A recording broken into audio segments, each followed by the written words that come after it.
Day 2 of the Vitality County Championship Division 2 match between Leicestershire and Glamorgan. Ball by ball commentary brought to you by the BBC, as it does throughout the entirety of the domestic cricket season. In this case, of course, BBC Wales and BBC Radio Leicester. Nick Webb and myself, Richard Ray, your ball by ball commentators for the game.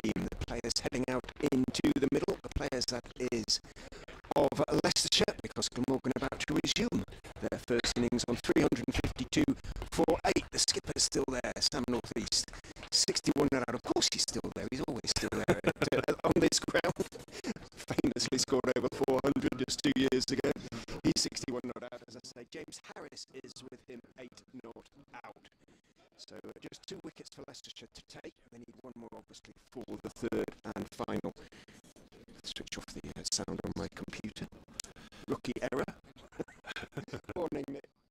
Good morning, Baradar. Yes, nice to see a little bit more blue sky around today.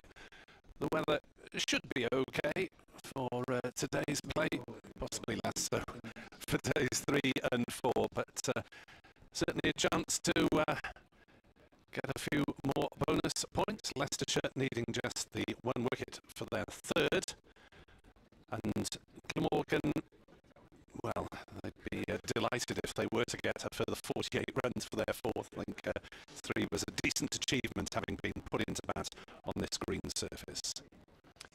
Scott Curry, 4 for 53, very much the pick of the Leicestershire bowlers yesterday. Remember, they have lost arguably their Premier League bowler at the moment, Tom Scriven, to a hamstring injury, so they want to get these 2 remaining Glamorgan wickets quickly, put their feet up, and hopefully, from their point of view, watch the batters go about their business under these largely blue skies. That said, the sun has just gone behind a nice white cloud. 2 slips behind Sam North East. Umpire Neil Bainton still got his hand extended as he waits for North East to settle into his garden. In from the Bennett end comes Curry. Bowls to North East down the leg side, and the appeal for a catch behind. He's gone. First ball, he nibbled down the leg side. North East can't believe it. He's been given, must have just flicked the glove, or umpire Bainton of the opinion that it flicked the glove, and Scott Curry has his first.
Play is underway at New Road, Worcester for the day and indeed the season. So well done to everyone involved there.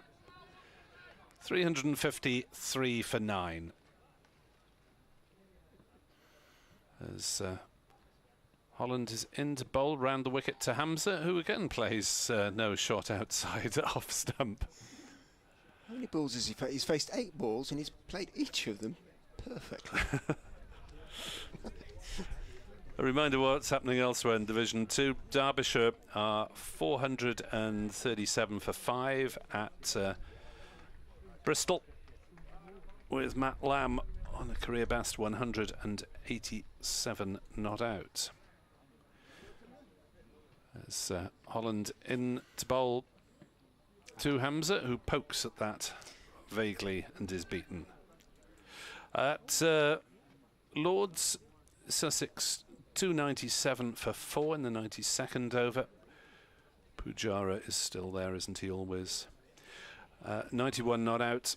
And former Middlesex grandee John Simpson is 71 not out for his new club Sussex. Yeah, good signing that, isn't it? Apparently the sound is sorted now. A very good morning if you're hearing us for the first time from Grace Road, where Glamorgan lost Sam North East. First ball of the day, caught behind down leg side to give Scott Curry his fifer, and here he is again. Ooh. Clubbed out by Harris. I thought it was me commentating there, who advanced down the wicket at Curry.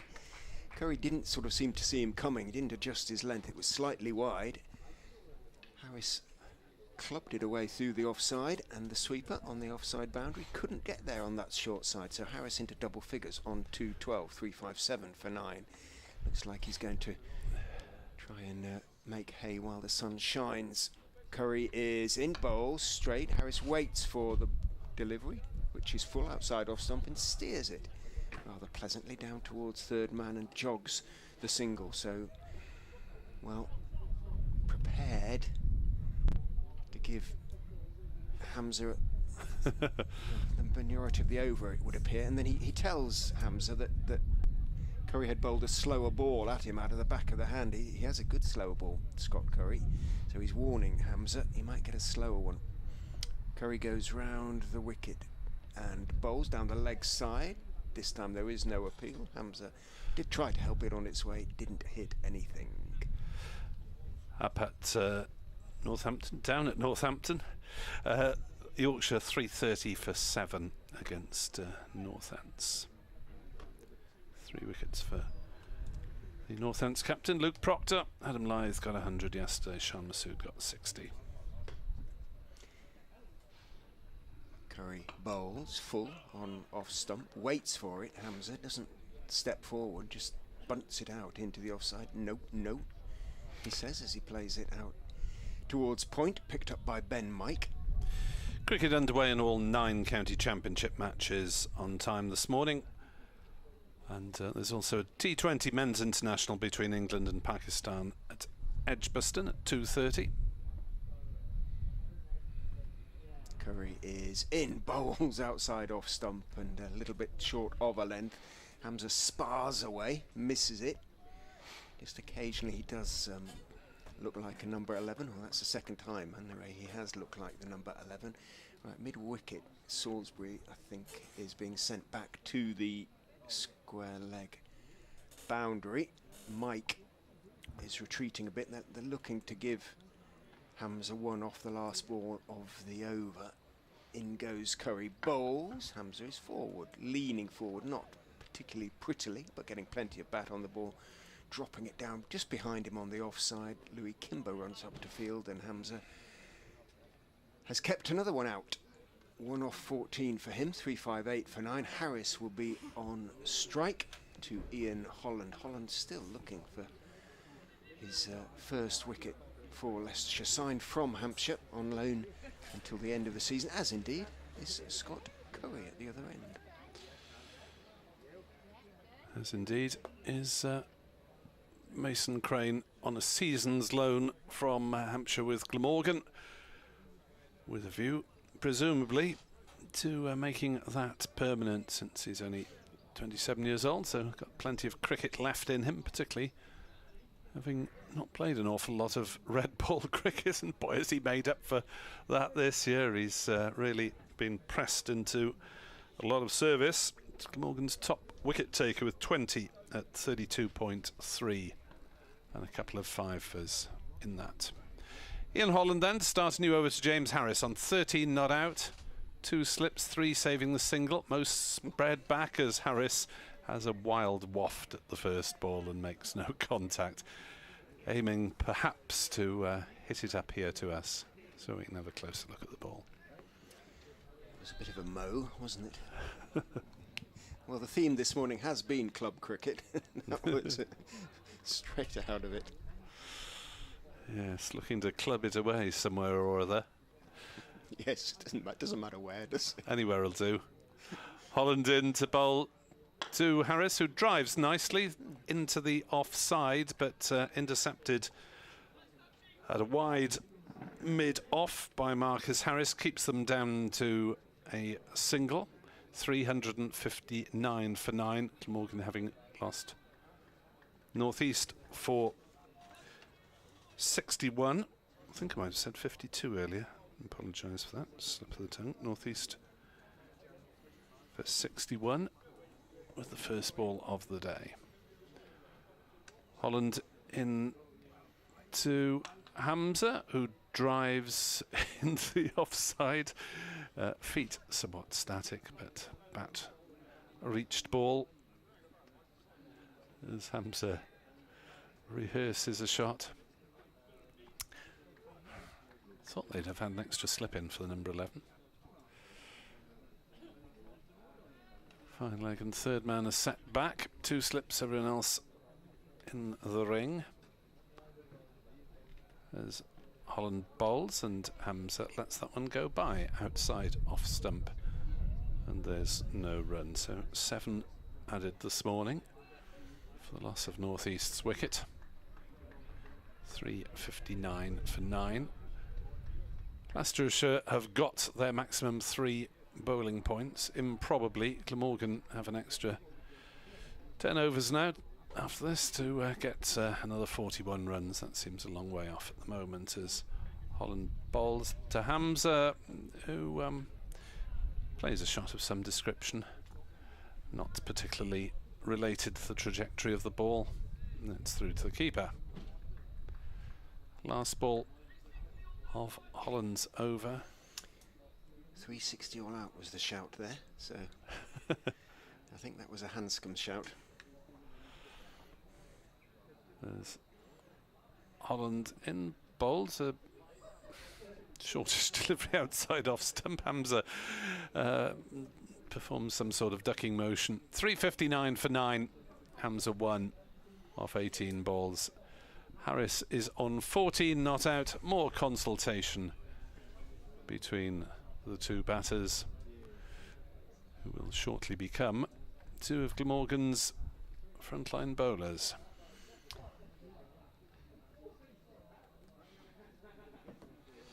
If you aren't watching on the stream, Mir Hamza's pads have got a red trim and red fastenings that match the Glamorgan colours, the red number on the back.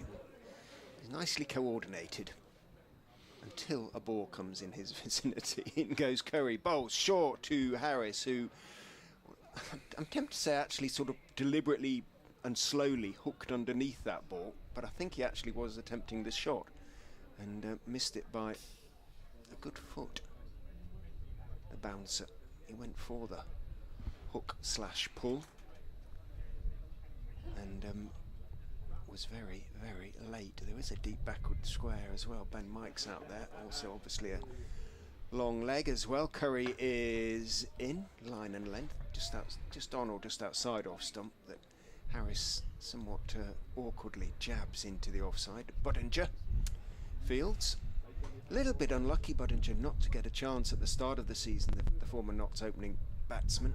He looked in good form in pre-season games. He did play a fair few last season championship games, that is, red ball games, and got Leicestershire off to a flyer on a couple of occasions. In goes Curry, bowls a big Mo, the slower ball, thick inside edge. He just gets something on it and it trickles down towards long leg where Holland is the fielder. Harris picks up 1. Sol Budinger played 11 first-class games, 20 innings, with a best of 72, but only 393 runs and an average of just under 20. So he had a point to prove, but he hasn't been able to, didn't get a chance early on in the season with Marcus Harris coming. In goes Curry, bowls outside off stump, short, wide-ish. It was quick-ish delivery, and I'm not quite sure where Hamza was trying to hit that. But again, rather like Harris with the bouncer, he missed it by a considerable distance. He was trying to flay it away somewhere.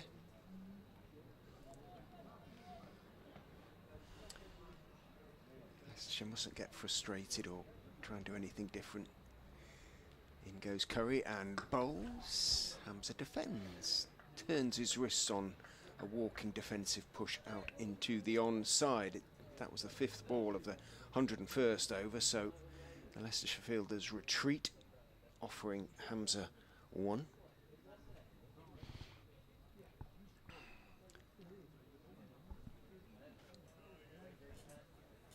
Should he be inclined to take it? 360 for 9. Curry is in and bowls short down the leg side. Hamza tries to pull it away, misses it. It's taken by Cox, and it is the end of the over. The ice cream van's in the vicinity, as you can probably hear, and for once might be hopeful of business. I see the cricketing artist Andy Brown is at Worcester today. I was talking to him on his visit to Cardiff. Does a painting of the ground during the course of a day. I thought Jack Russell was the only one allowed to paint cricket grounds. Yeah, it's chap called Andy Brown, okay, whose wares are available. Other cricketing artists are available, as Richard points out. And Holland is in again, right arm. And that one is hit over long on. It's just cleared the fielder from James Harris. But it's, oh dear. It plugged, rather. It plugged, and somehow they only managed to run just one there. Yeah, yeah. Having cleared the fielder, he only gets 1 from it. Harris does look a bit despondent that it was only 1, doesn't it? Doesn't he? Perhaps he was trying to locate the ball in relation to the field. I didn't notice how quickly or otherwise they ran the first one, but maybe they should have put the gas on a little bit more. 361 for 9. Whoa. Hamza comes down the wicket and is beaten. Yeah, he gave the charge. He gave Holland the charge about 2 seconds before Holland arrived at the crease. Really, had Cox been standing up, and surely he's going to be tempted, isn't he, to Holland? You would have thought so. Right, round the wicket comes Holland. Can he get one on the stumps? As Hamza defends to point, and there's no run. 361 for 9. Enjoy the batting of Mir Hamza while you can in the county championship. At Nick Webb 2017, at Foxcoms 24, should you wish to, would you say these as X us, I suppose, rather than tweet us? It sounds rude, doesn't it? As that one is played rather more competently by Hamza on the offside. The court heard that the defendant sent an X message.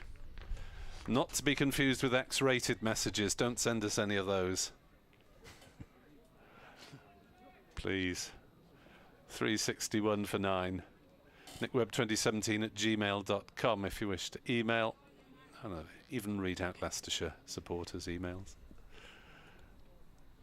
Holland bowls, and Hamza plays another one gently to point. Seems to be keeping Patel in business, and nothing too demanding for the opening bat. who's probably mentally preparing. Last ball of the over. Patel and others wander outwards to give Hamza a single should he want one. As Holland in to bowl. Better delivery and nicely defended. They will take a single off the last ball of the over. Oh dear. 362 for 9 and Hamza retains the strike. 10 added this morning, rather laboriously, for the loss of North East's wicket first ball. Well, who knows if Leicestershire failed to avoid the follow-on by a run, it could prove to be a vital. Last wicket stand between Mir Hamza and James Harris. 16 off 42 for Harris, 2 off 26 for Hamza. It's about 30 that he's on in his mind, isn't it? In goes Curry and bowls to him. He drives very pleasantly, but more or less straight to Budinger, who makes a good stop. That was a lovely flowing cover drive. Half volley outside off stump. Executed it perfectly, but somehow straight along the ground to the grinning Sol Budinger. An extra cover. That's probably the best shot that he's played for Glamorgan. That deserves some runs for artistic merit. Come on, give him a couple. That's cruel.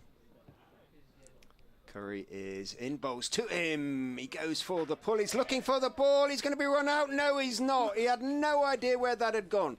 He was looking up in the air. He thought it was sailing down to long leg. It had hit the body and bounced back down the pitch. He went bouncing off down the... He was looking down to long leg, running I don't know where.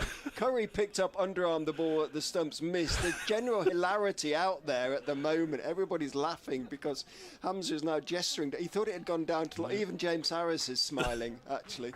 That was... He's very good entertainment value, Mir Hamza. I'm enjoying this very much. Leicestershire, perhaps less so. In goes Curry. What's happening this time? Bowls. And Hamza just plays a normal forward defensive shot. You just don't know what you're going to get from him that he pushes out to Budinger. That was fantastic. Oh dear. If he'd been run out then, that would have been an absolutely cracking... That would have been a meme on X, wouldn't it, by now already, I suspect, or Instagram or... Yeah, stick some music on it and it'll do for TikTok as well. Yeah. Curry is in, bowls, and he's mown it up into the air. Hale's not going to get underneath it. I don't think it's going to drop wide and beyond Hill. He runs back, picks up in front of the hospitality marquee. Hamza picks up a couple. Well, I tell you what, entertainment value per run. Mir Hamza's scoring very highly at the moment. 4 off 30 deliveries, but it's all happened out there. 36 now needed for that fourth batting bonus point. You never quite know. Curry is in and bowls. It's into the air. It's going to go just over Cox. He went for the pull again, top-edged it. It dropped just over Cox. He's going to go for a second run, and he's going to make it too. Mir Hamza. Well, it certainly wasn't quite off the middle, and Ben Cox behind as it looped over his head, turned and ran backwards. It dropped 4 or 5 feet beyond him, and Hamza turned for the second. He moves on to 6, 366 for 9, partnership up to 14.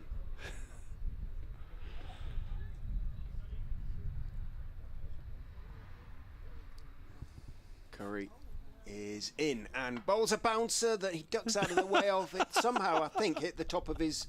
No, it hit his helmet, I think, because the umpire Bainton is signalling to the dressing rooms to come on and check the helmet. He'd no idea where it was, Mir Hamza. And Scott Curry, well, he wasn't smiling. I think he was the only one out there who wasn't smiling at any stage during that over. He was pretty fed up about that. Hamza looks fine. He's chuntering away to Harris at the moment, but the helmet will have to be checked. He just took his eye off it and had no idea where the ball had gone. The ball was hitting the helmet. Just a little concerned that the BBC, the Met Office forecast is fine, but the BBC forecast shows that there's a 50% chance of light rain showers today around about tea time. Have a look at mine, which isn't the BBC one. and I've got a 10% chance at 3, and that's it. There we go. Should be all right. So we've got 3 different forecasts. Yeah. They're all saying largely different things. BBC says light rain showers tomorrow and thundery showers on Monday. Met Office, light showers tomorrow and light rain on Monday. Yeah, I think generally today is going to be the best chance of uninterrupted play here at Grace Road. You're not missing anything because they're going through the obligatory checks for Mir Hamza to check his helmet and his head to make sure that both are still functioning as they should be. Division 1 scores. Durham have taken a narrow first innings lead at home to Somerset. They are 195 for 8. Bedding made 101 of them. Stokes a 6-ball duck. Leg before to Jake Ball, who wasn't even in the side at the start of the match. Is Parky in then at the moment? Parky is 15 not out, batting at number 9. Get in. Was it 8 actually? Maybe he went in as night watchman. Could or be. something. Because Coughlin, With respect. Rain and Siddle are batting below him. Okay, we're back with it here at Grace Road. Harris on strike, 16 not out. Start of a new over from Ian Holland, and Harris tries to disturb the cake eaters of the meet and makes no contact. Not open yet. Friends of Grace Road, they're 2 o'clock, but they'll be open for business. All right, he tries to hit it over deep mid-wicket then. I mean, people might have brought their own cake and sitting in the benches in front of the meet. 366 for 9. Holland is in to bowl. Harris pulls it away down to fine leg. And will take the single. I'm not sure whether you had a half pass, whether you said half. Oh no, that's just the afternoon. Just the afternoon session. I'll be disappearing at intervals. Listeners will be glad to hear. And updating BBC Radio listeners in glorious sunny Welsh Wales. As Holland is in to bowl to Hamza, trying to try and finish off this nonsense. Hamza has none of it. He plays it down to third man and will take a single. As the fictional version of the Welsh tourist sport in Jasper Ford's novels has it, come to Wales, it doesn't rain every day. 368 for 9. It's felt that way this so-called spring, hasn't it? It did March, April, didn't it? Holland to Harris. Harris plays it into the offside. There is a big gap available for him to take a single, and he says, yes please, I will take a single. Harris to 18, 369 for 9. 17 added for this last wicket in somewhat erratic and eccentric fashion. 2 balls left of Holland's over. Comes round the wicket to the left-handed Hamza. And Hamza pulls it. There's shouts of catch, but he's middled that reasonably well, and it's bouncing away to the mid-wicket boundary. And Hamza moves for the first time in Glamorgan colours, and possibly the last, into double figures. He's 11. It's 373 for 9. Yeah, no smiles now among the Leicestershire fielders. So, no doubt, square leg will be dropped back in a case of stable doors and horses, etc. As Holland into Hamza, and he will take a single out towards backward point. Keep the strike. 374 for 9. Hamza has 12, Harris has 18. The number 11, Mir Hamza, has nicked the strike. He's enjoying himself. Well, probably wasn't it when the bouncer hit him on the helmet, but it certainly didn't affect him in any, or doesn't appear to have affected him in any way. He's not backing away. Hampshire are on the verge of taking a first innings lead over Surrey in Division 1 with just 1 wicket down. They're 126 for 1 run behind. Well, Scott Curry's got his 5 for 64, but he's been taken off now. Ben Mike is going to replace him. Maybe the extra little bit of pace. He does have a good Yorker, Mike. So it's only 4 overs Curry's bowled this morning. Yeah. And he got the wicket first up. Standing at backward point, looking unimpressed, but he always does. He always looks quite determined and cross. He insists he enjoys his cricket. You managed to managed to get a smile out of him last night in your interview, didn't you? Yeah. Apparently he is quite the joker in the dressing room, all the other Leicestershire players tell me, but his demeanour is not that of a natural comedian, you have to say, but he should be pretty proud of his efforts.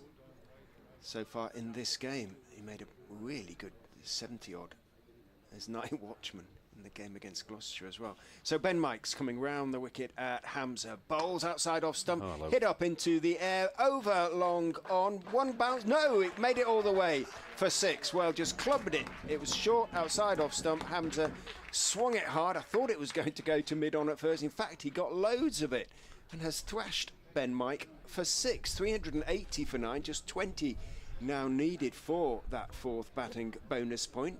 Mir Hamza on to 18. What's his first class best, I wonder? We'll have a look, see. I suspect he's probably not far off it. Ben Mike is in and bowls short, hooked, top edge, down to fine leg for 6 more. Consecutive 6s, consecutive maximums for Mir Hamza. 386, a huge cheer from the Glamorgan faithful, and I suspect echoed from the Glamorgan balcony. He's got a highest score of 40, Mir Hamza. So, well, a couple more of those, and he's not going to be far off. 24 of 37 he's on now, having been 2 of 26. He started to connect. Consecutive 6s, I bet he's never done that before. Wouldn't have thought so. That first one was a cracking blow. Baseball style. Clubbed over, long on. Mike is in, bowls, he swings, hits the pad, there's no appeal, it's going down the leg side, there is a signal for leg by, they take the leg by, and well, Ben Mike with those 2 6s, the 100 has been brought up against his name. I'm intrigued by his career best of 40. Because I have no idea who the team is that he acquired it playing for. It's just delineated in Playfair as SNGPL versus HEC in Karachi. I have no idea who those teams are. If anyone knows, let me know. Mike in to Harris, bowls full and straight. Harris calmly plays it out towards wideish mid-off. Partnership now 35 for the last wicket. Mir Hamza has 24, James Harris 18. Well, they had a huge break the very first ball of the day, Leicestershire, having Sam North East strangled down the leg side and giving Curry his 5th first-class wicket, but since then Mike in to Harris, who gets a bouncer. He ducks out of the way of it. He's gone, caught behind. Harris doesn't think he got anything on it. He's standing staring at Neil Bainton, but he ducked out of the way of it, or tried to duck out of the way of it. Perhaps it took the glove.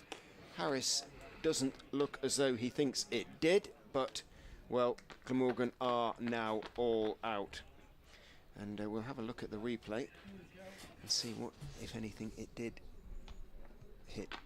Well, it looked to take the glove, it looked fairly clear.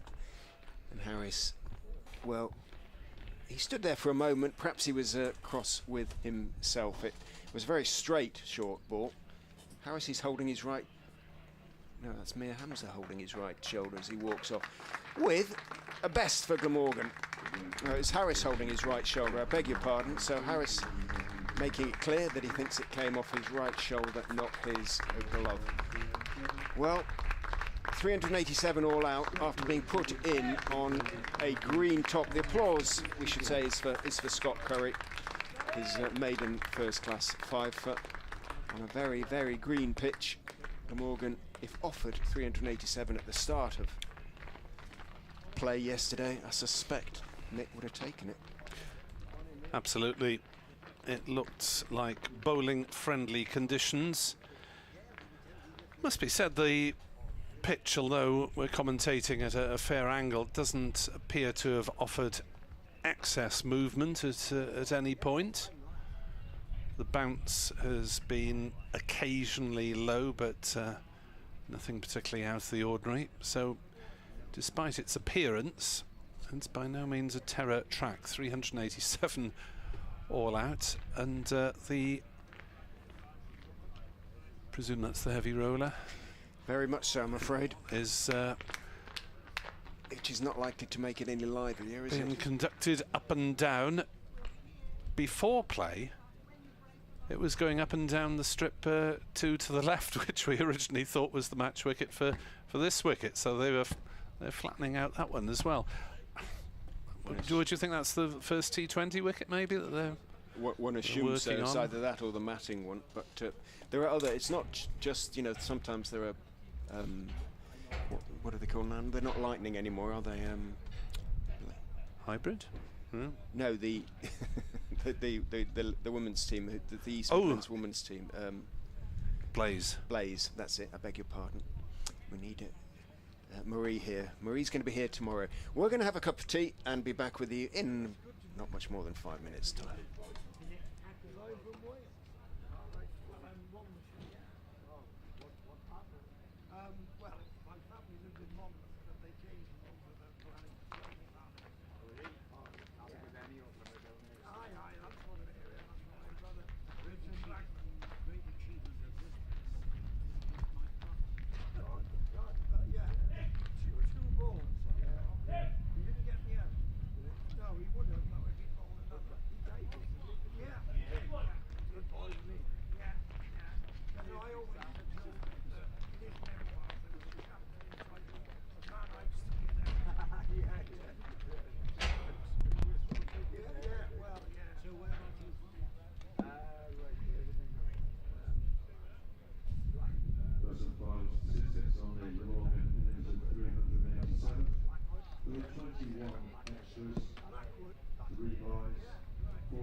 short break, just time for a kettle to boil perhaps. And we're back with you from the Uptonsteel County ground. Off goes the heavy roller. Should heavy rollers be banned from county cricket? Discuss. A lot of us feel that it is used too often and it is a bit of a pitch killer. The greenness actually on the pitch, Nick, I mean, you can see the pitch now. It does look as though it's an awful lot lighter than it was, doesn't it? I mean, yes, it's a light green rather than a dark green. Yeah. But interesting, very, very interesting to see what the Glamorgan bowlers can get from it. Mir Hamza should be quite fired up, you would have thought. Yes, chance for him to show his wares in his last game for Glamorgan, bowling left arm over to right-handed Patel, who's forward and defending, and there's no run. Glamorgan starting off with 3 slips, a point, the usual mid-off come cover, mid on a shortish mid-wicket on the drive, square leg forward of the umpire somewhere towards mid-wicket, and fine leg on the fence or the rope. Hamza is in to bowl to Patel, who is playing this one out on the leg side, and there is no run. Rishi Patel, who hit 134 not out in the second innings here last year, and also 179 in the match at Cardiff last season. Really did find form in the last game against Gloucestershire here as well, 117 and 51. So Hamza has an in-form opponent, and he is underway as Rishi Patel as he drives through the offside, won't reach the boundary. They might think of 3. They might have thought of 3. They decided against 3. Carlson running back. He's gone out there in shirt sleeves, Carlson, long sleeved shirt, and I saw him turn to the pavilion and signal for a sweater. We realise it's not quite as warm as he thought it was, perhaps. It looks glorious. It does. I thought about shorts, decided against. Probably should have, actually. Richard's gone that way. As Hamza is into bowl to Patel. Oh, he's just cleared square leg with that one. He's picked up 4 runs, but Byram was leaping. He thought he was in the game, and not quite timed as Patel would have wanted. First boundary, though, 6 without loss. In reply to 3-8-7 all out.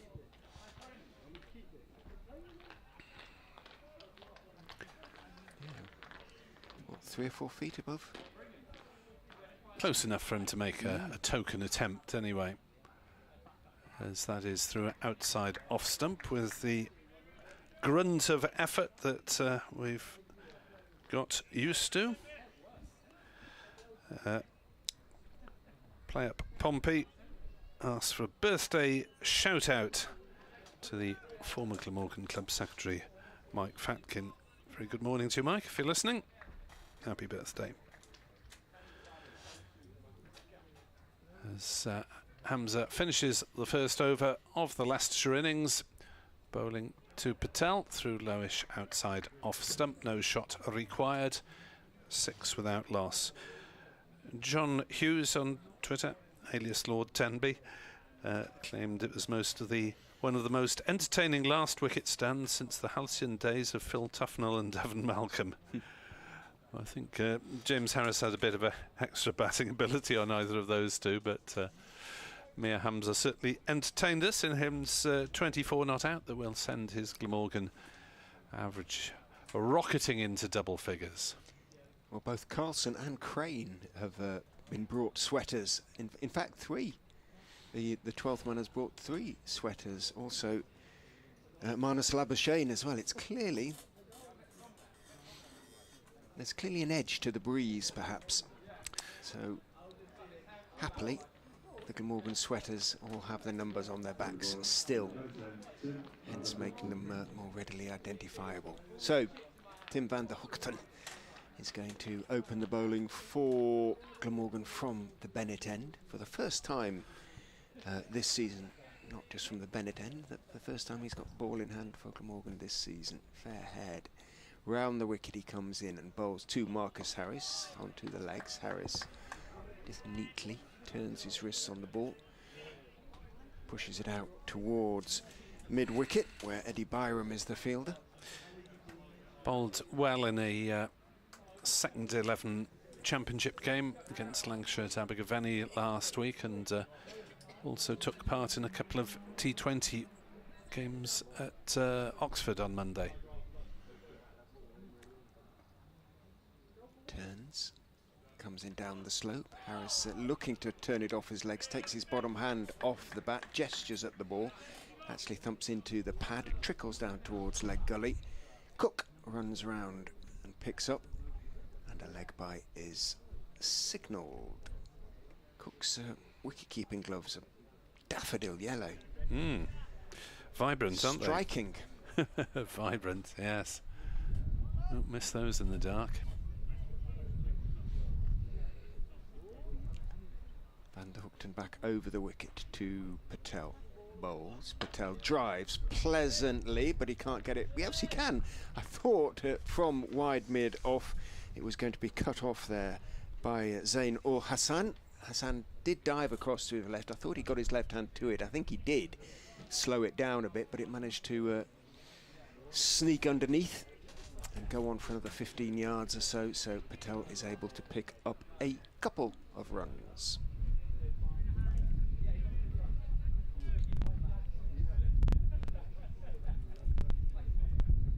Patel on to 8. Wind gets up a little bit.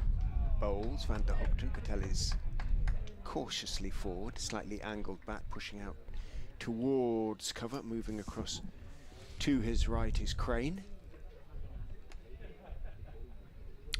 Happy birthday also to the former Glamorgan coach and captain Robert Croft. Mr. Glamorgan in many respects, you sort of think of him. What is he doing? No. Do you know? No. Van der Hoogten, shortest run in to Patel, who's driving for 4. Width, and it was full. Patel isn't inclined to miss out. He knows he has to be positive in the way he scores his runs if he's going to get any sort of England recognition. Patel, he was called up by the England Lions over the winter, or called to the training camp in India. So he's on the radar. Yes, Robert Croft, a bit of public speaking, bit of coaching consultancy, I think, and a bit of non-cricket work. A bit of golf, I'm sure. In goes Van der Hoogten, bowls again to Patel, who's forward on off-stump length delivery, pushing it out towards ul Hassan. And it's the end of Van der Hoogten's first-class over of the season then. Conceded 6 runs from it. Leicestershire after 2 overs, 13 without loss. So, a decent start for the Foxes. No obvious terrors from the track, despite its verdant hue. At Canterbury, Essex moved on to 330 for 4. Hawks and Pepper both unbeaten half-centuries there. Worcestershire, having been grateful to see the season start, now probably wish it hadn't. They're 19 for 3 against Notts, with a couple of early wickets to Luke Fletcher and one to Dylan Pennington.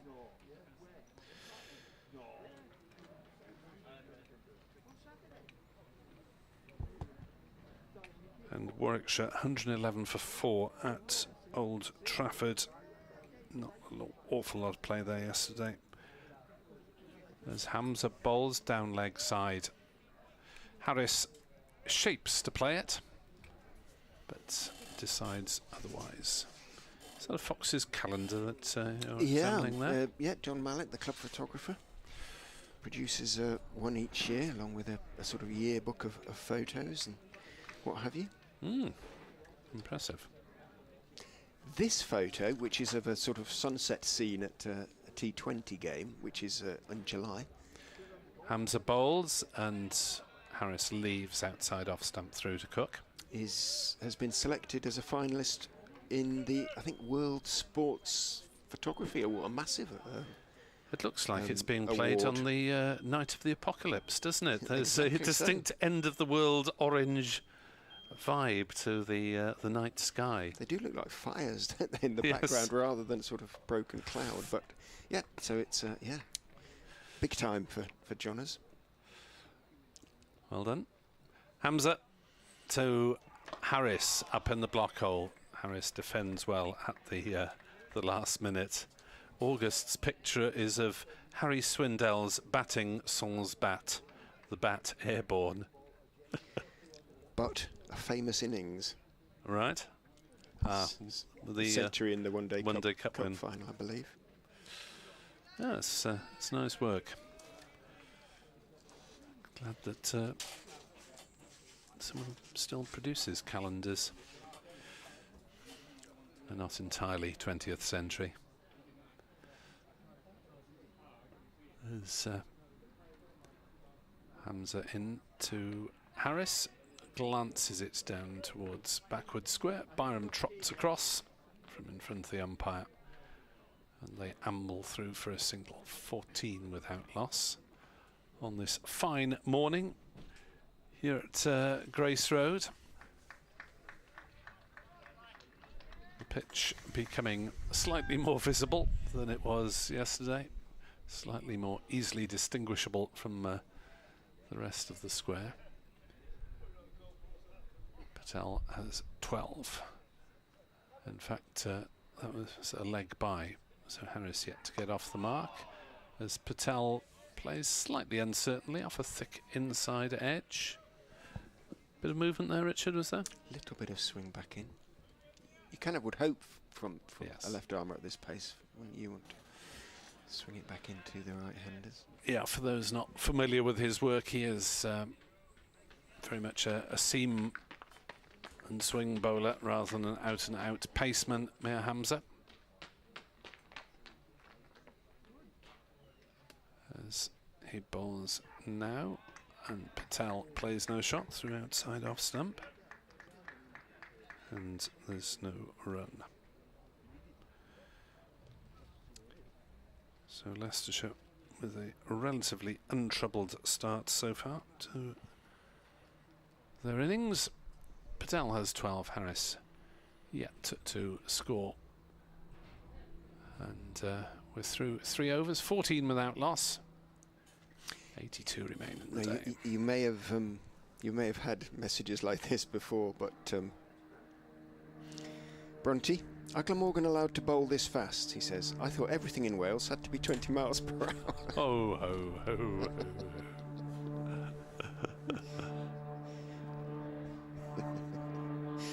Not anymore, I understand. My word. As in goes Van der Hoogten round the wicket to Harris, who blocks out into the offside. Well, the Welsh Government has invited councils to invite residents to make contributions as to where the speed ought to go back up to 30 as a default. So lots more public money may be spent one way or another. And the Hoogten as the sun goes behind a cloud. 3 slips go down. Bowls to Harris, who defends a straight delivery back down the pitch on the back foot, which he prefers. Some of the signs which clutter our streets may be taken down again or replaced by even more signs. Oh, there it is. I've just spotted the plane that's making all that noise. It's sort of circling over Grace Road at the moment. My word. Single wing job. In goes Van der Hoogten, bowls. That stays low. Outside off stump. It's left by Harris and taken almost on the bounce by Cook behind the stumps. A little bit of an uneven bounce is possibly to be expected. Certainly low bounce once the heavy roller's been on.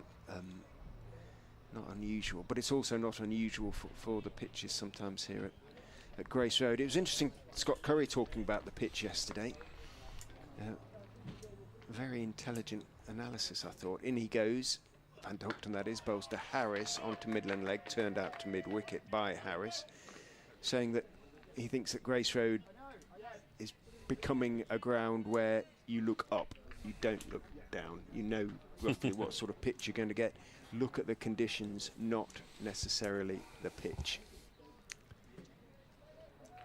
And on that basis, you would say yesterday, with so much cloud around, probably was a day where bowling, you could point up and justify bowling first as well as pointing down.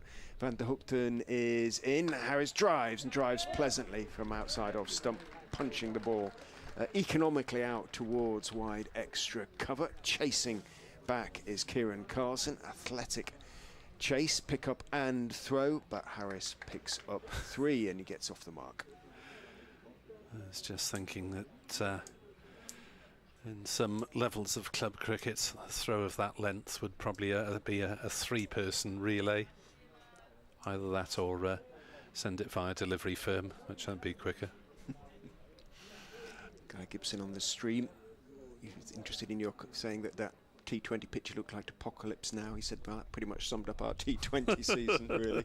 It was a bit of an Apocalypse Now situation. Van der Hoogten is in to Patel, bowls straight. Patel just leans forward, blocks the ball back up the pitch on the onside. End of the 4th over, 17 without loss. Patel 12 off 13. Harris 3 off 11. Yeah, it'll be interesting to see the makeup of Glamorgan's T20 side this year, and how Grant Bradburn manages his troops after a number of disappointing years. Glamorgan haven't reached the knockout stages since 2017, I think it was. That was when they reached finals day anyway. There was also a quarter-final year against Yorkshire, which didn't go hugely well. But change in coach last year didn't work either, with Mark Elaine taking over the T20 comp, as Mir Hamza is in to bowl, worked off his legs by the left-handed Harris. That will be a single down to backward square. 18 without loss. Glamorgan having got to think it was 5 wins out of 12 completed games a couple of years ago, decided the time was ripe for change. Matthew Maynard was divested of white ball, as that is more runs for Leicestershire. Patel, an angled bat down between slips and gully, and will pick up 2 to third man. 20 without loss. So Mark Elaine did the T20 last year, and Glamorgan finished with 2 fewer points in the table than the season before. Started well, absolute purple patch for a week or so. I think it was 4 out of the first 5, and then only picked out 1 further win. Hit by injuries, and never really able to settle on a bowling attack either. Hamza bowls, and Patel plays that one on the leg side. Crane fields and no run.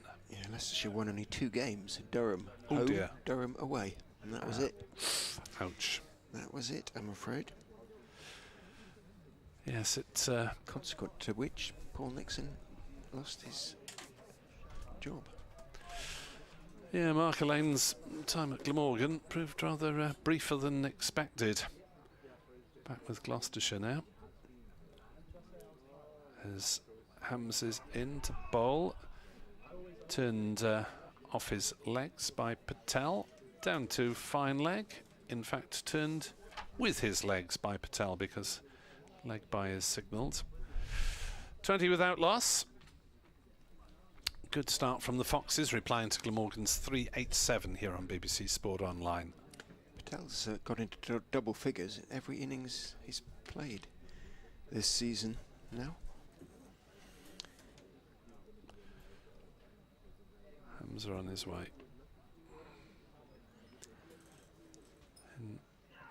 bowl. Hurries Harris slightly. Defends on the offside and no run. So is this the end of Harris's stay with Leicestershire? This is his last game. So he'll be very keen to make a score, really. He's made one huge score, a double century at Derby, albeit that he was dropped a couple of times fairly early on. Other than that, he's struggled for form a bit. He's still averaging, thanks to that double century, 46. Hamza in, bowled to Harris, down leg side, neatly taken by Cook, moving smartly to his right. 21 without loss. Chris Cook will be hoping for a little bit better carry than there was in Cardiff last week, which low bounce and some not always accurate bowling meant he had one day of really flinging himself around in the dirt with horrible regularity and suffered a bit of bruised hip. They took the precaution of bringing in the one of the second 11 wicket keepers, Henry Hill, to put him on standby, but Cook managed to get through. Hamza is coming off already. In goes Van der Hoogten, bowls solidly forward on off stump is Patel. Van der Hoogten picks up in his follow through. And down beneath us, Hamza is taking off his right boot and possibly having a It's just a boot. It's the boot that's being attended to rather than his ankle. There we are. Thought we were about to bring you live commentary of Hamza's injury, but thankfully it's just an equipment malfunction as Andy Gorvin is on for a couple of minutes. Wearing 11. Trots out to field in the covers. And the Hookton bowls, again, good lines and lengths. No real movement for him at the moment, certainly not particularly off the pitch. And Patel able to get forward and block it out into the offside. Jamie McElroy, the other squad member, is performing stud spanner surgery.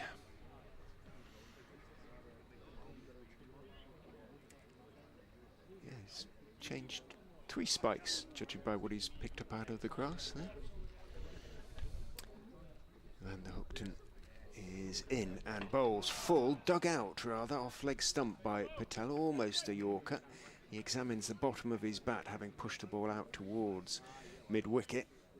Seems to be okay, no signal to the dressing room that he'll need another. Gorvin claps his hands at... it's just when you're over in that position, isn't it? The echo seems to, whether it's coming off the trees or something, but it's particularly loud. That's where Curry was clapping his hands, and it was sort of echoing around the ground yesterday.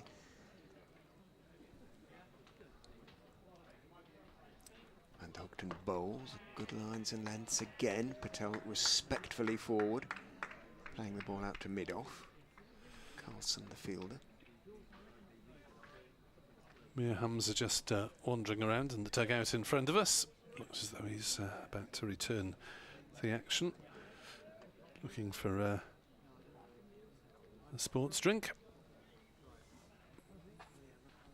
to keep himself hydrated.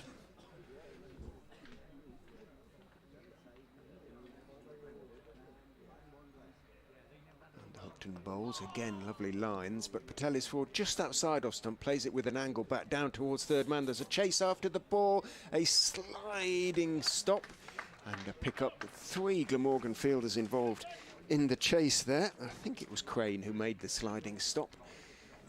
A relay throw, and Patel picks up 2.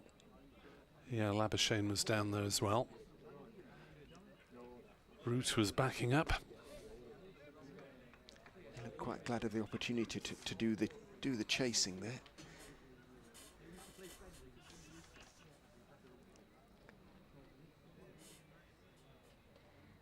And the Hookton bowls straight again. Patel elegantly as ever. Forward defensive press slightly across the line, pushing out towards mid-on, and there is no run. He's moved on to 16 with that couple. 16 out of 23 without loss. Harris has 4, 6 overs bowled. Has the bat been beaten yet? No. necessarily. Don't think so. No, it's been all fairly plain sailing so far. As Gorvin trots off beneath us and Hamza returns to the action and will carry on bowling. That lesser known 60s film. Yeah. Hamza with ball in hand, left arm. 11 wickets at 34 before this innings for Glamorgan. 7 of those in his most recent match, the win over Sussex. Glamorgan make sure they get the field right. It still involves 3 slips. Ring of 3 on the offside, 2 on the leg, and a fine leg. Left-hander to left-hander, and that's beaten backward point and raced away for 4. Boundary for Marcus Harris. Hamza just dropping a little bit short and cracked away. As Mason Crane stayed down a very long time. I think he might have got half a hand on the ball and possibly thought he could have stopped it. But enough pace for the ball to run away quite easily to the ropes. 27 without loss. This is quite ominous for Glamorgan, these early overs, as that beats the bat for once, the first time in the innings. Even more effort ball from Mir Hamza, having been struck for 4.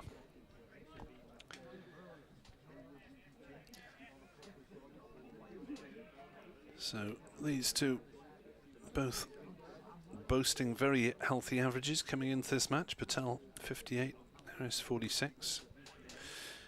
Lower down the order, Handscomb averaging 63 as Harris defends again out on the offside. No run. Listening to BBC Sport Online. If you are joining us for the first time today, Glamorgan bowled out for 387. Sam North East out for the first ball of the day for 61, and James Harris given out, caught off the gloves for 18, by which time Mir Hamza had made a comedy 24 not out, including a couple of sixes. Hamza bowls, well, another grunt of effort, but doesn't count for much as the ball goes through wide outside off stump. And Harris plays no shot. So Morgan hoping for a final blast from Hamza and an opening blast of the season from Van der Hoogten. So far unrewarded in wicket terms, as that's run away nicely by Harris down to third man. It's a chase for Crane, but one which the ball wins as the ball rolls under the covers up by the digital scoreboard, and Harris just dropping it down, using the pace of the ball. It's through third man, but it was an intended shot rather than an edge. 31 without loss, just last ball of the 7th over now. A rapid start. 4.5 runs and over as Hamza bowls outside off stump. Harris leaves 31 for naught. He's getting a little bit of swing, isn't he, Mir Hamza, but it's not quite starting in the right place to threaten the batters too much. I guess what Glamorgan particularly wanted to see is movement off the pitch, but it looks fairly blameless at the moment. And the Hookton 3 overs, none for 11. He's hitting his lines and lengths now. The right areas, as they say. Good areas to meet. Good areas, but not much happening for him. But it's sometimes the way with the Dukes. Might just need a couple more overs to take a bit more of the lacquer off the ball. Changes to the field. Just strengthening the covers a little bit. Still got the 3 slips in, as you would hope. Van der Hoogten is in to Patel, thick inside edge. He's going to pick up maybe 2 there. Hamza's got a long way to run to the ball. Yeah, comfortable 2 in fact.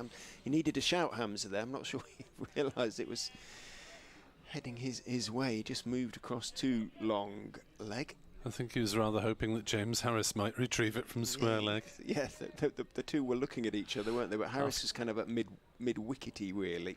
After you, Claude. So, Hamza, who's been bowling, probably thought it was down to Harris to put in the extra yards, but he got there. 2 to Patel. In goes Van der Hoogten, bowls 2 him outside off stump. Patel steps forward, then leaves. 33 without loss. Patel with that 2. Moved on to 18.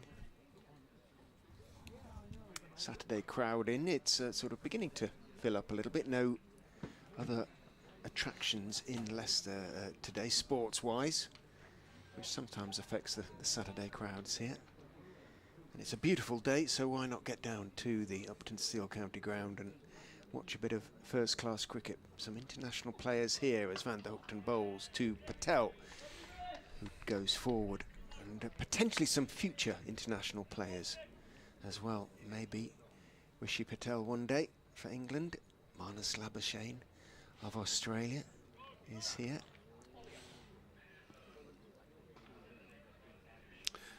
Yes. Morgan. Mir Hamza, Pakistan. Mason Crane, 1 test and a couple of 1 days for England. Tim van der Hoogten, Netherlands. I wonder if Crane's time might one day come again. In goes Van der Hoogten bowls, Patel forward. Marcus Harris, of course, has very much a current Australia international. We'll have ambitions for later this summer. And Ian Holland of the good old USA. Yeah, indeed. Handscomb probably hasn't entirely written off his international chances, I wouldn't think.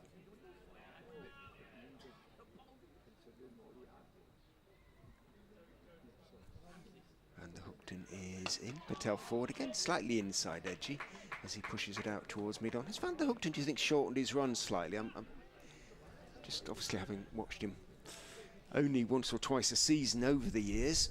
I'm just thinking that it was a touch longer previously. Don't know. Just seems to be getting to, maybe running more quickly, but just seems to be, I mean, he walks back to a mark which is a longish way back, so maybe he seems to get there quite quickly. In he goes and bowls, and Patel flashes it away into the offside. An attempted diving stop by Crane, who really did do very well. He saved 2 runs there. He dived away to his right, got his hands to it, and well, once again he's lying down. He doesn't get up quickly, Mason Crane, does he? He's picking himself up very slowly, holding his right. The physio's come running out, and he's on his knees at the moment, still grasping that right hand, the bowling hand. Oh dear. So hopefully he's all right, but the physio is waiting on the other side of the rope at the moment. Yes, he's got the word from the umpire to run out. Must have make stung sure he's okay. A little, at least. Getting a few pats on the back, picked himself up. Carlson is with him at the moment, so to Eddie Byram. Clearly was pretty painful, but I'm not sure that he is actually going to get any on-field treatment quite yet, anyway. He's headed off. Or is he going off for a spray? No. He's just swapped positions in the field, I think. So no blood, clearly. Just a hefty bruise, perhaps, at the end of the day. Here's Hamza then, into his 5th over, but 0 for 17 so far. Into bowl, and Harris knocks it down comfortably to points, and there's no run.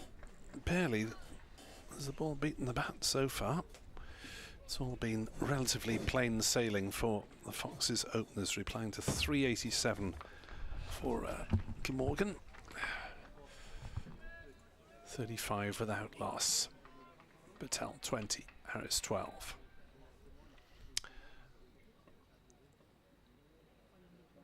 Hamza in, bowls. Harris turns that one nicely through the leg side. Will pick up a couple of runs through mid-wicket. Settle for 2 as Harris gets there just ahead of Ul Hassan. 37 without loss. Harris to 14. Fair degree of cloud around, but it is highish and whitish cloud today compared to yesterday's rather threatening dark cloud for much of the day. But we did get the full day in. Hamza bowls. Harris drives. Harris fields. Marcus hitting the ball to James. Polishing away. No doubt he will be in action relatively quickly. You wouldn't have thought that Tim van der Hoogten would have ideally too heavy a workload today, not having bowled more than 10 or 12 overs in a day for a while. As Hamza bowls, oh, fine delivery and out. Up goes the finger. Harris wrapped on the pad. Hamza charging in. The likes of Salab appealed as Mir Hamza, and on this occasion it was justified. Looked to be fired in pretty much Yorker length and striking Harris fairly low down. And umpire Adnan having little hesitation there. Harris maybe playing across the line a little. Yeah, just went on, didn't it? Straight on, and Harris sort of got out of position, rather got out of shape slightly. He's a bit out of nick, and whether he'll get another chance, well, should do in this game, but you never quite know. Disappointed though. Well bowled, Mir Hamza. 37 for 1. Charging in enthusiastically as a battle of two men playing their last games of county cricket in the medium term anyway, and Louis Kimber replaces him, averaging just under 29 this season, just 1/2 century.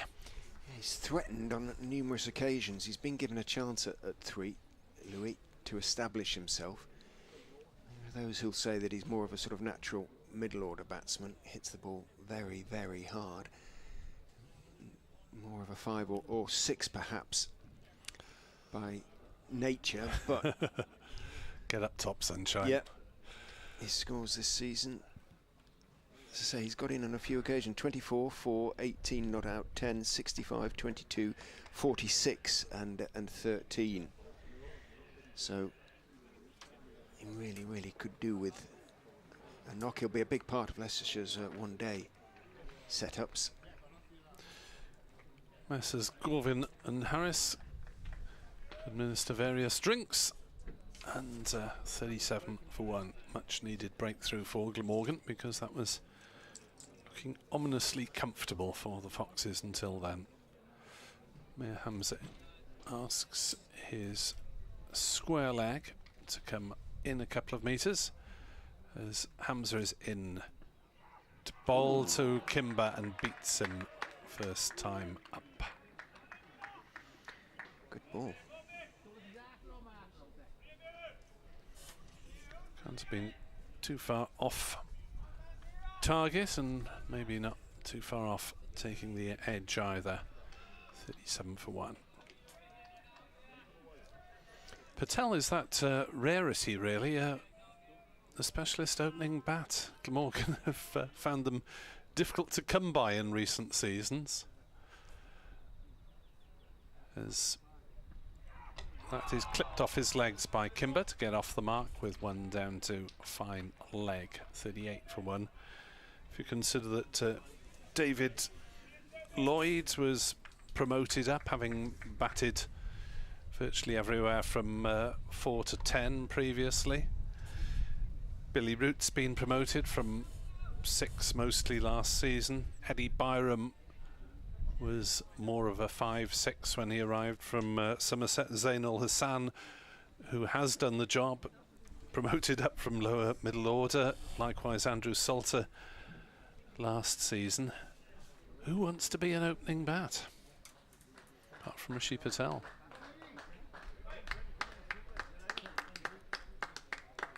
Applause for Hamza from the Glamorgan travelling supporters on the benches below us at long leg in front of the pavilion.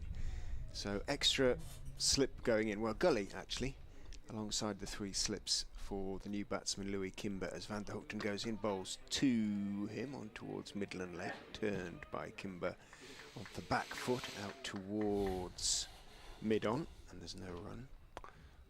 It's unusual to have Carlson in the catching cordon. He's the gully. Normally scampering around in covers or helping to direct the bowlers from mid-off. Van der Hoogten bowls to Kimber, straight, plays it firmly back up the pitch to Tim Van der Hoogten. Labuschagne at first slip, northeast at second, Root at third, Carlson in the gully, stroke sort of 5th slip. There is a point as well, a mid-wicket, a long leg, mid-on and mid-off. Yeah, Colin Ingram, who's Glamorgan's regular first slip, not playing in this game. Labuschagne has taken the opportunity. In goes Van der Hoogten, bowls, goes past the outside edge, takes the edge, and Kimber goes for just 1. Double breakthrough for Glamorgan. Well, 1 has indeed become 2. Leicestershire in a spot of bother now, still half an hour before lunch. And opening batsman, Marcus Harris has gone, and now the number 3, Louis Kimber, for just a single. 38 for 2. Yes, a relatively conventional dismissal on that, with Kimber just pushing forward, not quite getting down the right line, and a little edge through to Chris Cook. And off he wanders as well, 38 for 2. And Van der Hoogten with his first wicket of the season. So he'll be grateful to be up and running. Comes off the 27th delivery that he's bowled this season. Leicestershire are exactly 200 short of the follow-on target, just throwing that out there. 238 is what they need. And if Glamorgan are going to win this game, and if there's a bit of weather around, they probably need that to happen. But you never know. It doesn't look likely. I mean, weather forecasts frequently do change from a day or two out, but it doesn't look likely that there would be enough time in this game for it to proceed to a 4 innings conclusion. Lewis Hill, Leicestershire's captain, comes out to join Rishi Patel. Now, he struggled this season, Lewis, but he found a bit of form in his last innings. He made his first 50 of the season, 54. And as is sometimes the way, when you're in a bad trot, you start to get a couple of bad decisions as well. Got a shocker in the first innings against Gloucestershire, for which the umpire, he told me, subsequently apologised. But he did manage to make runs in the second. He faces Van der Hoogten, who is in, and bowls to him. He steps forward and leaves, lifts his bat over the line of the ball. Nice outswing there from Van der Hoogten.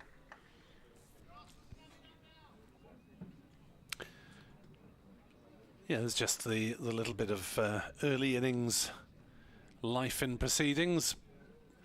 Pitch and ball. And Glamorgan looking to make the most of it and get Leicestershire on the back foot if there's to be a realistic hope of a positive result. Well, 1 or 2 more wickets before lunch and they will very much be on the back foot. Van der Hoogten is in. Hill again leaves. It was wide and there is bounce, but Hill leaves the wide one. Lots of noise from the Glamorgan team now, as you might expect. Tails very much up.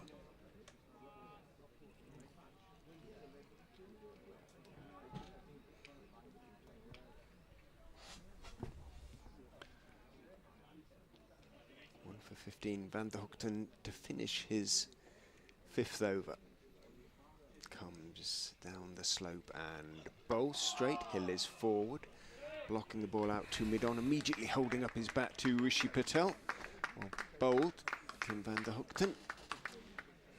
First-class wicket of the season, first perhaps of many, although going to be a bit of a break now, basically. We do have these sort of 2 mid-summer matches before the championship resumes, basically at the end of August, isn't it, really? Yeah, it's likely that Glamorgan will go with the 2 overseas batters, as Director of Cricket Mark Wallace confirmed yesterday, for the middle chunk of the season.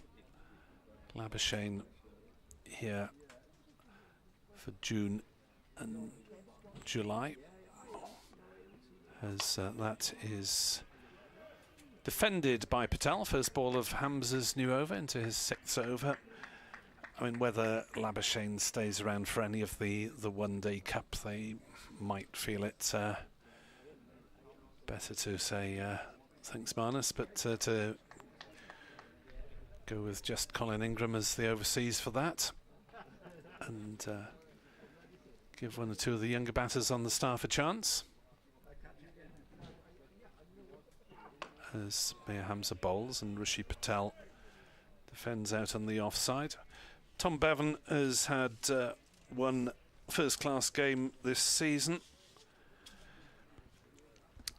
The likes of Will Smale and Asa Tribe will also be pressing for a bit of one-day cup action, and T20 as well, probably. Both young men who can hit the ball very firmly. Smale made a few appearances last season. Tribe still looking for his first team debut. As Patel defends, back to Hamza, who lets the ball dribble to James Harris to pick up. And it is always nice to see new names in that one-day cup competition. It does have something of a development aspect this season, albeit Glamorgan at the moment are still only minus Chris Cook to the Welsh Fire franchise.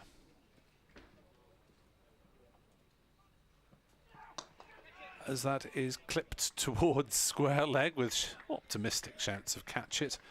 But nothing too much to disturb Rishi Patel, since it was nowhere near carrying to Byron, grazing next to the umpire. Chris Cook, having gone off to the franchise, had the frustration of carrying the drinks for the duration. Compensated by the fee, I would imagine. Yeah. Compensation of sorts.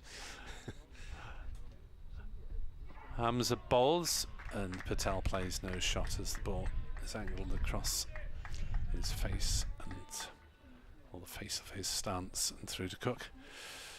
Yes, I mean the bank account benefits from a few grand more, but I'm sure Chris Cook's stage in his career, all things being equal, and he says he wants to play on for a couple of seasons yet, he'd rather be out and in the thick of the action. Hamza in, bowls to Patel, works it to square leg. Byram moves sharply to his left and fields. There is no run. Nice tight over from Mir Hamza, 38 for 2. It remains. Do Leicestershire lose any to the 100? No, I mean, obviously last season when they won the competition, they lost Ackerman, Parkinson and Ahmed, and admirably decided to, with certainly Ahmed was available for the could have brought him back in for the final, but they stuck to the squad, if you like, that had taken them to the final, and it paid off. But yeah, Glamorgan did that in 21 as well and won it. Well, a lesson there then. In goes Van der Hoogten, bowls to Hill, who's forward carefully. Back up the pitch goes the ball. The trouble was the 21 victory didn't really result in too many players moving forward in their careers. It was strange, really. Kieran Carlson was the captain. Andrew Salter was an established player in the ranks.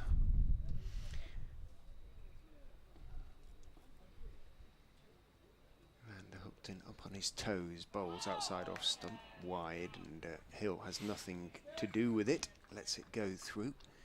Carlson, hands above his head, applauding. Hamza's called for his sweater and Harris has been warming up, so I think it was a good spell from Hamza, and he picked up an important wicket, that of the Australia International opener. Yes, Marcus Harris. Improved as it went on.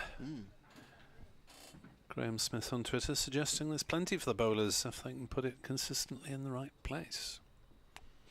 Good cricket wicket, perhaps.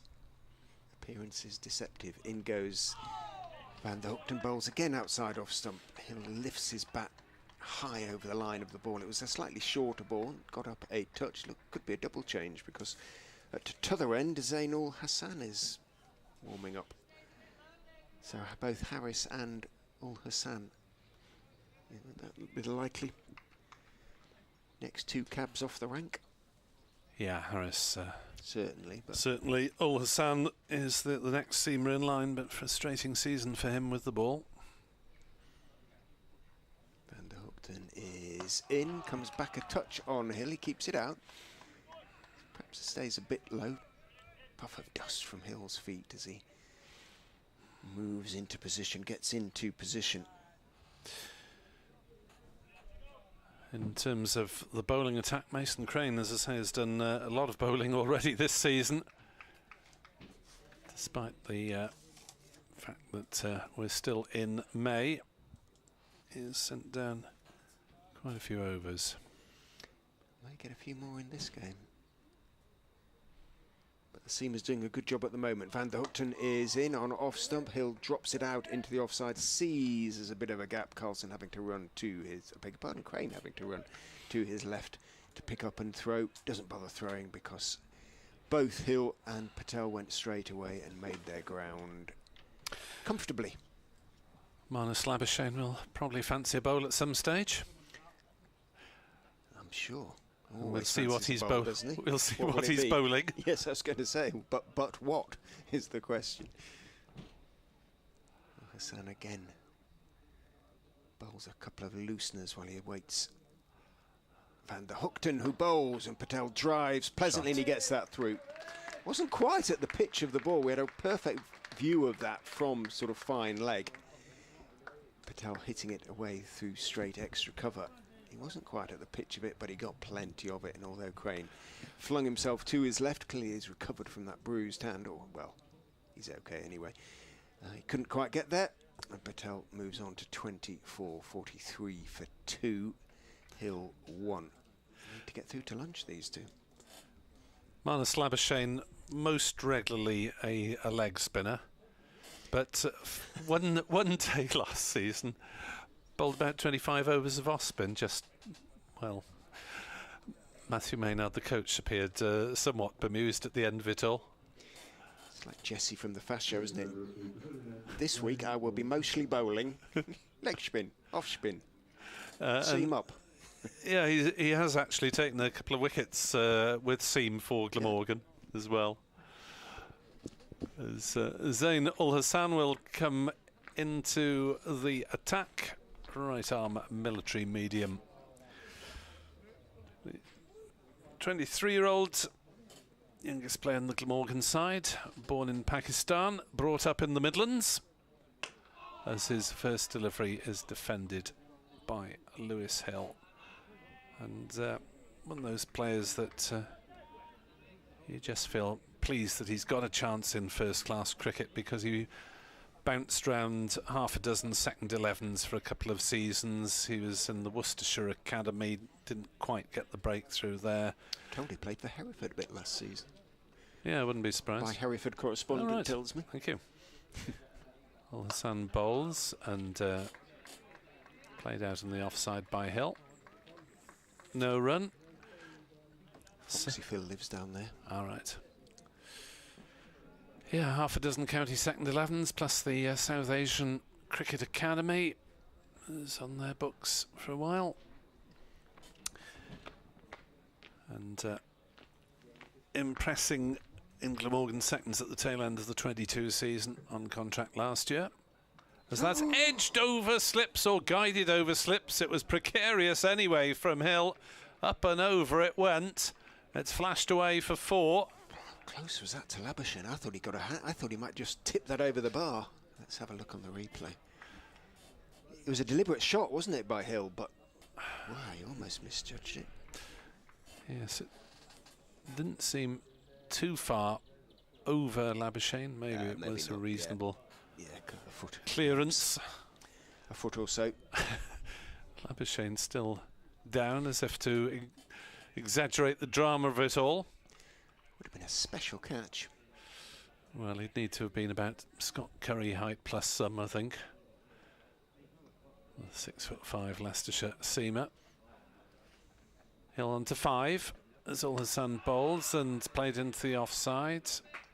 A step or two down this wicket and then stay where you are. Hill 5, Patel 24. The men out. Harris for 14 and Kimber for a single. This morning Glamorgan lost North East. First ball for 61. And Harris for 18, leaving Hamza entertainingly 24 not out. As Ul Hassan bowls and Hill is forward, defending. Just looks to be bowling with maybe a mile or two faster than usual today. Zain Ul Hassan had 3 Weetabix for breakfast, obviously. The breakfast cereals are available. As Ul Hassan in, bowls and hurries Hill slightly. Plays it back down the pitch. Decent start from Zain Ul Hassan as he looks to break his wicket drought of the season. 47 for 2 Leicestershire in reply to Glamorgan's 3-8-7 all out with just under 20 minutes until luncheon. James Harris is going to take over from Tim van der Hoogten. 6 overs at 1 for 20 in his opening burst for van der Hoogten. Will have to be used presumably with a certain amount of care. First class game of the season. You don't want about 2 long spells. Harris this season has 17 wickets at 36. He's bowled 180 overs for Glamorgan. Long consultation. Sorry, Nick, you Not at sound all. like you're about to say something.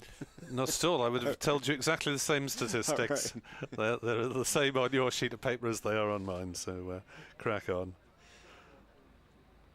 North East jogs all the way, having stayed with Harris at the top of his mark for some little time talking about the field. They do have a third man for Patel. They do also have a deep backward square. Harris down the slope from the Bennett end bowls to Patel, who clips him nicely away to that deep backward square. So perfectly placed. Had Crane been at square leg, that would have probably been 4. As it is, it was just the 1, and then Crane jogs in because for Hill, still relatively new to the crease, faced only 14 balls. It's a slightly more attacking field, shall we say.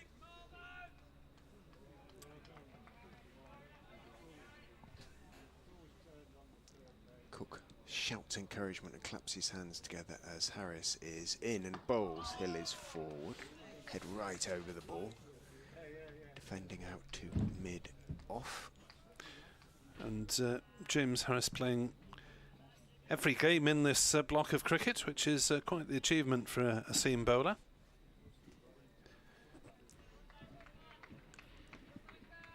The other ever-presence being keeper Cook, North East and Carlson. Harris is in. Hill clips it firmly out towards, just in front of square, but Crane again is perfectly placed and makes the stop. Leicestershire's 11 has been a little bit more settled. Well, Tom Scriven, Scott Curry, Peter Handscomb, Rishi Patel, Marcus Harris, Ben Cox, Louis Kimber, Lewis Hill, all ever present. Consistency. Well, they did let 6 go at the end of last season, and they're a much smaller squad. In goes Harris. Hill is forward, almost walking forward into the defensive press there. Yes, Glamorgan did trim their squad a year or two back, but looking at the second 11 fielded earlier this week, it was entirely staffers, so they do have just about 22 full-time on their books.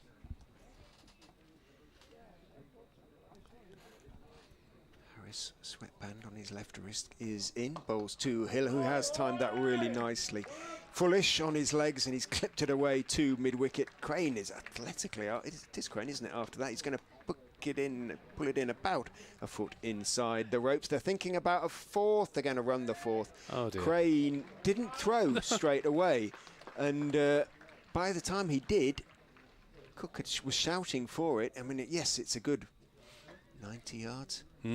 But had he thrown straight away, Hill and Patel might just have not taken the chance. But seeing him holding the ball as they turned, they took on the throw and beat it comfortably. So Hill on to 9. Yes. 50 up. Might have just gone to the, got it somewhere in the air towards the nearer end. Yeah, exactly.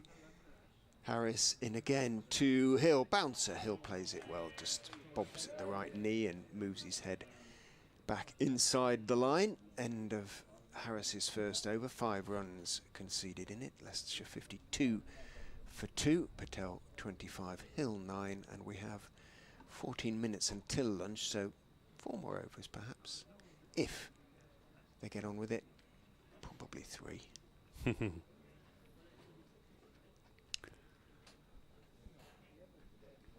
Run rate 3.7, pretty respectable. Bit more cloud now arriving over Grace Road. Hopefully not accompanied by any precipitation this afternoon. Zain Ul Hassan, who bowled a decent first over. One delivery of which was uppercut by Lewis Hill. Patel on strike, driving nicely, fielded by Hamza at mid-off, and there's no run.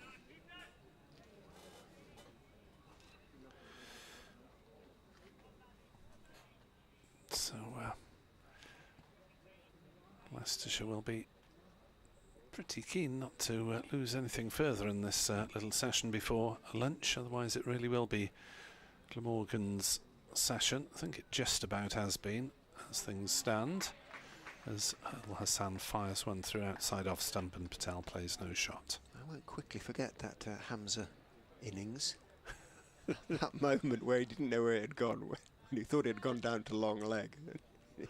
He was just rolling back to the bowler. He went running up the wicket and suddenly realised if that underarm throw from Curry had hit it.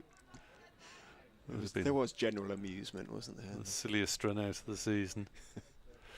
Al Hassan in, bowls forward, plunges Patel. Well, if only there were hundreds of young boys and girls across the nation who wanted to be Rishi Patel, opening bats, playing like opening bats. He's a lovely player to watch, aesthetically, I think, Patel. Al Hassan bowls and Patel is forward, defending. Trickling towards Carlson at cover, no run. But I suppose with the predominance of white ball cricket as a major way to make a living, the traditional art of the red ball opener has been deprioritised, as that is defended by Patel up to mid-off. No run. Rehearses the shot. Looks equally nice the second time of asking. 52 for 2.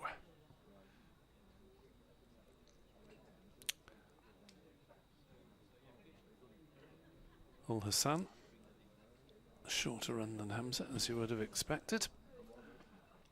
Ball's edged, and did that carry to slip? I don't think it did. Patel pushing forward, not quite playing down the right line. Consternation in the cordon, but not the reaction of a dropped chance. And again, like Cardiff last week, not much is carrying through to the slips in this game. Have been any genuine slip edge, catches? though. Genuine edge. Don't think we've had any slip catches, have we? Plenty of edges towards slip. A few wicket-keeping catches. Patel took one at point. Swindell's on the boundary at mid-wicket. It was short of Labuschagne at first, but second northeast was sort of reaching to his left. Might just have stuck out a left hand and sort of plucked it up, but yeah, just not quite enough. Harris is in to Hill, who defends carefully back up the pitch. Northeast is still talking about it, yeah. Obviously, to Labuschagne, saying, maybe suggesting that he might have got to it on another day.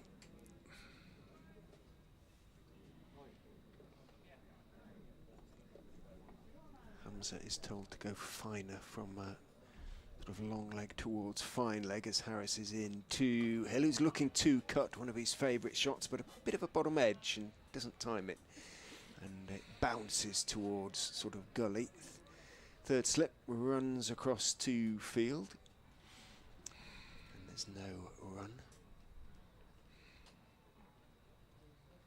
Billy Root in there, carefully marking his position, scrape in the ground.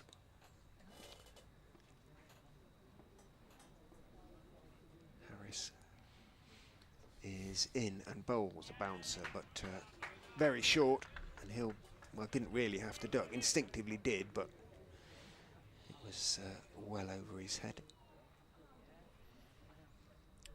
52 for 2 remains the score.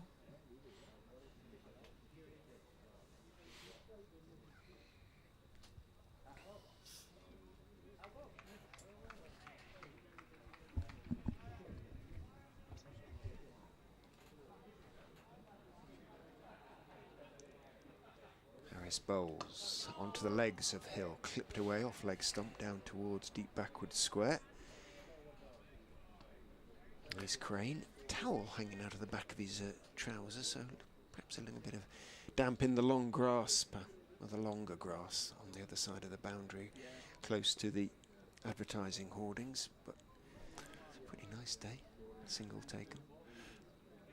Yeah, he tends to use that quite a lot. Okay, maybe for his drying his hands before for bowling sweat as much as anything might be the issue. Harris is in to Patel, who's looking to clip 2 mid-wicket. It doesn't time it though, but might just pick up 2. He wants 2, but Hill sends him back. Good work by Ul Hassan. Urgent work, and that's sort of, he got his throw away. It wasn't a great throw. There probably was a second there, but he got it away quickly, and Leicestershire didn't take the chance. So just the single to Patel. He moves on to 26. Hill on to 10. Harris in, bowls outside off stump, dies rather into the gloves of Cook, down by his ankles, uninterrupted by Hill. End of the 16th over of the innings. 54 for 2 is the score. 7 minutes till lunch. 2 more overs should be possible, for sure. It's remarkable, isn't it, how getting any sort of throw into the air is usually enough at professional level to deter batters from running, because they know that most people, most of the time, aren't going to be able to get it pretty near to the keeper or bowler.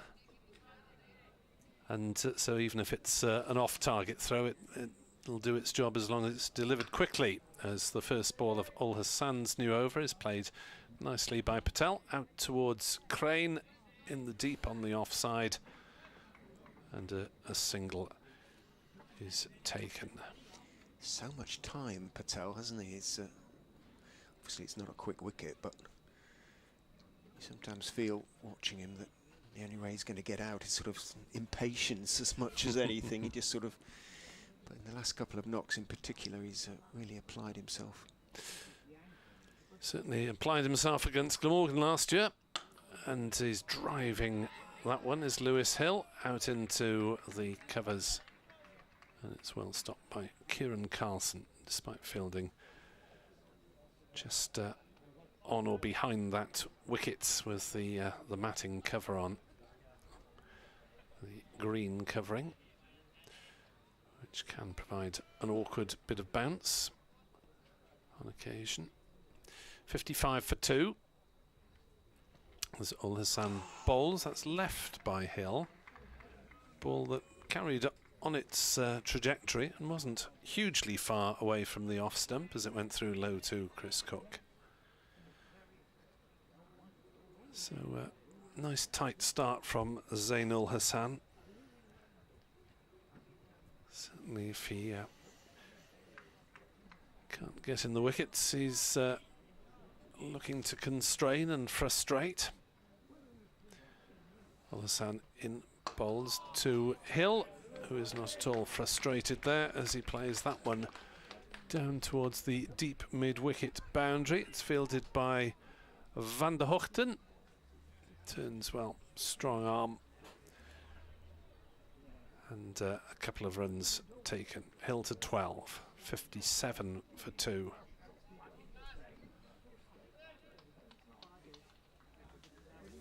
Van der Hochten looking just a tad stiff in that chase after his first spell of the season.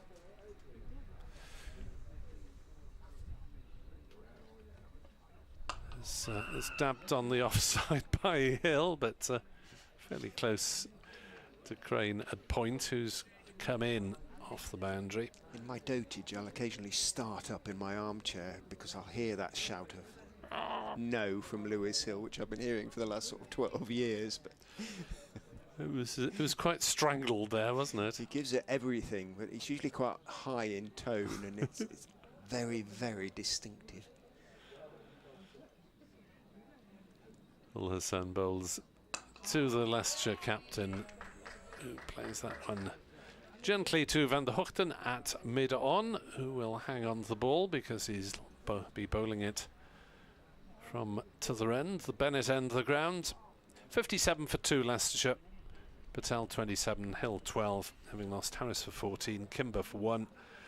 Glamorgan this morning lost North East first ball for 61, and Harris eventually for 18. Hamza was 24 not out, and the wickets this morning falling to Curry, his 5th, 5 for 64, and Mike his 3rd, 3 for 105.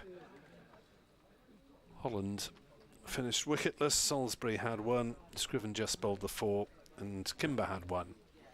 Harris is in, bowls a bouncer to Rishi Patel, who squats down, lets it bounce over his head. It is the last over before lunch, before rehearsing the pick-up pull over deep backward square. There is a deep backward square, so that might also, one hopes and trusts, have been in his thinking in him deciding not to play the shot.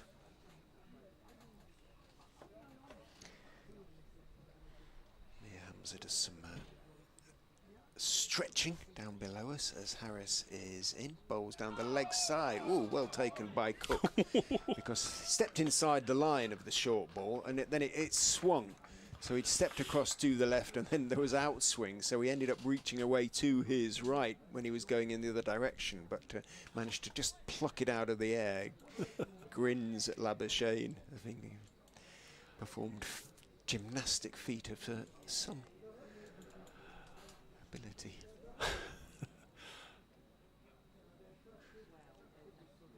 Harris is in, bowls line and length. Patel again with so much time, just blocks it out to sort of mid-on, and then sort of strolls around Patel as though he's constantly sort of having to rein himself in. But that's what he has to do. 3 balls left in the morning session. 57 for 2. Game nicely balanced. Glamorgan 387 all out. In goes Harris, bowls outside off stump, Patel leaves.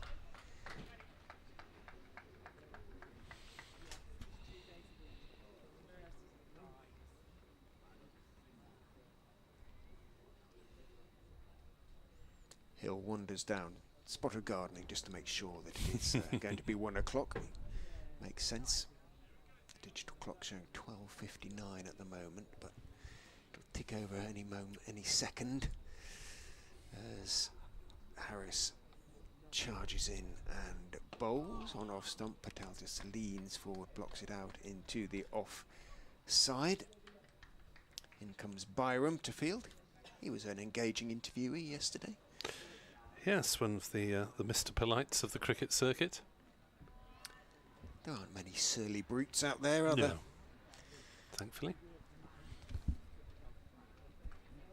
Well, one more ball. It has now ticked over to 1 o'clock, so Billy Root comes up from third man to third slip.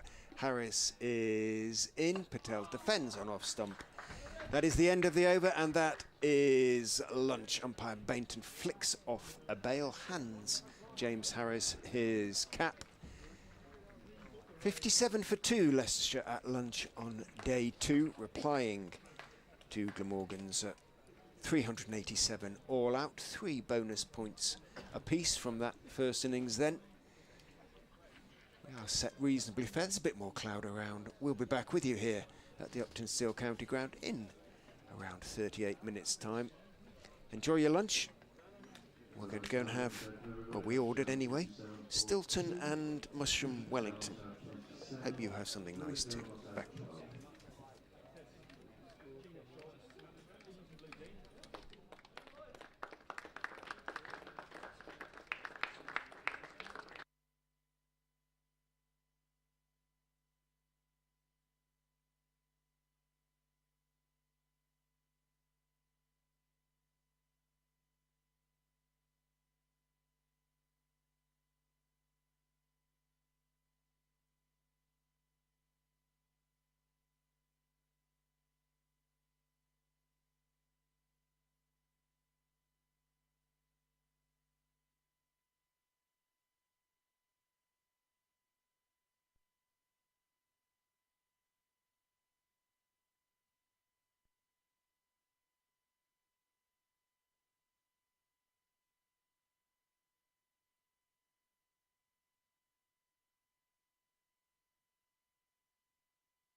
Houghton for just a single. Not out, Rishi Patel 27 and the Leicestershire skipper Lewis Hill on 12. So plenty of work for Leicestershire to do, and their first target is to get up to the follow-on target, which is at 238. Yes, it may be that there isn't a huge lot of time for the game to develop after that. We hope the forecasts are wrong in their rather gloomy prognostications for the next couple of days, but it seems likely, whichever forecast you read, that there will be interruptions of some sort.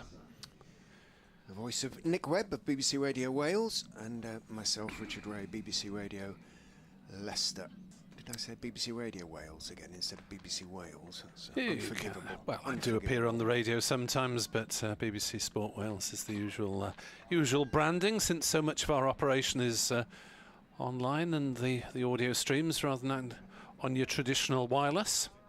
Ul Hassan to bowl the first ball after lunch to Hill, who lets it go outside off stump, and there is enough proximity to the off stump to interest the Glamorgan infield.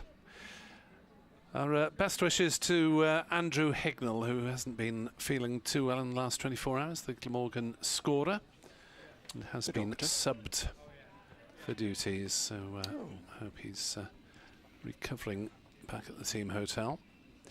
Ul Hassan bowls, and that is through outside off stump, and Hill plays no shot. And Andrew, of course, will be particularly keen to recover to take up the cudgels for Tuesday evening's international as well between England and Pakistan men, which is a sellout at Sophia Gardens. Is that how it works with sort of England internationals? It's the home scorers of the ground rather than... As that is defended on the onside by Hill, and there's no run. Certainly Andrew's been in action for most, if not all, the England one-day games in Cardiff. Well, it must be then. I mean, obviously they'll take a score when they go abroad, but... Whether he's the official England scorer or the official visitors scorer, I'm not quite sure. Okay. As Ul Hassan bowls and Hill stretches forward and defends. And there's no run. We get the time of year, time of the weekend when my phone buzzes away merrily, and I have to check it in case it's messages from base, but it's mostly score updates on the club WhatsApp group. I'm sure a lot of club cricketers know the feeling. As Ul Hassan bowls, and there's the first runs after lunch, or the first run after lunch, singular, as Hill turns it away down to Van der Houghton at backward square, 58 for 2. Yeah, just to warn you in advance, we both have half-hourly updates into sports programmes throughout most of the afternoon, so Nick will briefly disappear, and you will hear me sort of burst into news mode every so often. Useful summaries for online listeners who are joining us all the time, of course, as Ul Hassan bowls, and that's driven straight by Patel. Bowler gets a hand to it in his follow-through. Nice tight opening over after lunch, conceding just the single from Zain Ul Hassan, who is certainly bowling pretty straight in this 4 overs. 0 for 8. James Harris, 3 overs, 0 for 7. A wicket apiece to Glamorgan's 2 opening bowlers. Mir Hamza, who had the Australian Marcus Harris leg before for 14, and then Tim van der Houghton finding the edge of Louis Kimber's bat with just a single to his credit.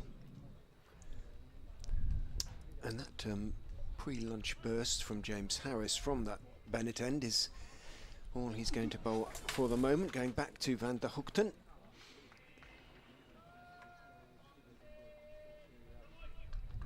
Morgan, and it was a pretty decent opening burst from him. 6 overs, 1 maiden, 1 for 20. He's going to be bowling to Lewis Hill, and he comes from the Bennett end. Hill is forward on off stump, angled back, pushing out towards backward point, and there's no run.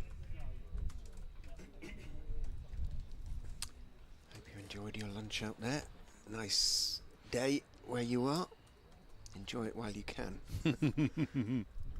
It being a bank holiday weekend, of course, the weather is supposed to turn, but we'll see.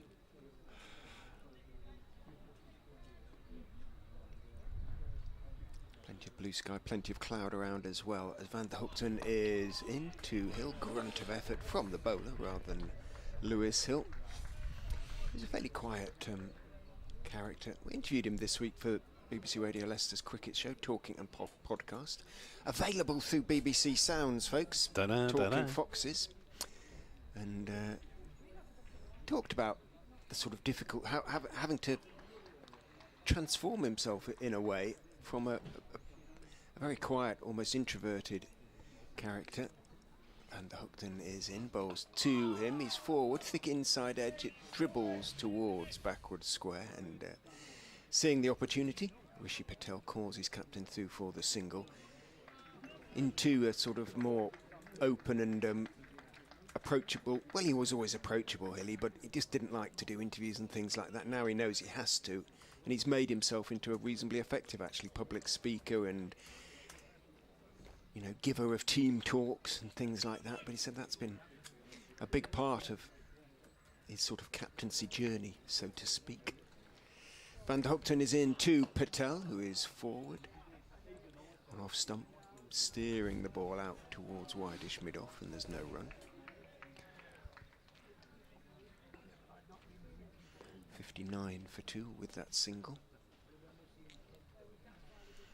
Yes, there's plenty of leadership in the Glamorgan side at the moment, with Sam North East having done the job previously for both Kent and Hampshire. Van der Hoogten is in. Fuller, looking to drive, but not really timing it, hitting it down into the ground, rehearses the shot, Rishi Patel.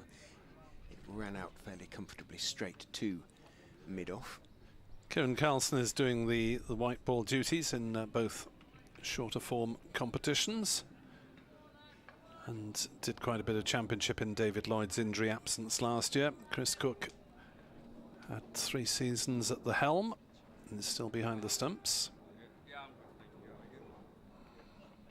Goes Van der Hoogten, looking to work it through mid-on that occasion. Again, Patel not getting full weight behind the shot, and again rehearsing it. Well, he was looking to work it away through sort of wide mid-wicket, really, and again picked out mid-on. End of Van der Hoogten's over. It was quite a restrained affair.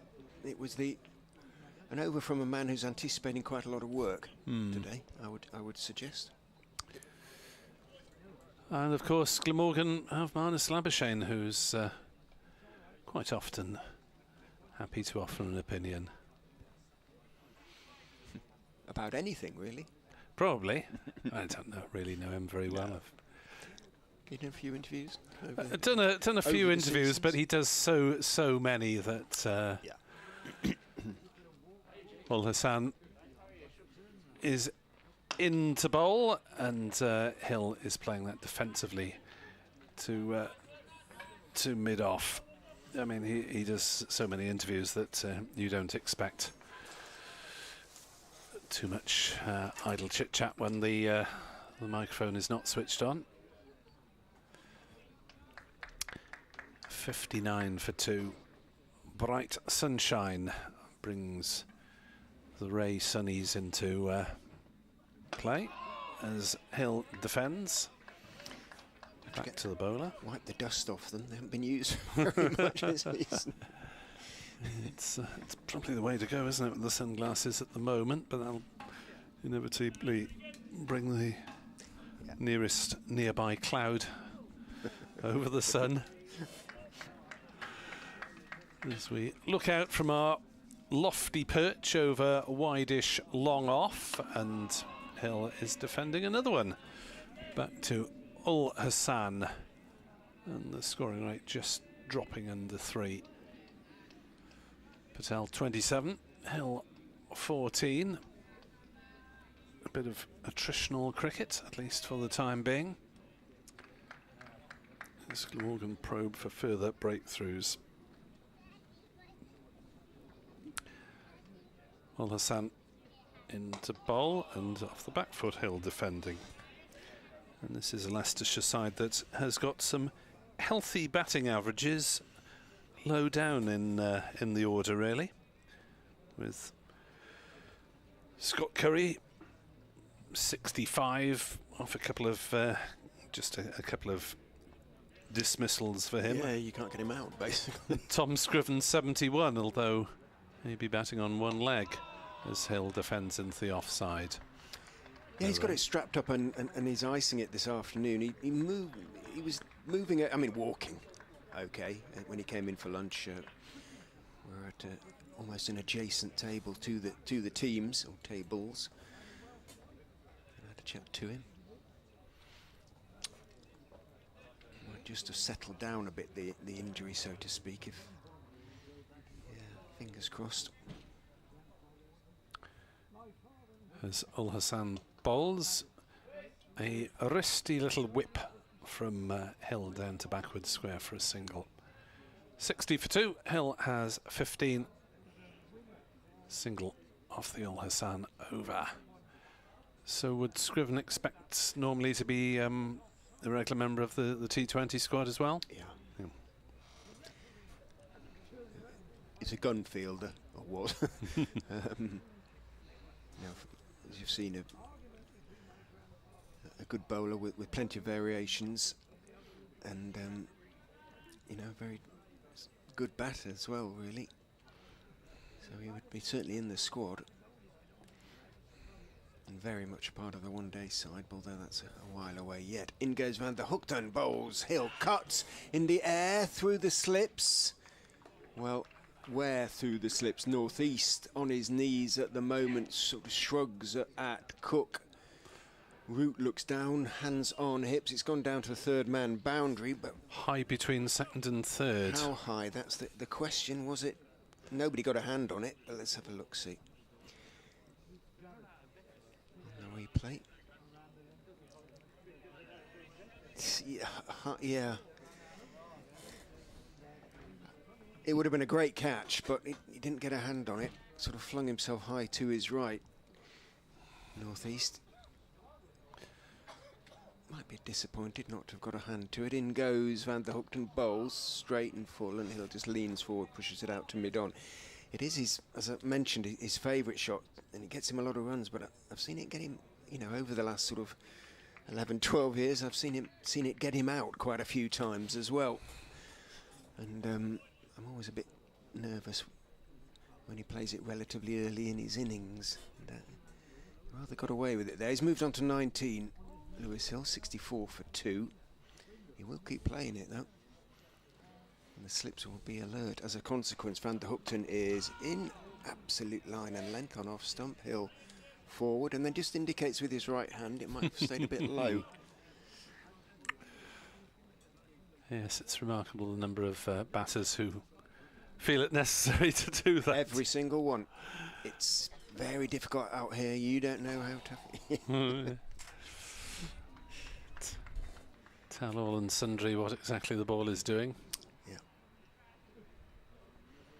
It's almost a tick, isn't it, with batters. In goes Van der Hoogten and bowls. Hill is beaten, I think, on the outside. Yes, he was beaten on the outside edge because he raised his eyes up to the heavens. He then sort of dropped his bat, so to speak. Not literally, of course, just dropped his hands.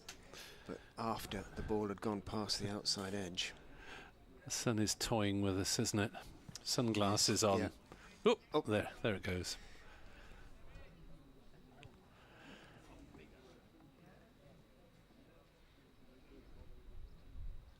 And the Hoogten bowls. Hill is forward on off stump. This is the good lines, great lines, really, from both Van der Hoogten and Ul Hassan as well. Real line and length stuff. Give the batsman nothing. See if impatience can play a part in a dismissal as well, as it so often does. One ball left in the 22nd over. The run rate has dropped below 3. That will please Northeast. His side have control of the scoreboard at the moment. Van der Hoogten is in. Hill is looking to clip down the leg side. Well, there's an appeal for leg before as it thumps into the pad. It did sound woody. Yeah, from the shot played, it was very much one that the batter expected to continue down leg side. So 64 for 2 at the end of the over. Umpire Bainton obviously turned the appeal down. Let's have a look-see. Oh, he'll be going down, I think. Well, so did Umpire Bainton. It's a bit of in-swing. 64 for 2 then, as the economical Ul Hassan looks to add a breakthrough to his economy as he's bowling to Patel, who's forward and chops the ball down into the ground. It just rolls ever so gently to first slip and therefore not too far away from the stumps. Not in control of that one, Rishi Patel, for once. Probably the first time in his innings that he's looked actually inconvenienced. But Ul Hassan is bowling well here. Ooh, it was close. And he comes again, and that's worked away on the offside by Patel to point, no run. There's a thick inside edge that actually went onto his back pad. All right. And then didn't miss off stump by very much at all.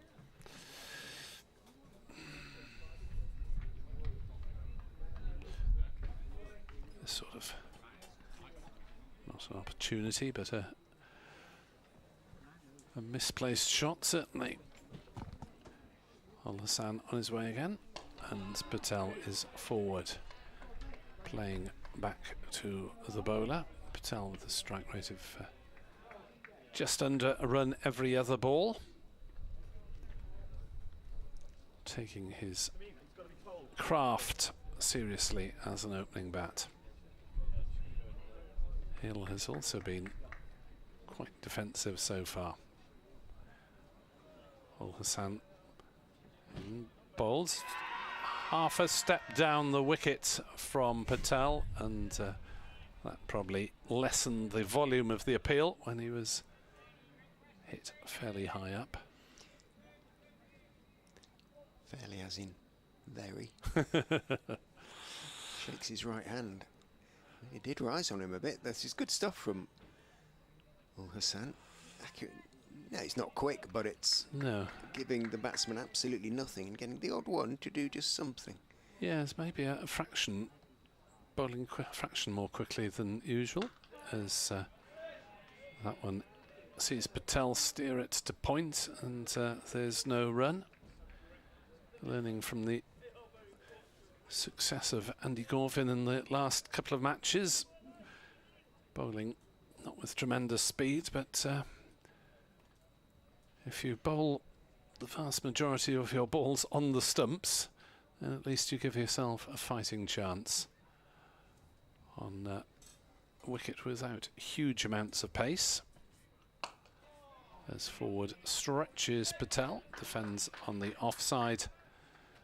And the end of a maiden over for Zainul Hassan. He's bowled 6 overs now and conceded just 9 runs. 64 for 2 Leicestershire in reply to Glamorgan's 387 here on BBC Sport Online. This is what the Glamorgan bowlers are doing so well that the Leicestershire bowlers didn't manage to do. They never really had any sort of control over the run rate. Might have had a few overs here and there where they were harder to get away, but there was always something, nearly always something in an over for a batsman to get away. Nothing at the moment for Hill and Patel. Hill faces Van der Hoogten, and well, that was part of it, I think. It was a sort of wide delivery, swung away from Van der Hoogten, but Hill went for a big booming drive outside off stump, got nowhere near the pitch of the ball, and went past his outside edge. Could easily have edged to Cook, and as I say, that little bit of perhaps a feeling of being tied down and not wanting to be tied down. Hill's at his best when he is busy and picking up his 1s and 2s, and he just might be feeling a little bit under pressure at the moment. Van der Hoogten is in, bowls, that one comes back, but Hill on the back foot, just comes down on it in time and pushes it out to square leg and does pick up a single as Crane. We might see bowling sometime this afternoon. Hopefully not the obligatory over before tea. No, I mean the seamers are doing well. They are. And Crane, well, as with nearly all leg spinners, the run rate may well rise, but the degree of jeopardy may rise as well. 65 for 2. Hill on to 20 with that single. Van der Hoogten is in to Patel, who gets a lovely delivery that bounces and takes the edge, and that is a huge breakthrough.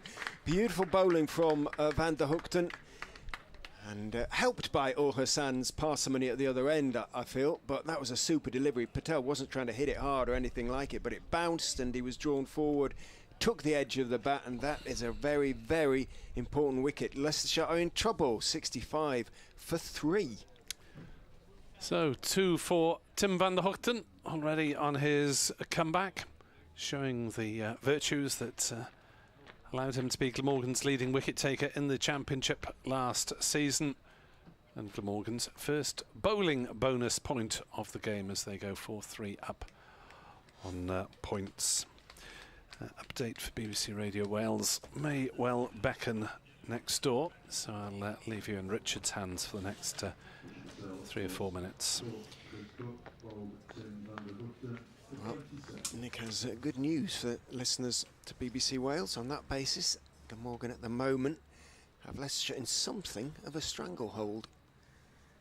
Peter Handscomb, whose form has been outstanding this season. It wasn't for Victoria in the Sheffield Shield in Australia, but he came back to Leicestershire and has been outstanding from the off, really. His scores so far this season: 26 at Headingley and 51 at home to Sussex, 68 at Derbyshire, 99 at home to Northamptonshire, 109 against Middlesex, 11 in the first innings against Gloucestershire, a rare failure, and then 81 in the second. So an awful lot resting on his shoulders. 445 runs at 63, comfortably the highest aggregate runs for Leicestershire this season. Rishi Patel came into this game second at 406, so 4-3-3 now, but 65 for 3, a position of considerable jeopardy for the Foxes. Van der Hoogten is into Handscomb, very straight, and Handscomb crouches slightly as he blocks that one out towards mid-off.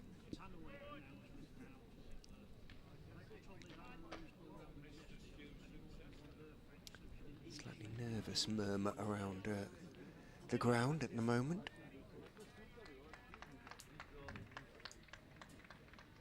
Not amongst the Glamorgan fielders or indeed their supporters. Anticipation is more the order of the day. A licking of the lips as Van der Hoogten is in to Handscomb, again very straight on off stump, and Handscomb carefully forward as ever and wanders off to short leg. He's got a forearm guard on, Peter Handscomb, long sleeved shirt, 54 on his back.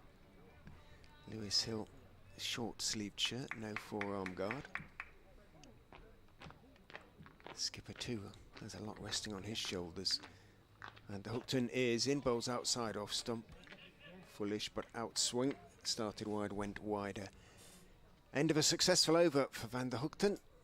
Big over, big wicket, that of Rishi Patel, whose form this season has been pretty good, certainly in recent matches, and he'll be disappointed not to have gone on this occasion. 65 for 3 off 24 now, Leicestershire.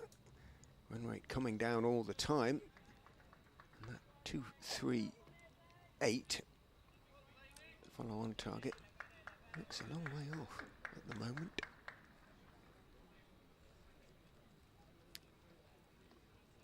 Zain Ul Hassan is going to continue from the pavilion end. Bowl to Lewis Hill. Bowls. Hill is turning him off his legs. Lots of oohs and ahs, but Hill was pretty much in control of that one. Just turned it around the corner. behind square down towards Van der Hoogten, who's in front of the electronic scoreboard down there, the excellent electronic scoreboard, if I may say so. I think the best electronic scoreboard in the country, frankly, in its layout and its sort of resemblance to a traditional scoreboard, but with an awful lot more sort of information, readily changeable information as well. The fact that it's bang in my eyesight helps. You can't see it from the press box, as they keep reminding me. In goes the sand, bowls outside off stump. Handscomb steps forward, lets it go through. So up and running for a year or two, and then Paul Rogers, Leicestershire scorer, kind of redesigned it. Made various suggestions, design suggestions as to the layout, so that there was some sort of resemblance to a traditional scoreboard, if you like. There is a beautiful traditional scoreboard here at the Uptonsteel County Ground, one of only two left in the country. Now in goes Ulhasan, bowls down the leg side, falls in his follow through. Stays on his knees for a minute, looks back at the pitch, picks himself up. It was turned by Handscomb, but only as far as mid-wicket. Zain Ulhasan just scrapes at the crease, so it may be that he just lost his footings. Ground staff will have filled in the holes there, such as they are. I don't think they're particularly big on it. It's pretty hard, the pitch now. Just a little bit slow still with the grass on it.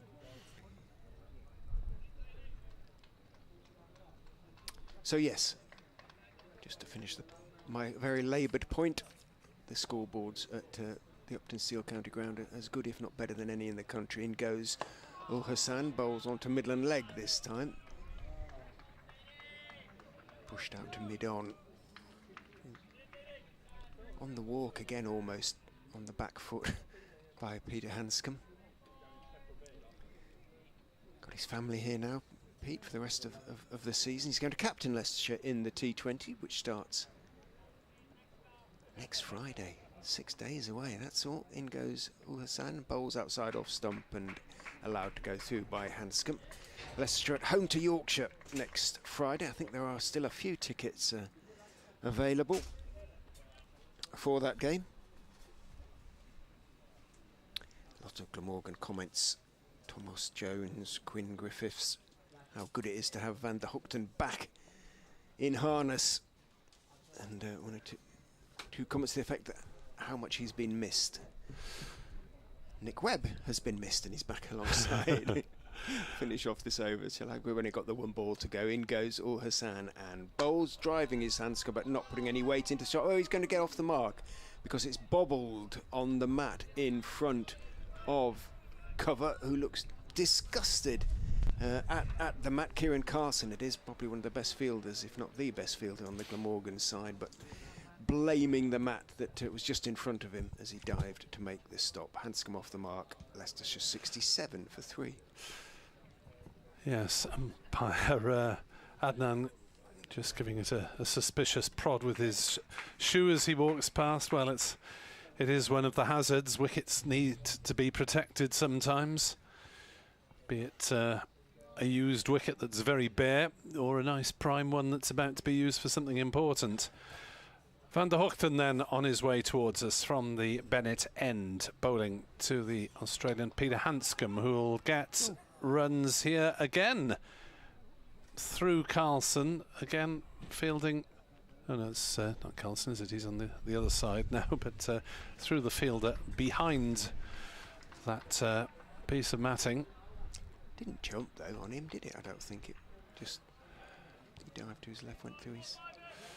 Single take anyway for Handscomb. He moves to 2, 68 for 3. 2-3-8, the first port of call for Leicestershire in terms of avoiding the follow-on. Lewis Hill, the captain, battling away, and Van der Hoogten bowling wide of off stump and going further wide, taken by Cook. Thomas Jones on Tomos, T-O-M-O-S, on the stream. Nobody else in the squad gets that sort of lift, the Van der Hoogten lift. Is that fair comment, you'd say? Harris has bowled a fair degree of short pitch balls for one reason or another early in the season. to get it from that. Yes, length. from just short of a length. Yeah, yeah. Van der Hoogten on his way in, bowls through outside off stump. No shot played, and having Van der Hoogten back in the ranks may well improve James Harris's record as well, if there's someone consistently asking questions at the other end. Glamorgan bowling stocks not hugely deep at the moment, especially when Van der Hoogten, Douthwaite and Podmer were all injured at the same time.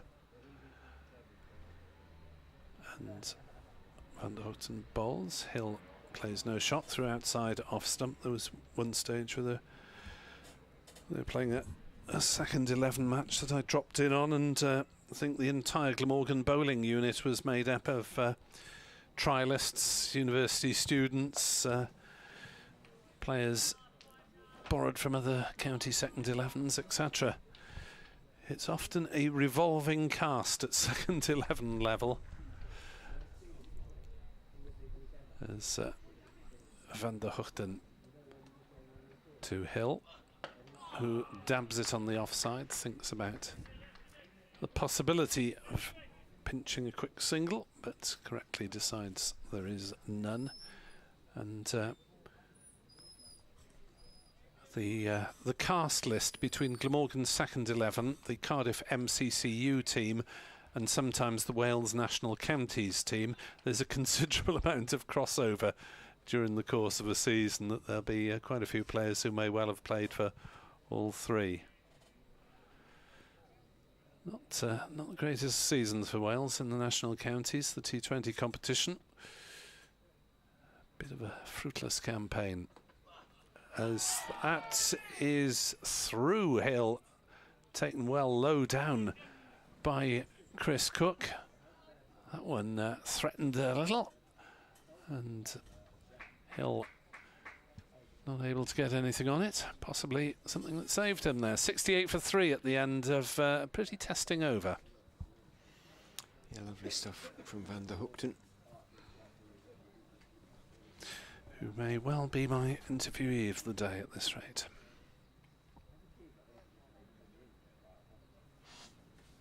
Four overs in this spell, so 10 now overall. It is a fine balance, isn't it? He's going well, but you don't want to overdo it. Yeah, North East will just have to be a bit careful with him. In goes Hassan, bowls outside off stump. Handscomb, who is a very patient batter, just leans forward, lets it go through.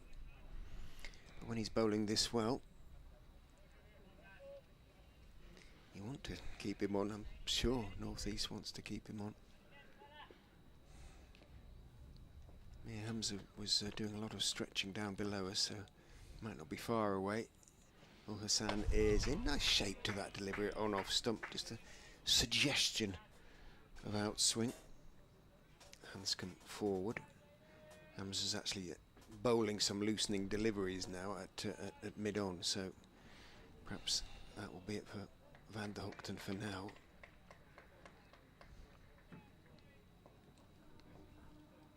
Yeah, Harris didn't bowl many in his first spell, did he? He didn't. Hassan is in. Back foot sort of in the crease, little shuffle across his stumps from Handscomb before blocking the ball out towards cover.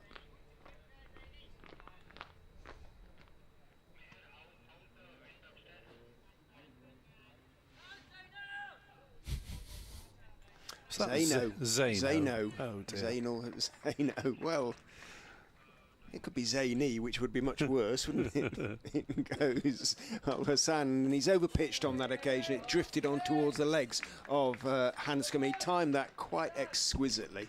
Peter Handscomb just waited, clipped it away, didn't try and overhit it. Nice piece of wood in his hand, that is for sure, because that just flew away to the deep mid-wicket boundary for 4. Yes, it's the quality of the test batter, isn't it? Someone who's willing to wait. I wonder what that feels like when you don't sort of almost feel it. No idea. No, I haven't a clue. But it must be nice. Handscomb on to 6, 72 for 3. Hassan is in, back to that immaculate line and length on off stump, and Handscomb forward, treating the delivery, of course, with respect out to point and crane. It goes. Yeah, Hamza's warming up for another spell. So he's likely to take over from Hassan. You reckon? Or from Van der Hoogten? Probably Harris from the top end, I would have thought. You would think so, wouldn't you? Logical thing. But Harris isn't actually warming up. In goes Hassan and bowls. Middle stump this time. Handscomb plays it back down the pitch to Zaino, who takes his cap from the umpire. And now it is going to be Mir Hamza from the top end, from the Bennett end.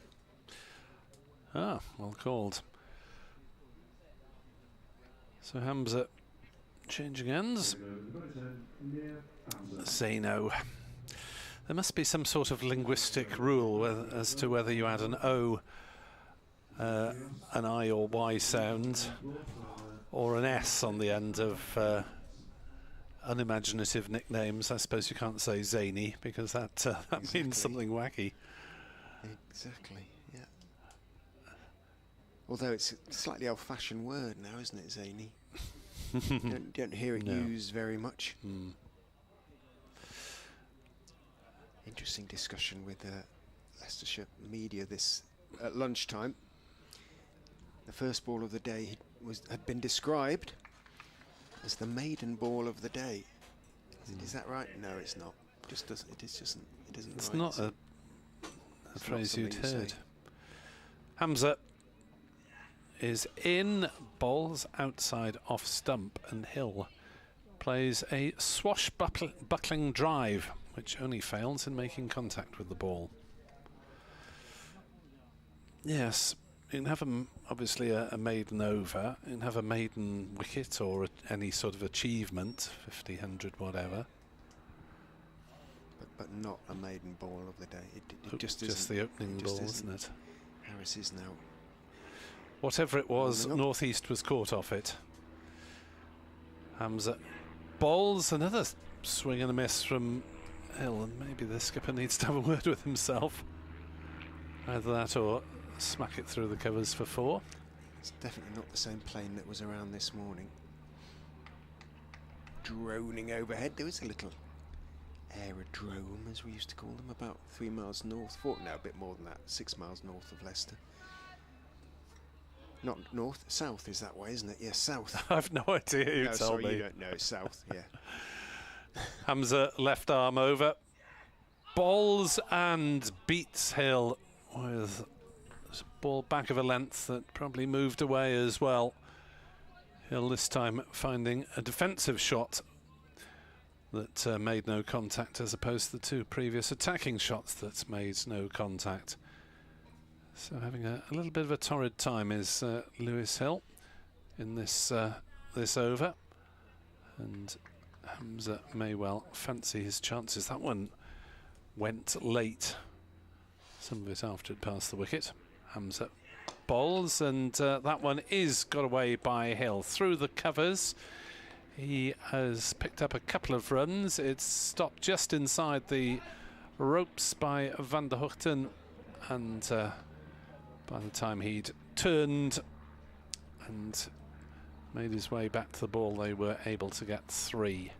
So Hill moves to 24, 75 for 3, 238 for the follow-on, 250 onwards, of course, for bonus points. Glamorgan and Leicestershire both getting 3 apiece with the in the Glamorgan innings. And Glamorgan adding 1 more with the balls so far. I now know what those initials stand for of the teams that. Oh right, that, okay. Mir Hamza. Yes, they got were his first class best for. Yes, abbreviated to initials in Playfair as Hamza bowls down leg side. This one will run away for 4 somethings. Bat, yes. Little leg glance for 4 by Peter Handscomb. 79 for 3. Hit me with it. So SNGPL Yeah.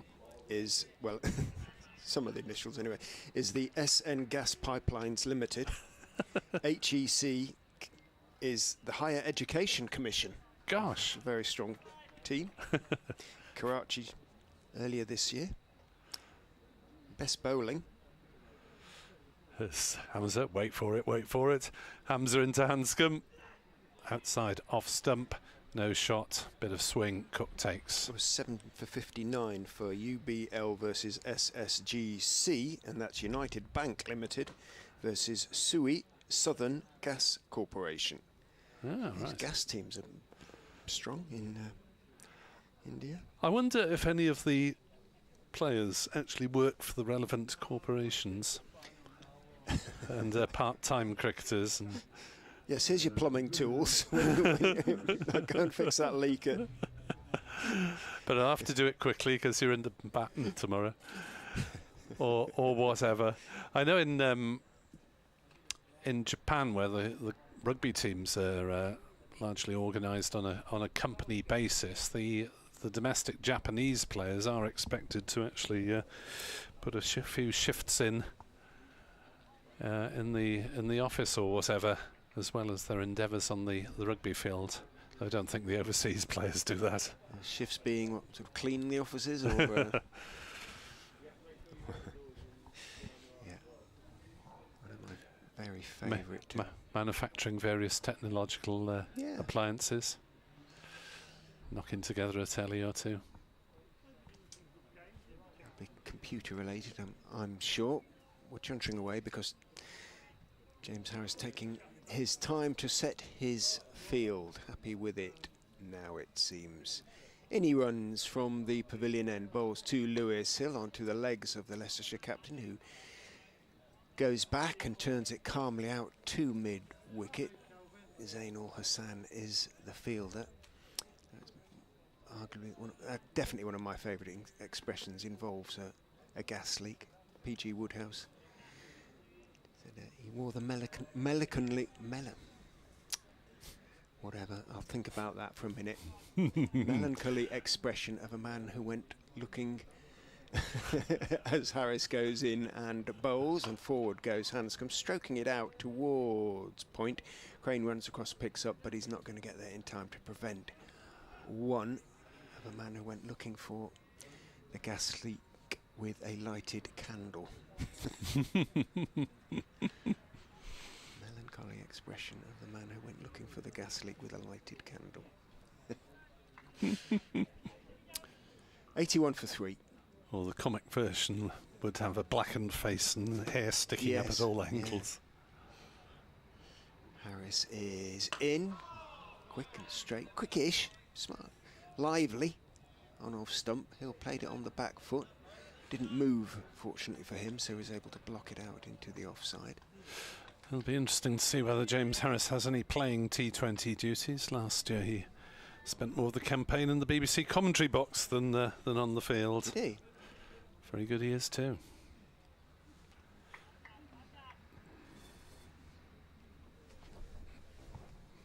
Runs away from us, shirt hanging out of the back of his trousers, bowls to Hill, who's forward. He's going to pick up runs there, angled bat, no third man. Crane, fleet of foot on his toes as he sprints back towards the sort of semi-permanent hospitality marquee. Picks up around about 2 yards inside the ropes and gets his throwaway. Asked Scott Curry yesterday whether, after he picked up the wicket of Crane, his Hampshire teammate, whether there'd been a bit of gentle joshing. No, said Scott, he's one of his best friends in cricket, so nothing to be said.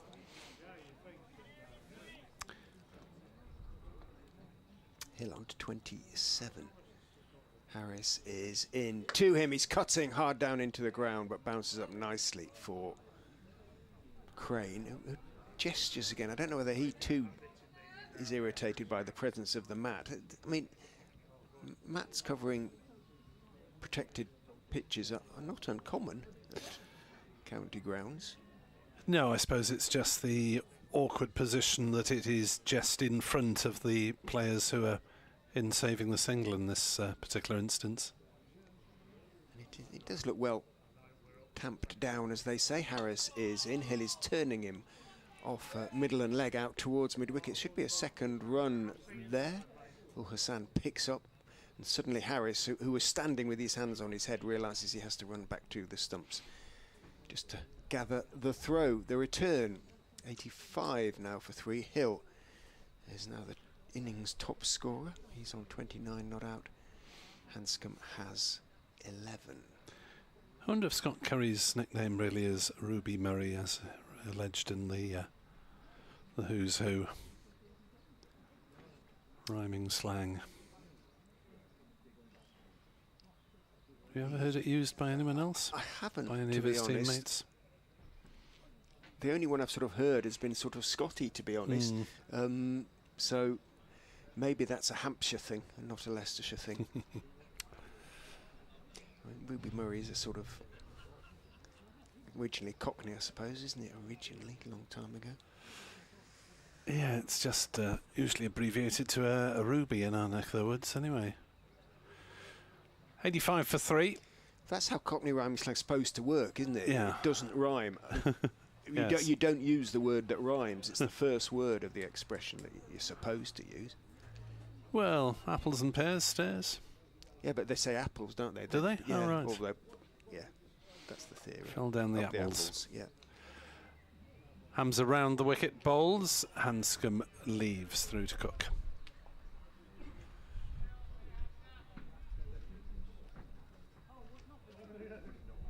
.88, Dan Douthwaite. It's not really rhyming slang, but just sounds sounds good. It's more like a bingo caller. Yes, yes, that's right. Actually, oh no, that's very un-PC 88, isn't it? I grew up on the East Coast, and there were plenty of amusement arcades and bingo callers there.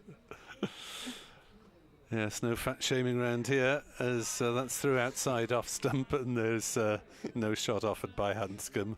Yes, there were some very interesting, quote-unquote, descriptions used for certain numbers. Handscomb 11, Hill 29, 85 for 3, in reply to 387. As Hams in bowls down leg side, the Hamza grunt. Very loud for that delivery. Whether the grunt means it's a couple of miles of an hour faster, I'm not sure. But wouldn't be out of place as an Eastern European tennis player at Wimbledon. 85 for 3. Handscomb on it.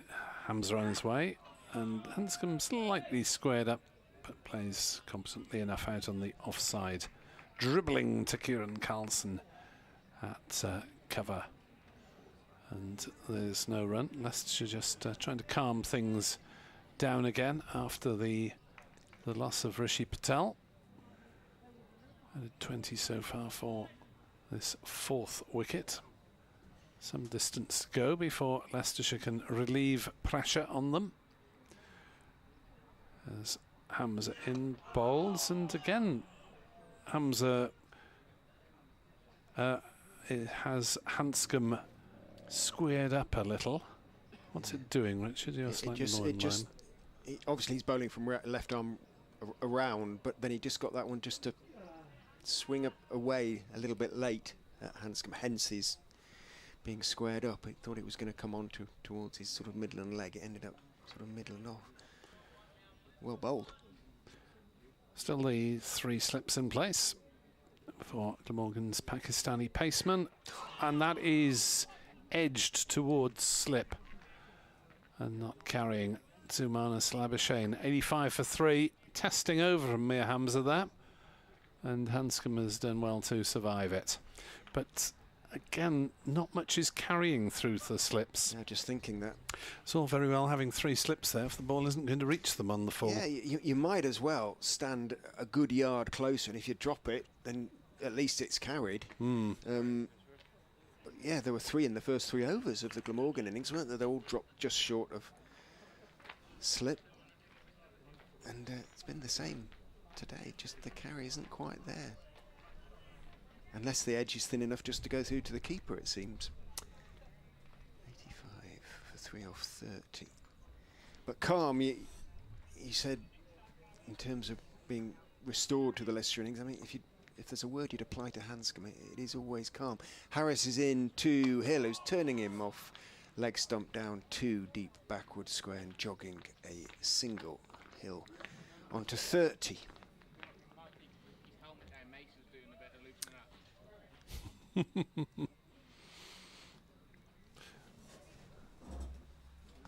Update coming from BBC Radio Leicester at past.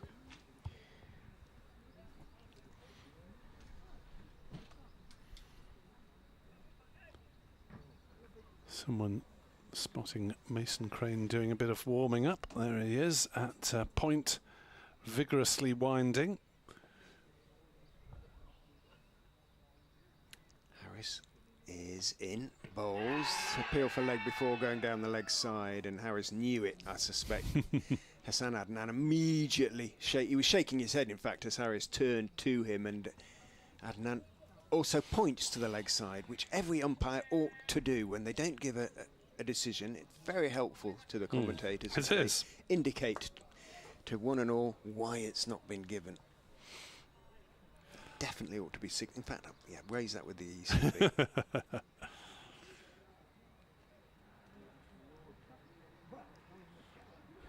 Harris is in on driven straight back to him hard by Handscomb, but very neatly picked up indeed by James Harris, reaching down to his right.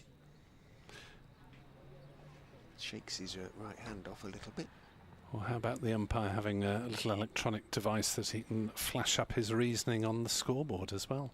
That would be helpful too. Right, better go and update BBC Radio Wales listeners. Back on commentary in a couple of minutes, hopefully.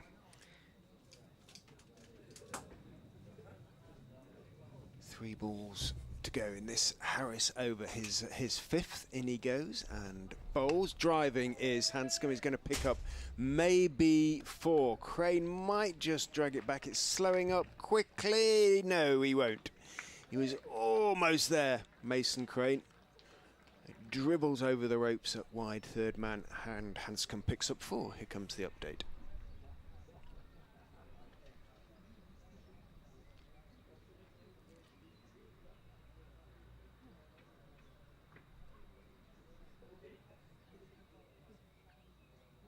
Yeah, I can hear you. Yes, yeah, listening. 90 for 3.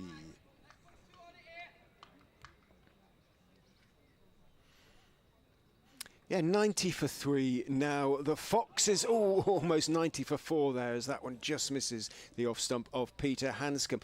An awful lot on this partnership at the moment. Handscomb is 15 not out. He's been in sensational form for Leicestershire this season, the Australia international. And the captain, Lewis Hill, who hasn't been in great form, but he found a little bit of form last time out. He is 30 not out. They came together when Rishi Patel was caught behind off the bowling of Tim van der Hoogten for 27. Remember, Glamorgan in their first innings 387, so the follow-on target that Leicestershire have got to get past to ensure that they don't immediately have to bat again is 237. That feels a long way off at the moment. Glamorgan are bowling well. Leicestershire are 90 for 3.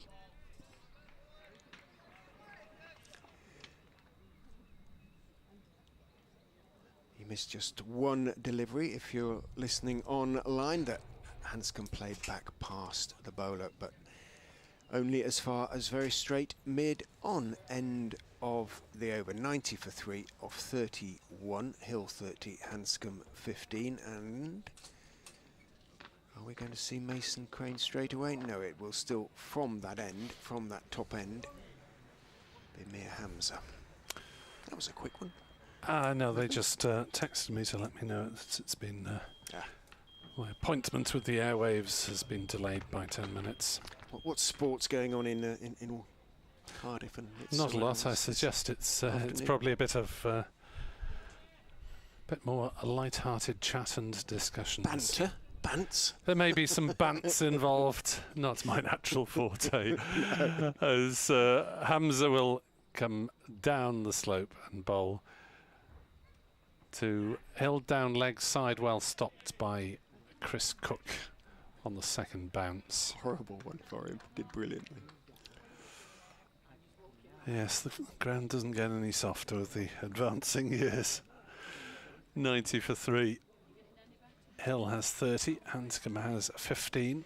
But when it's on even bounce, particularly when it's staying low, it's horrible for the keepers. It's a difficult ground for keepers, this. Hamza in, bowls, and Hill plays that one into the gully area, fielded by Byram, and there's no run. 90 for 3, 2 wickets to Van der Hoogten, 1 to Hamza. The crowd getting younger by the moment from the sound of it down below. Ball being examined, 31.2 overs. Will it be put through the handcuffs? Usually. I think there may be a couple of little Australians down there. Messrs Handscomb and Harris have their very young children here. All right. Well, I hope Mr. Handscomb's children paying due attention. Well, where's Daddy? Since they've been here, he's done nothing but score runs. He's out there and he's hoping not to come back until tea time. As that's down leg side, and Cook is wrong-footed and gets a glove to it to his right. He'd gone too far there, Chris Cook, as that one shot down leg side. Hill couldn't get anything on it, and Cook only just did. They're not bad, these keepers, are they? You've got to say.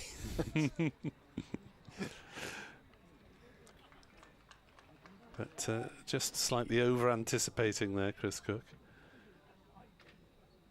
As he goes down again, and Hamza bowls, and that's a quick single taken, and they are through for the single. They didn't seem to be a likely one there.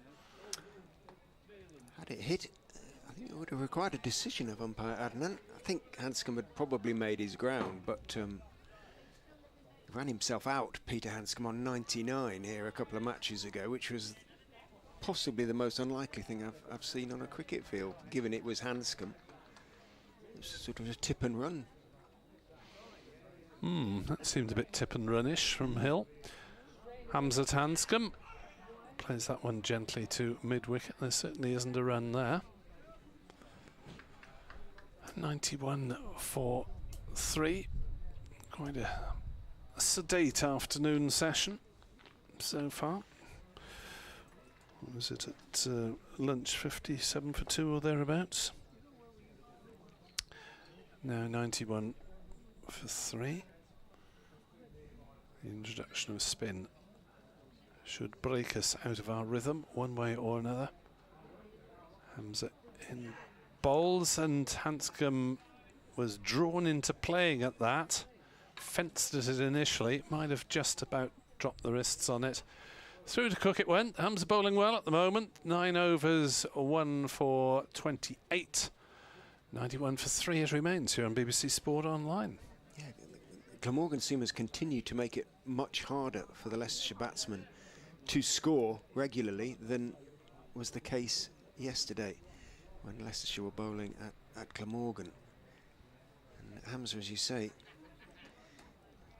bowling really nicely, and also getting from around the wicket, getting away movement to the right-handers, and not easy out there. Handscomb and Hill having to battle, but that's what first-class cricket's all about, isn't it?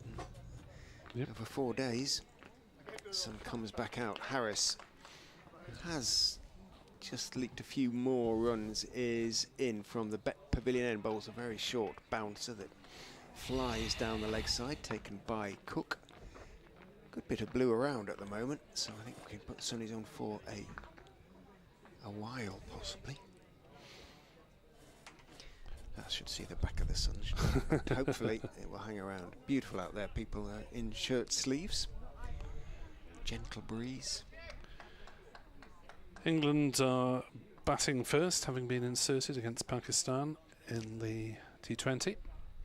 Harris is in. Bowls a little bit short, but on off stump, and Hill on the back foot plays it firmly, but straight out to the covers. Delighted to report there's a Welsh-born player on either side. Phil Salt for England and Imad Wasim for Pakistan. Salt and Butler opening up for England. We'll also feature Jacks, Bairstow, Brooke, Livingston, Moeen Ali, Jordan, Archer, Adil Rashid and Topley. Harris is in. Hill is driving pleasantly square, leaning forward. It's a chase back for Crane. He's had to do a few of those. He's going to pick up around 5 yards inside the ropes of the point boundary. It's a long way out there though, so a comfortable 3 taken by Hill and Leicestershire. When was the last time Jofra Archer was actually playing a competitive game? Goodness me. Where is that? Edgbaston. Edges, just up down the road, down the M69 and up the M6. The M69 derby is Coventry v Leicester. Leicestershire at Edgbaston this time next week, actually. In goes Harris, bowls. Guided down towards second slip by Handscomb, stopped on the second bounce at second slip by North East. Deliberately played shot. Nick disappears. They are now ready to receive the news from the Uptonsteel County Ground. 94 for 3 with that 3-2. Hill has moved on to 34. Been a battling knock. He's having to work for it, as is Handscomb on 15. Harris in, bowls, stays a touch low, stays on the back foot. Gets plenty back down on it. Crane has to run to his left at backward point to make the stop towards a sort of deepish gully. Does so. Partnership 29 since Rishi Patel was caught behind off Van der Hoogten. But they've, as I say, had to really work for it. Run rate being sort of dragged slowly back towards threes. It's at 2.9 at the moment as Harris is in and bowls straight, and Handscomb leans forward and blocks it out too wide-ish. Mid-off, end of the 33rd over of the Leicestershire reply. 94 for 3, 52 overs remain to be bowled today, 20 then until tea. Hill 34, Handscomb 15. Van der Hoogten is back on, presumably after a change of boots or something. Jamie McIlroy trots off underneath us. 94 for 3. And Leicestershire managing to steady the ship after the departure of Rishi Patel. At which point, 65 for 3. Looked a very problematic situation for the Foxes. Glamorgan have bowled tightly right the way through, which has kept up the pressure. So are they going to play the joker in the leg spinner Mason Crane quite yet? Maybe not. Well, they're both, well, Hamza's bowling really nicely at the moment, so if they do, shouldn't be necessarily replacing him. 1 for 28 off 9. They're still in deep trouble here, Leicestershire. You're not convinced? No. Oh. So fighting back towards, not quite parity as yet, but heading that way. Hamza is 10th over. Bowls slapped away on the offside by Hill, but straight to point, and there is no run. What a gloomy Welsh Gus you are. Well, you tend to find that among most commentators on the county circuit, don't you, that they take a slightly less rosy view of their own team's prospects. And indeed, many cricket supporters in general, as a shout of yes from Hamza is only turned into a yes from Hill in terms of scoring a couple of runs down towards backward square leg, pursued by Crane. 96 for 3. I remember in the days before as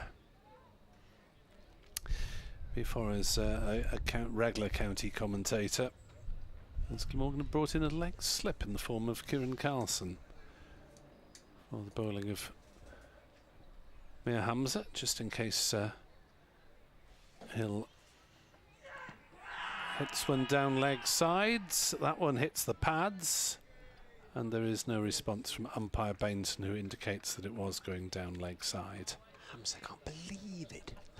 He's looking back at the stumps and looking at his wicket keeper and scratching his head.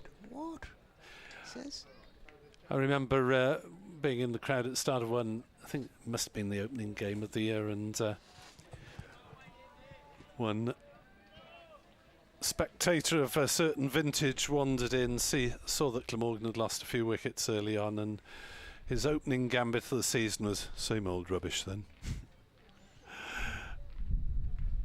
As Hamza bowls a shorter ball that doesn't get up very much, and Lewis Hill has to duck underneath, and Chris Cook has to sprawl to his left to take. The grunts are getting louder. He's giving it everything. Huh? It's the full Sharapova now, isn't it? Fond memories.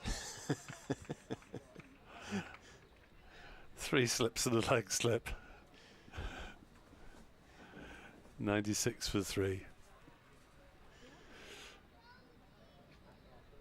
Hamza in.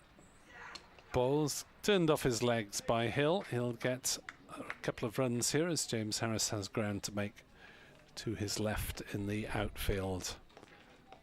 Plops his throw satisfyingly into the gloves of Chris Cook. 98 for 3.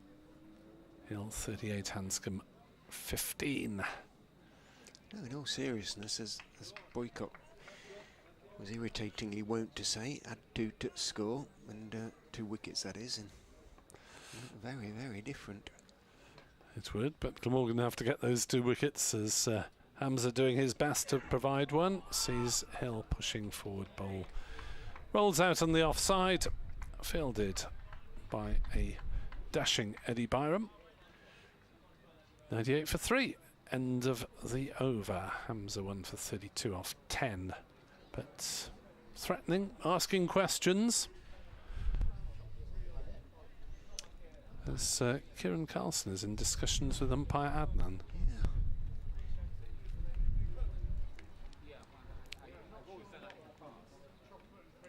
Not quite sure what they're talking about. There doesn't seem to be any particular civilised, doesn't it? Particular contravention by anyone. No, I don't. Might have been. Do you enjoy your lunch? Carlson has bowled a few looseners. I'd be surprised if he were to be brought on.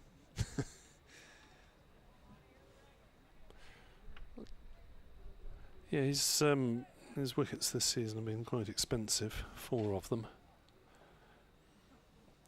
Harris is going to continue from the Bennett end into Peter Handscomb, who solidly forward, pushing the ball back past James Harris, out towards mid-off.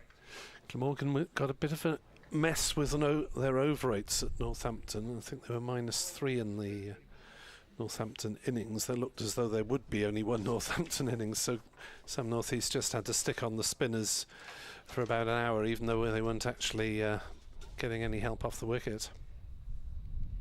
Harris bowls again, good off stump line, puff of dust as Handscomb plays it out into the offside. The aforementioned Carlson picks up, and the Hookton does a bit of gentle hamstring stretching at mid-off, but I don't think that's anticipatory.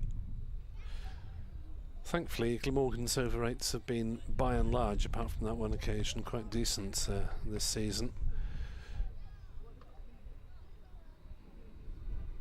Harris turns, runs in, bowls short, pulled, didn't really get all of it. Helped it on its way down towards long leg. Hamza comes into field, and Handscomb takes a single. It's first for some little time, actually. Moves on to 16, 99 for 3. Every run having to be eked out at the moment, it feels, by Leicestershire. And this is the issue. A wicket might not fall for an hour. It hasn't fallen for an hour. 34 the partnership has put on. But it is just 34. So if there is a breakthrough, the scoreboard hasn't really gone very far as the Foxes are concerned.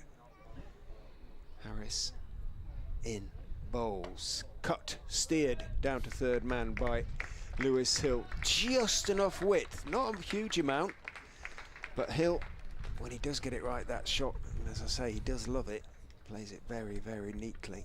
No third man, picks up 4, takes Leicestershire into 3 figures and moves into the 40s. Stung by your criticism of the scoring rate. I'll show that to Richard Ray. It's not a criticism really, it's a sort of tribute to Glamorgan really. It's not saying Leicestershire should be scoring more quickly. They're scoring at the rate that they're being allowed to score by excellent, accurate seam bowling. Yeah, it seems the arrival of Van der Hoogten and the return of Mia Hamza is doing the trick for this game. Harris is in and bowls onto the legs of Hill. He can go back and just turn it nicely down to deep square.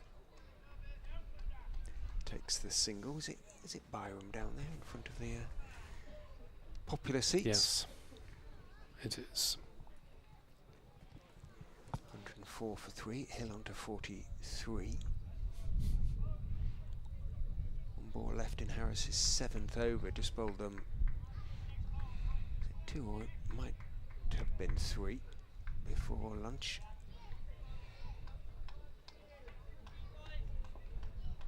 So 2 slips as he runs in and bowls, looking to drive his Handscomb. It's not there to be driven, and it was in the air for a foot. Oh, is it a no ball? It's no ball, yes. It wouldn't have mattered had it. Oh, he struck the stumps, I think, with his hand. Stumps, yes.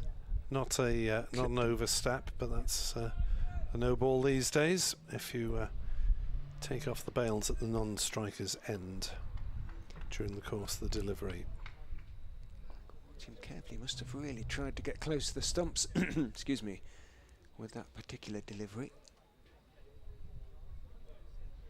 And he goes and bowls fuller this time, and Handscomb is driving, but again only as far as Van der Hoogten at mid-off. End of Harris's 7th over, none for 29. His figures 106 for 3 Leicestershire, so they have dragged the scoring rate that is up to 3s. The partnership now worth 41 for the 4th wicket. Yeah, just looking at that last delivery, Harris is trying to get pretty close to the stumps. It's the sort of back of his hand, isn't it, as he drops it down before. Yeah. Slightly slingy action. Well, wicket to wicket. And bring LBW into play as much as possible. Hill 43 is on strike. It's taken 82 deliveries to get there so far. One of the Welsh-born players in the international has been dismissed. Ah, Salt. Yes. The boy from Bodelwithan, as we call him. It's a mouthful, isn't it? Boy from Bodelwithan. Bodelwithan, okay. As Hamza bowls, appeal for LBW. Looked to be a degree of bat in there as Hill played it straight back past him. Again, umpire made to say, look, it's going down the leg side. It was pad then bat. Yeah. But Hamza, he's very puzzled that these decisions aren't being given, as he keeps turning back and looking at the stumps, making his puzzlement very evident. Yeah, I think Bodelwithan, which is quite a small place on the centre of the North Wales coast, but it also boasts one of the larger hospitals in the area, which is why it's a birthplace of note. That's down leg side, and Cook can't get a glove to it. What's that hit on the way through? It's going to run away for 4, despite a tumbling effort from the man from fine leg. And it is leg byes, so no one is debited in the scorebook. But the runs, nevertheless, are very welcome for Leicestershire. Well, Hamza having removed his leg slip, whether he now needs to go back to bowling over the wicket. Trying his luck repeatedly from around. Because he's getting that away swing, though, occasionally. Not according to umpire Bainton. Hamza bowls. Another LBW appeal as the ball pops up in the air. Hamza can't quite get to it to add a court appeal. Of course, you don't have to say what you're appealing for, but that, had it carried a metre or so forward, might have been a double appeal from Mir Hamza. Who I think is now going to go back over. Yes, you can almost see the steam coming out of his ears at the moment, can you, Mir Hamza? Yeah, he's really giving it everything. It's super stuff, though. Well, maybe his last game for a while. Returning back to Pakistan after this week's efforts.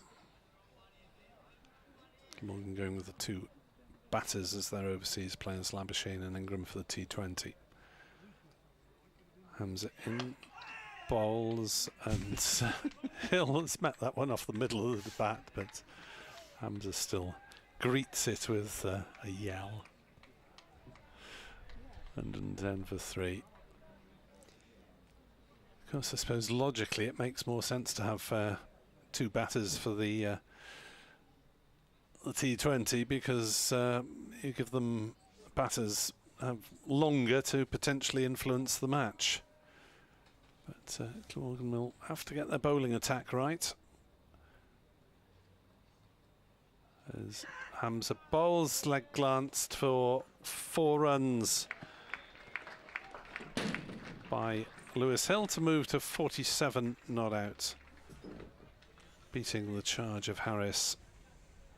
Morgan starting possibly to get a little frustrated as the partnership moves up to 49 for this 4th wicket. Hill 47, Handscomb just 16 of them. There have been a few extras as McIlroy is preparing various paraphernalia of possibly the short leg if Crane's going to have a bowl. Anyway, he's got a helmet in his hand.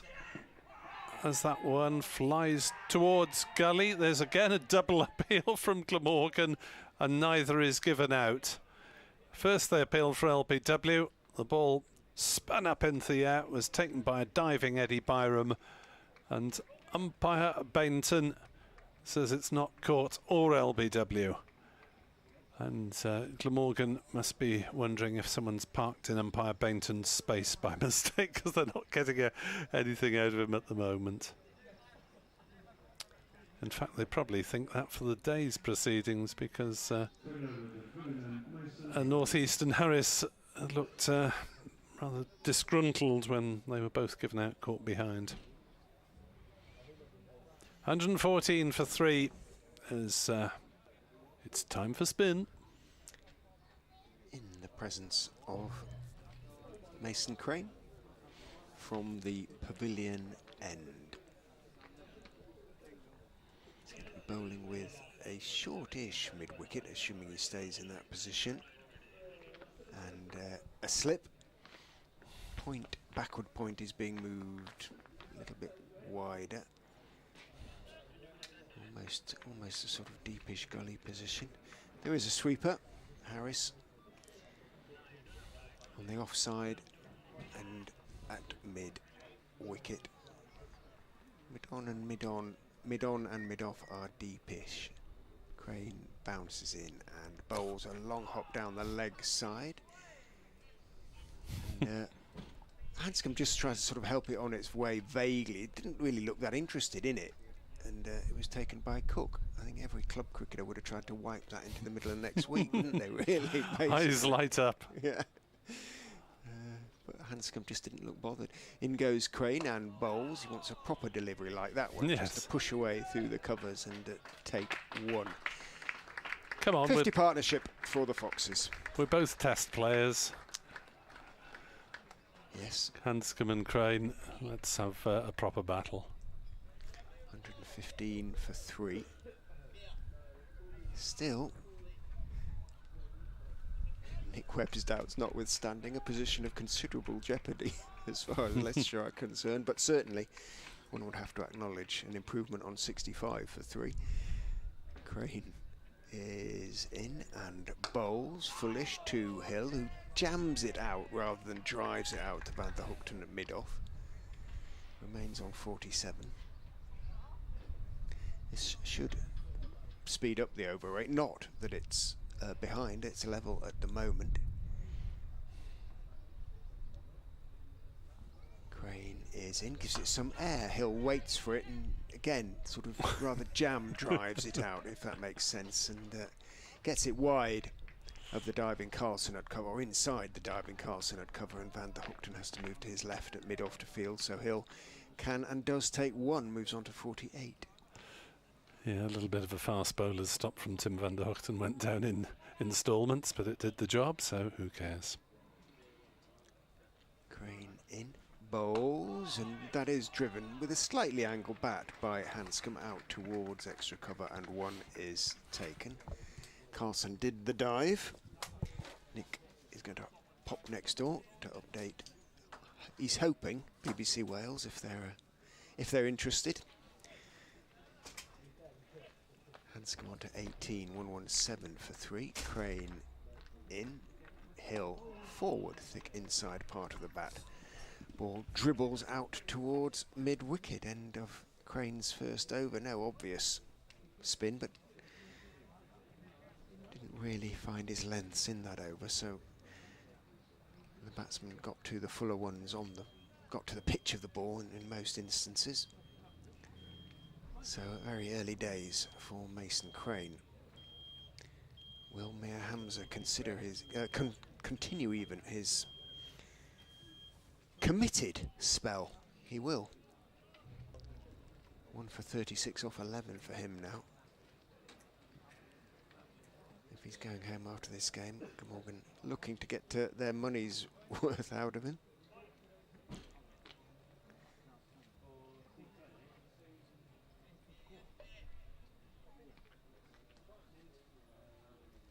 Harris at long leg goes a little fine. I've been a couple down here, 2 fine leg, because he is bowling over the wicket to the right-hander. Hamza bowls to Handscomb, who drives and drives for 4. Really nice shot. Wasn't quite at the pitch of the ball, but managed to get plenty on it.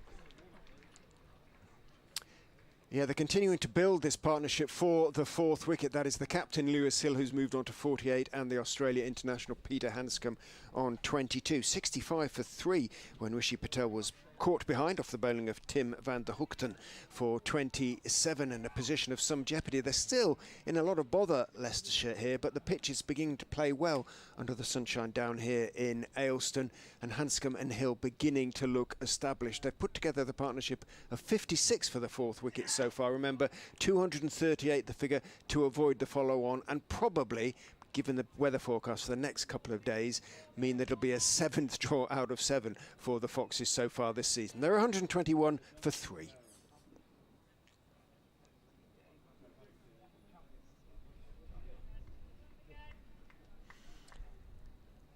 Handscomb drove that one out into the covers, but it went more or less straight to Ul Hassan, the fielder, so no run. Hamza is in, back goes Handscomb, defending the ball back down the pitch to the Pakistan bowler. 22 to Peter Handscomb, 48 to Hill. So Handscomb sort of closing in on 500 runs from the first 7 games of the season. I say 7 games, but it's not as though he's batted sort of 15 times, sorry, 13 times. He's only actually had 7 innings. Leicestershire's 6 draws, all very much weather affected. A lot of time lost, except last time out against Gloucestershire when they had to battle to save the game. Hamza's going back round the wicket to Handscomb. Bowls. Handscomb is taking one hand off the bat as he fends that one off his legs down towards Harris at long leg and jogging 1. Hamza's hands on hips, double teapot. He's thought that one might have snuck through onto the pads. Didn't.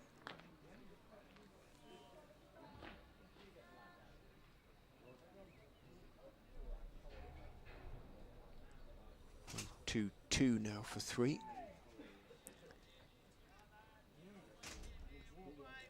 15 overs after these 2 deliveries from Mir Hamza until tea. Hamza is in and bowls. Oh, super delivery. It's a peel for leg before. Hamza cannot believe that, but it looked high to me.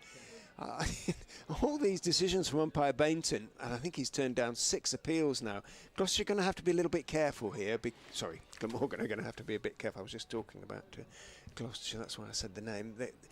It's getting a little bit close to descent. Let's have a look, see. My first initial reaction was it was highish. I still think it was a bit high, and I think it was very close to being outside the line. So there was enough doubt for me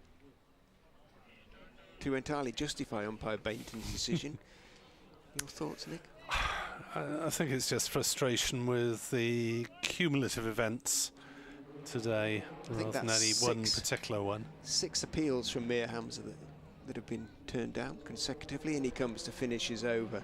Bowls down the pitch goes Hill, and because there is movement for the Pakistan bowler still, but it's arrowed down the leg side. Cook takes it, and Hamza might be done. I suspect he's had enough for now. He's had enough of umpire Bainton. Stalks past him, doesn't he? Head in the air in disbelief. Now North East is being summoned over to umpire Bainton, and he might be saying, look, you know, turn it down a bit, lads. He's making his feelings very clear, and he mustn't make them that clear. Carlson's going over as well. It's not a case of umpire Bainton offering explanations. He doesn't have to do that. A couple of the Angels, the Outlaws, who are based on Milligan Road, are off for an afternoon jaunt. Wonder where they go. Rutland Water, somewhere like that. Enjoying ice cream in the sun.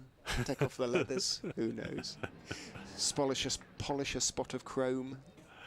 Here is Mason Crane from the pavilion end. Bowling to Peter Handscomb, 23 not out, and remaining thus as he pushes forward defensively. So we have another 14.5 overs till tea, so it'll be pretty close to 4 o'clock, you would have thought. And Leicestershire introducing some serenity to proceedings at last as Handscomb is forward and defending, and they are more than halfway to the follow-on target by now, the first target of 238. Then not too far to the first batting bonus points. As on the back foot, Handscomb plays gently to short cover, and there's no run.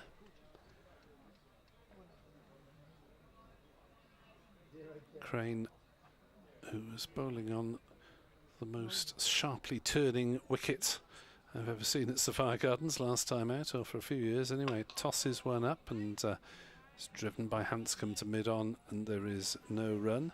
Any clues as to how they got the wicket to do that? Did they prepare it any differently or some way? Or Leicestershire have tried to get a bit of turn in sometimes, but it's usually involved sand.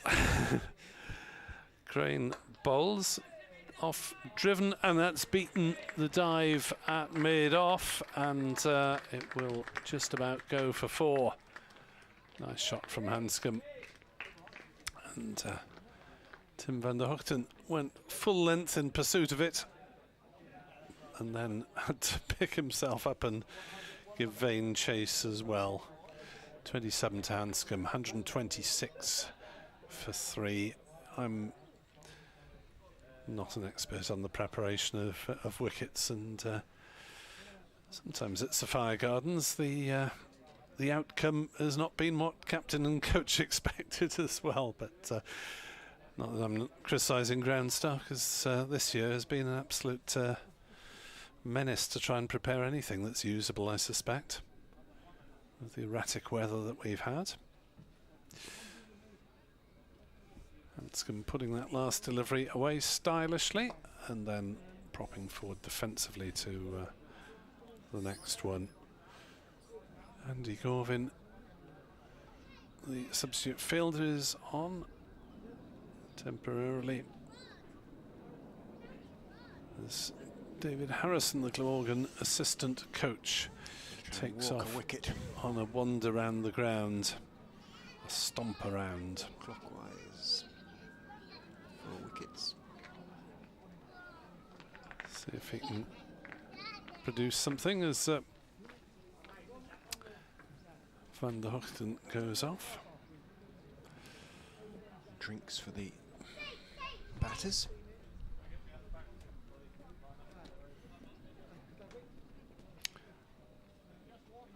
The youngsters continue to enjoy themselves downstairs.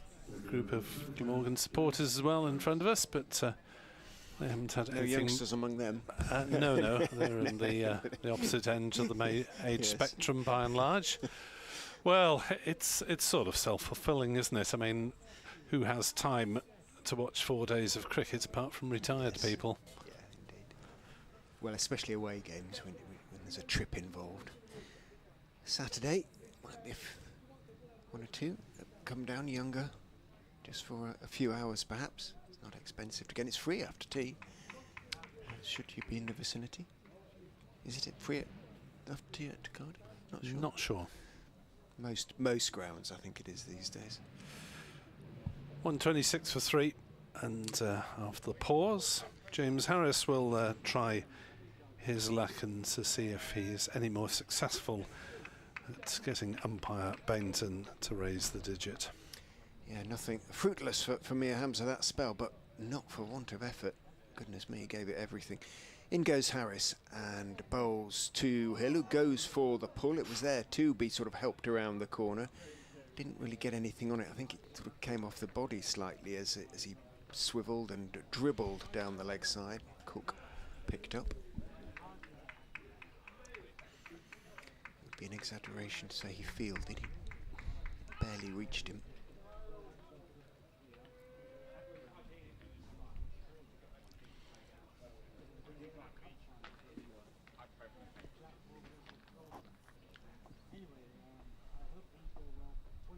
Harris starting his 8th over. Still his 3rd spell though. Bowls to Hill, who has to kick the ball away from the wicket because he played it down into the ground. It was bouncing back. Hill was alert though, and he saw it bouncing towards the stumps and managed just to get his foot down and usher it smartly away from the wicket. He's a rugby man rather than a football man, Lewis Hill, but no doubt he's a talented footballer. They all are. He's sportsmen. Cricketers always think they're talented footballers, even if they're not. Yeah, one or two are. Scott Coe was on Portsmouth's books down in Hampshire, of course. In goes Harris and bowls. Hill is steering it rather than driving it off the front foot out into the covers.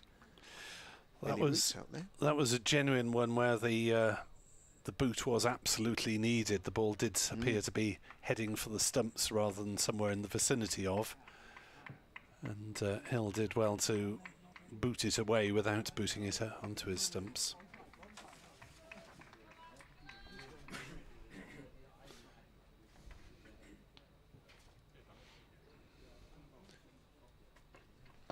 As that delivery is played on the leg side. 127 for 3. Handscomb has 27. Hill has 49. Looking for consecutive half centuries, Hill. After, as I say, a very difficult opening to the season for the skipper. But as he said in that interview I've been talking about on Talking Foxes, it's the first time for 3 years that something has really gone wrong for him. Harris is in to Handscomb, is looking to drive but not timing it. Takes his right foot off the ground and almost balletically as he tried to stroke it out towards mid-off. Yeah, it must be a difficult time if you, as a captain, if you're trying to worry about your own form as well as everyone else's. Yeah, 2 years of very good form, and then obviously the trophy and becoming captain, and then the one-day trophy. Harris is in down the leg side. Handscomb doesn't get anything on it, taken by Cook. But then a difficult start to the season, and there was part of him, I think, Lewis, he obviously didn't want things to go wrong, but sort of slight sense of almost of relief, well, an acceptance that it can't be perfect all the time unless you're stupidly sort of talented, one of the real superstars of the game. And if this is as bad as it gets, or was as bad as it gets, then it could have been far worse, if that makes any sort of sense. Yeah. 127 for 3 after 40. Crane then, bowling his third over from this pavilion end, with the sun glinting off the dugout beneath us. And Crane bowling, Hill sweeping, and there is his half century for Lewis Hill. Well played, and it's come off 98 deliveries. So he's had to be patient, but he's got there with a boundary, and an emphatic one as well. Putting it away nicely. 5 fours. And just the second time that he's reached the mark this season. But doing a valuable job for his side, who were 65 for 3. Now just doubled that as he drives again into the covers. This time there is no run as Carlson did the fielding. Carlson's wandered in a bit closer now to try and eliminate that troublesome matting from the equation, as a floated delivery from Crane is defended slightly uncertainly by Hill. Delivery that earned the applause of his teammates for the Glamorgan leg spinner, as he comes again, throwing up his heels, and they'll take a quick single to mid-on. Well judged, that one. Spotting that Tim van der Hoogten was slightly set back in the field, and the ball wasn't travelling too quickly to him. And that it was Tim van der Hoogten, bless. That's not a personal thing. Usually the sort of opening bowler isn't always the quickest over the ground, and to get down and pick it up. Held 54. Crane bowls to Handscomb, who is forward defending. Carlson picks up from cover. No run. So T will advance towards us rather more quickly if Crane bowls 6 of these overs, because he is pretty no nonsense in his approach. As that one is turned into a full toss, driven by Handscomb to van der Hoogten, but a bit more firmly this time, and there is no single available. 132 for 3. Hill moving past the half century. He's on 54. Those stats confirmed. And Handscomb has exactly half that at to the end. And these two have more than doubled the Leicestershire total now, from 65 to 132. They've added 67 for this 4th wicket, and I suppose nearest that we've come to a dismissal was Hill almost playing on to Harris a few minutes ago, and then he was on 48. Yeah, don't tell Mir Hamza that. He'll be forever convinced, one suspects, that he's had him out 3 or 4 times with the 4 wicket, and they're all very, very close. Not entirely certain. No, in goes Harris and bowls. Hill is forward on off stump. Labuschagne jumps into the air at first slip. Well, that might have snuck through, but Hill was solidly enough behind it. Just the 2 slips now, alongside Chris Cook, minus Labuschagne. Hatless at the moment, and Northeast, who is never to be seen without a cap. When in the field, he's got his sunglasses perched on top Harris is in. It's turning into, or looking to turn it into the leg side, rather loops up towards square leg. Long way short of Kieran Carlson running across from mid-wicket. Bit of pad involved as well. I was going to say I did see Sam North East in a restaurant once. He didn't have his cap on then. In the field. I mean, Labuschagne has got a cap with him. He just didn't have it on at the time. I remarked upon it. Nobody wearing a sun hat on the Glamorgan. No, they're not side. big on sun hats. No, there's usually one or two in a side, aren't there? In goes Harris. Bowls short, ducks underneath it. Hill plays it well. England 96 for 2 in the 11th against Pakistan at Edgbaston. Salt was caught off Imad Wasim for 13.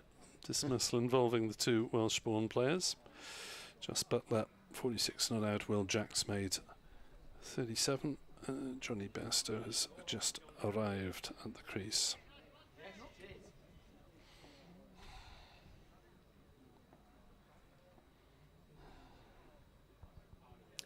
Harris is in. Bowls straight to Hill, who stays on the back foot as he turns it to mid-wicket, where Carlson fields, makes as though to throw the ball at the stumps, doesn't bother doing so. At Bristol, Gloucestershire 63 for 2, replying to Derbyshire's impressive 526 all out, in which Matt Lamb got a double century. 26 for 2, did you say? 63 for 2. 63 for 2. Derby 526. Harris bowls. Hill goes back and plays firmly, but only as far as extra cover, where Billy Root is the fielder. At Lord's, Sussex still going 484 for 6. John Simpson has 164 not out against his former teammates, and Chetashwa Pujara made 129 there. And nothing sure is that Peter Handscomb did it earlier this season against Middlesex, the side that he captained in the county championship. Harris in, bowls, another bouncer. Hill sees it early and ducks it early. Mind you, Handscomb has got a few to choose from in terms of former teammates. Yeah, he does. It's 5th county, is it, Leicestershire, I think so, yes. At Northampton, Northants 146 for 4 in reply to Yorkshire's 362 all out. No one really in the runs there yet. A couple of wickets for Matt Revis. In Division 1, well, events move on apace at Chester Street. Somerset 76 for 7 in their second innings, still 18 behind Durham. Game that's going to finish tonight. Two-day game. Two-day game. Street. Durham Bank holiday weekend. Well, they won't be unhappy given that they're going to win it, but the Treasurer might be a bit unhappy that they didn't take it into a Sunday at least. Here's Crane bowling to Handscomb, and he plays that late down towards backward point, but perfectly competently. Hampshire 275 for 2 against Surrey, who are all out for 127. Century for Toby Albert there, and 100 not out now for Nick Gubbins.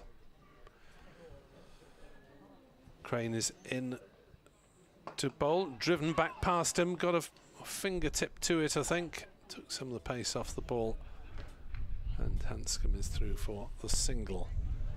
133 for 3. At Canterbury, Essex piled up 591 for 7 declared against Kent, who are 30 for 1 in response. As Crane is into bowl, sweep shots, well stopped at backward square leg to prevent Hill from adding a boundary. Andy Gorvin, the sub, the fielder there. Essex's innings included double century from Jordan Cox and 80 odd apiece from Pepper and Snater. Crane, as the sun goes in, tosses one up, driven away firmly on the offside by Hill, out towards James Harris, who's doing the sweeping, and the cover boundary area, although he's actually about 15-20 metres in from the boundary, but such a long expanse is that away to our left towards the old scoreboard.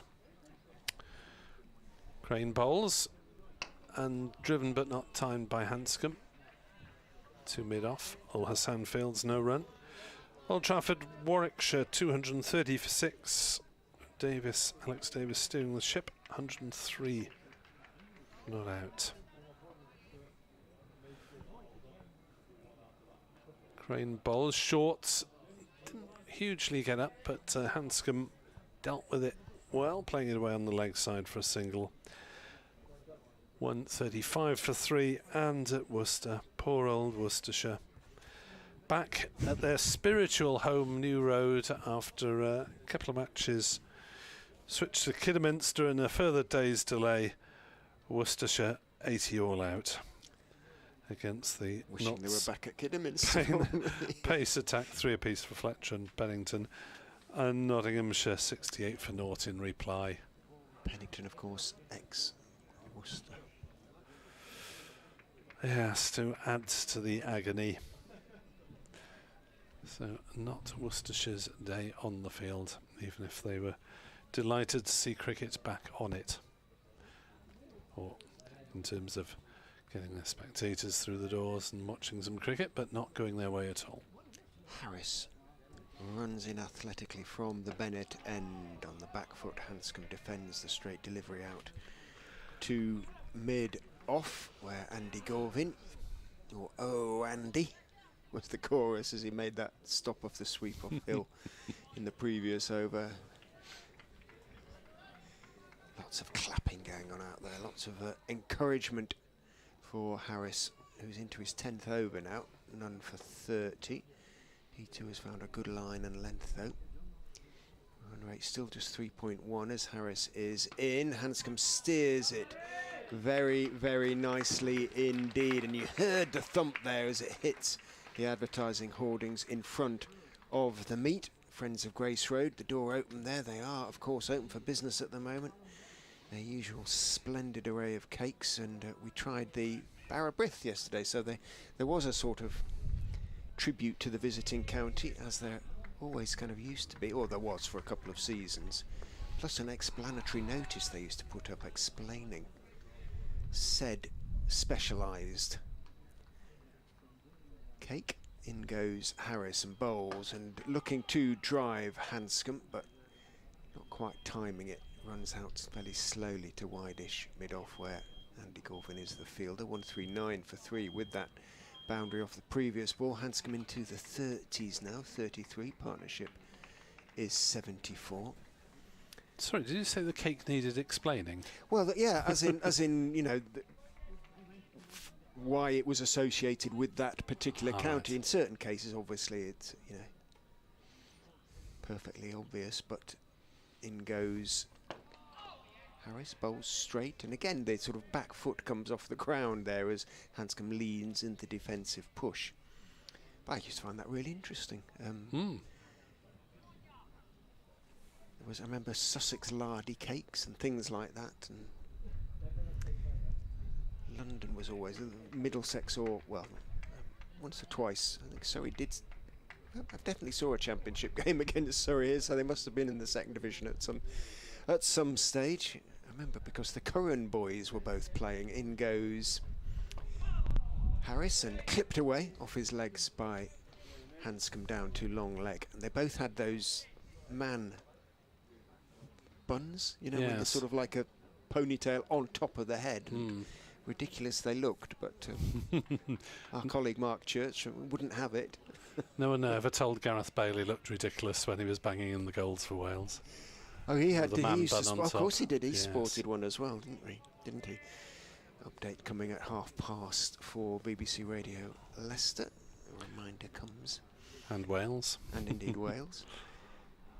Harris is in, and bowled. Driving is Hill. No, he shouts as he sees that he hit it quite hard down into the ground, and it bounced up, making it a reasonably comfortable stop for Root.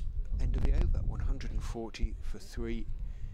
Hill 55. Handscomb 34, and Leicester supporters have now settled back a little bit after the perils of 65 for 3.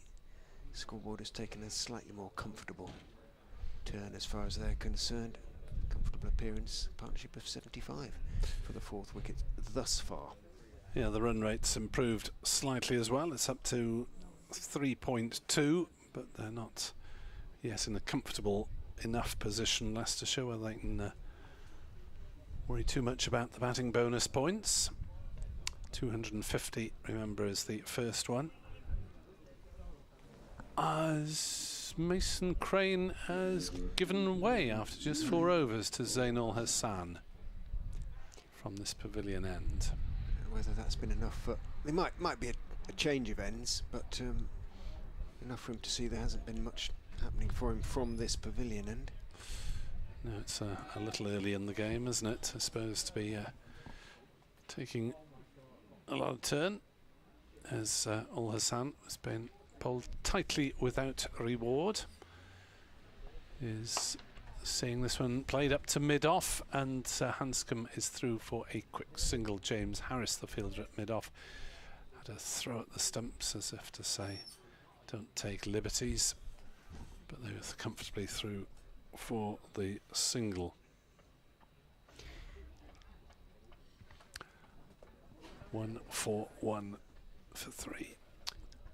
The noise you can hear is Ul Hassan digging out the crease there. It's going to be put back in about, well, 7 overs time. Yeah, the umpire making sure you can see the line. Update. 141 for 3. Oh, no. Update very shortly. 148 for 3. Over to Richard. Sorry, Nick. The cue sounded very like a cue, but it wasn't a cue.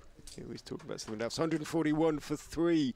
Now the Foxes are a lot more comfortable than they were when Rishi Patel was caught behind off the bowling of Tin van der Hoogten shortly after lunch for 27. 65 for 3 at that stage, the Foxes. But the skipper, Lewis Hill, has led the way, as good skippers do. He's 55 not out, his 2nd consecutive half-century. And Peter Handscomb, who's been in an outstanding form this season, his usual wonderfully calm presence at the crease, he's 35 not out. Together, they've added 76 for the 4th wicket so far. 238, the first target for the Foxes, now within 100 of that. If they get past that, then they won't be able to be asked to follow on this season. But they'll start to have ambitions to go well beyond that soon if these two can stay together that little bit longer. 141 for 3. Pushed by Hill out into the offside. Crane, the fielder. Beautiful conditions now. Largely blue skies. The worst of the cloud has drifted away. Lots of blue sky and lots of sunshine. Ul Hassan is in. Hill goes down on it, sees it's going out towards Van der Hoogten, who sprints up to the ball and misses it. It runs 10 yards behind him, but both batsmen were going so quickly, making sure they'd got to their ground. They both overran their creases, so it is just the single to Hill. Moves on to 56, his best score of the season to date. As I mentioned, that half-century he got against Gloucestershire, but it was not much more than that. 51 he got. In goes Ul Hassan and bowls. Handscomb calmly into position on off stump, just blocking the ball out to Harris at mid-off. End of the Ul Hassan over. The 9th he's bowled in this Leicestershire first innings, the first of his new spell. None for 17. Accurate bowling reflected in his figures. Harris, 10 overs, none for 35. In discussions with North East at the moment. Looks like he is going to continue. Umpires coming together. Is the ball being checked? I think it is. gone through the gauge, it would appear, and umpire Bainton throws it to James Harris, who takes it philosophically or catches it philosophically enough. Glamorgan want something to happen, need something to happen, trying to make something happen, but that involves trying to get a ball change as well. A well-known county cricket tactic. Sometimes it works, especially if it's a Duke's ball and has genuinely gone out of shape, as they often do.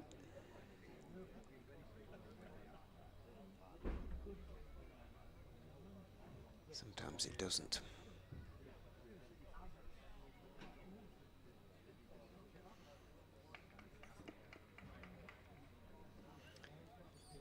Always often seems to be discussions between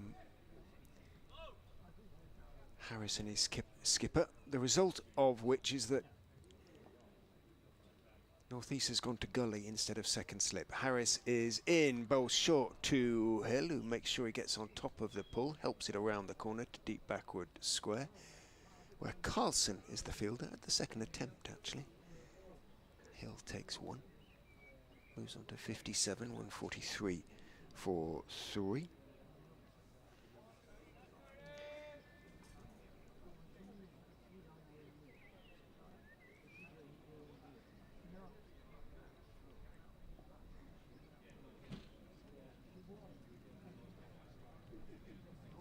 Harris in, bowls, just tucked off his legs neatly and fine by Handscomb, but good work down on the boundary by Crane means it's just a couple.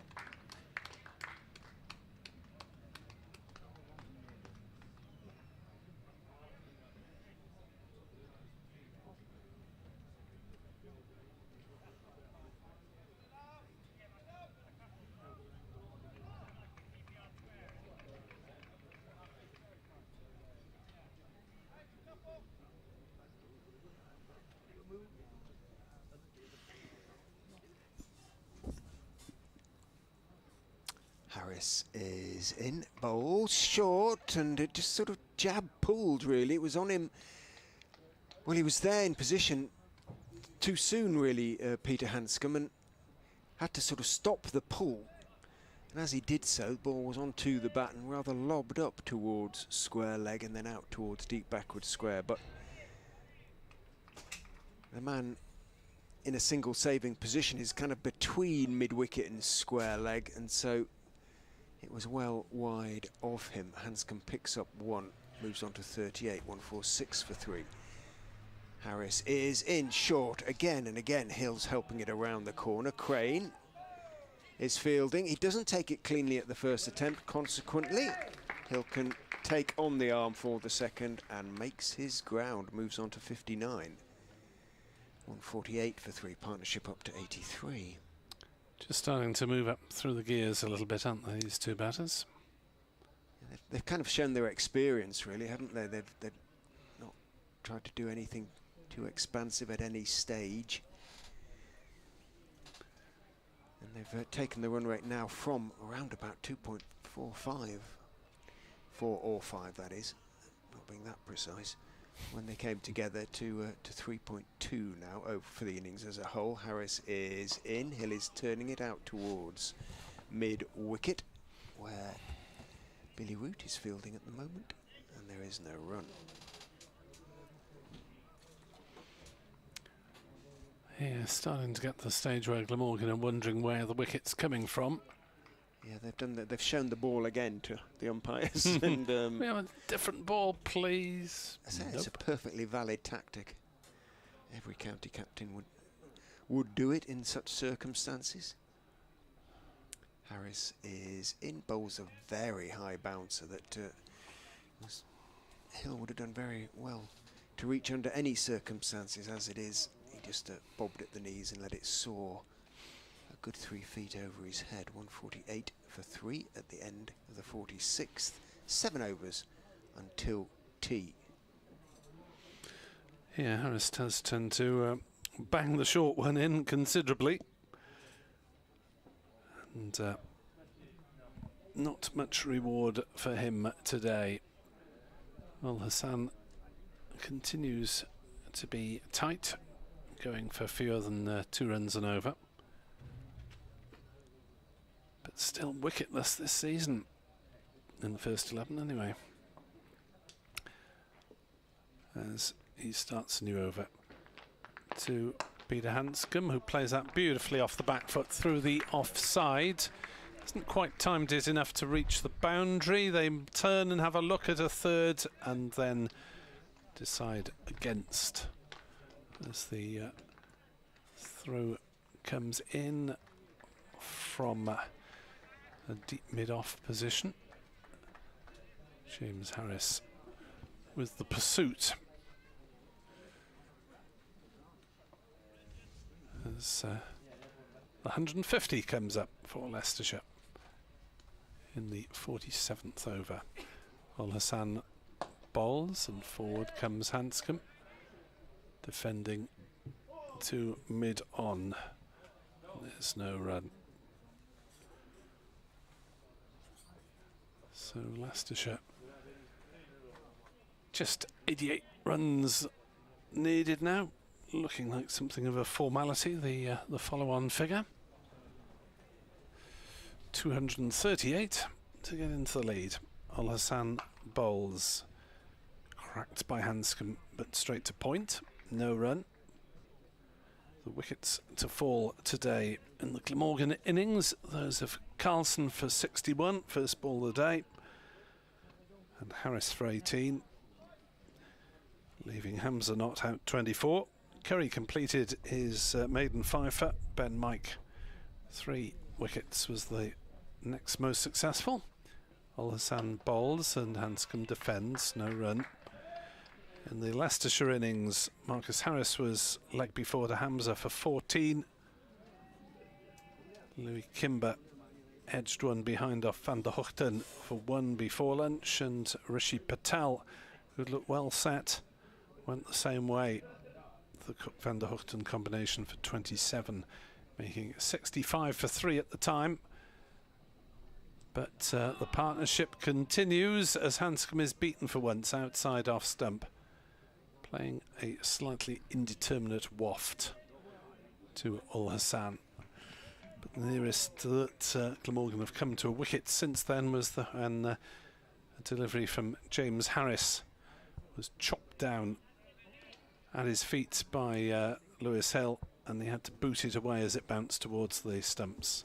Al-Hassan bowls and Handscomb is forward, defending the offside, and absolutely no chances down in my notebook anyway against the name of Peter Handscomb. He's got 40 off 75 balls and is looking by and large very comfortable, as befits an international player, with an average of 63 in the county championship so far this season,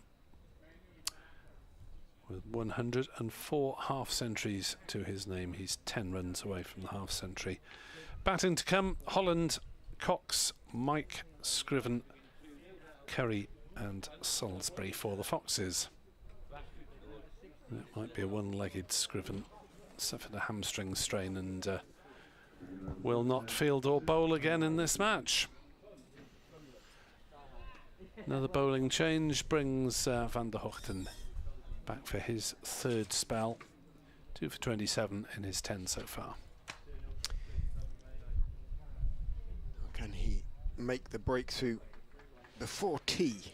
Now 6 overs away. He's going to have 3 overs. One assumes to do that. 10 overs. 2 for 27, as Nick said. In he goes and bowls 2 hill and immediately goes past the outside edge.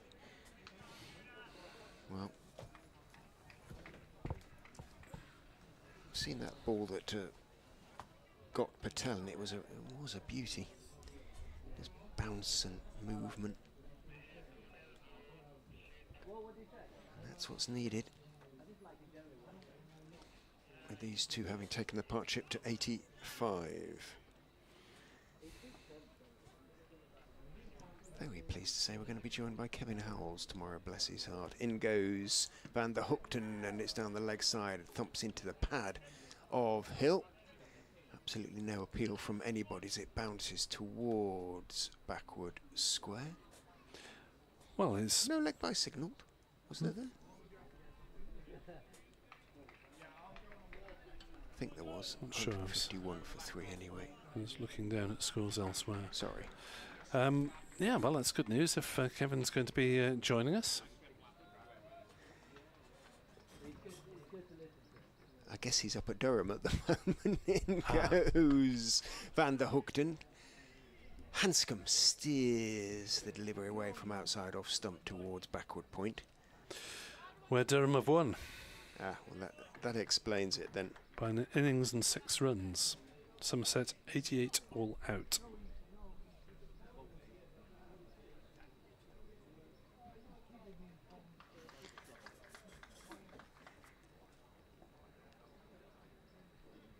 Well, that'll be a relief. One suspects for the listeners as well. There'll be in goes Van der Hoogten, and Handscomb is reaching for the drive and playing and missing. So both batters have played and missed in this over. Against Van der Hoogten, having looked completely secure for the previous hour. Well, for the most part. Although Hill did miss plenty against Mir Hamza in particular, thumped into the pads a few times.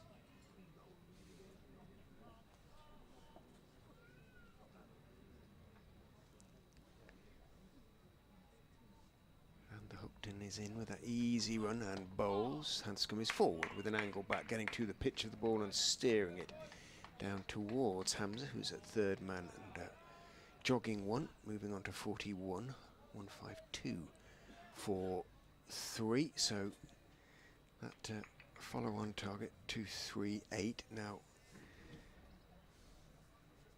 you would have thought, well, within reach as far as the Foxes are concerned. He's a few nerves. Van der Hoogten is in. Hill just dabs it down out towards mid-on, but immediately bellowed no as he saw Ul Hassan closing quickly on the ball. End of Van der Hoogten's first over back. 11 overs, 2 for 28. Just a single from it. 152 for 3. 5 overs until tea. So Leicestershire moving along in reasonably unhurried fashion. And Glamorgan toiling away to try and make the breakthrough. There is a consultation between bowler Zainul Hassan, captain Sam Northeast, and fellow bowler James Harris to see if he can add any little ideas. And it looks as though Glamorgan are going to just strengthen the leg side field at mid-wicket a little as Ul Hassan is in and bowls to Handscomb, who drives into the offside, and a good tumbling stop at mid-off. Still Van der Hoogten there. 153 for 3. Single taken there, it's Harris.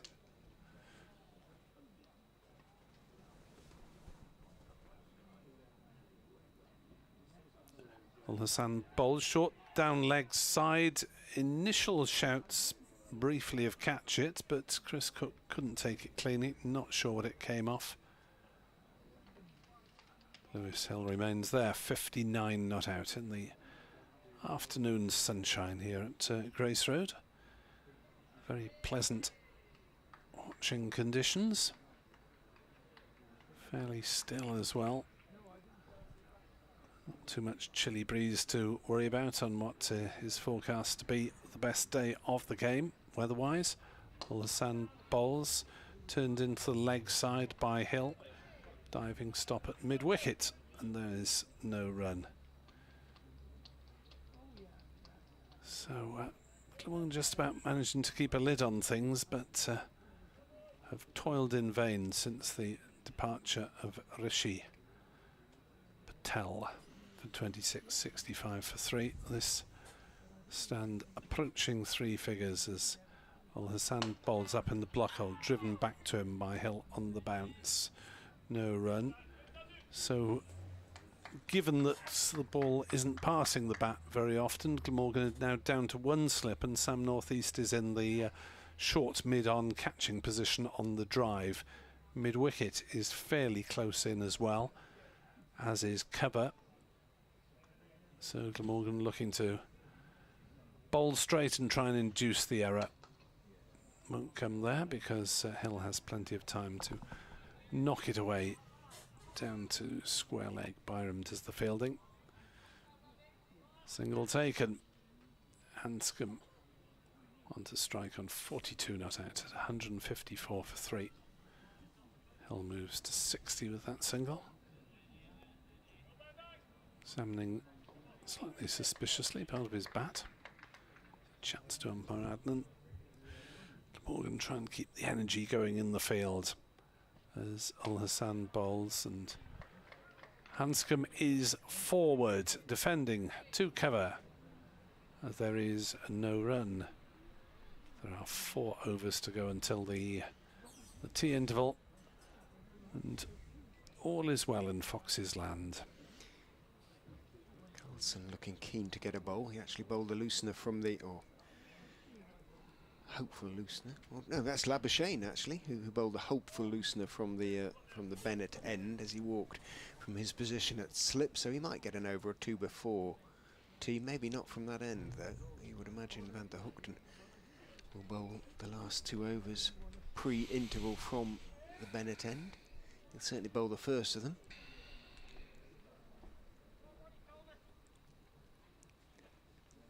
And he'll bowl the first ball to Hill, who bunts it back out towards mid-on, but good work by Ul Hassan, sort of scurrying and then diving across to his left. Should have been cut off, but would have been easy just to let that slip through.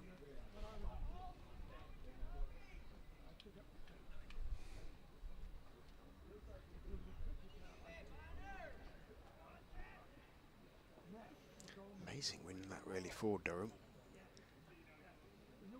Van der Hoogten is in. Hill has got that one away through mid-wicket. Van der Hoogten just over-pitched onto middle and leg. Ul Hassan drags it back. He's very quick over the ground and gets his throw away quickly as well. Hill, therefore, is restricted to 3. He moves on to 63, 157 for 3. Parky get among the wickets, I wonder. Have a look-see. What sort of a pitch they prepared up at Chester Street. Less than 5 sessions, essentially, isn't it? Yeah. That game has finished in.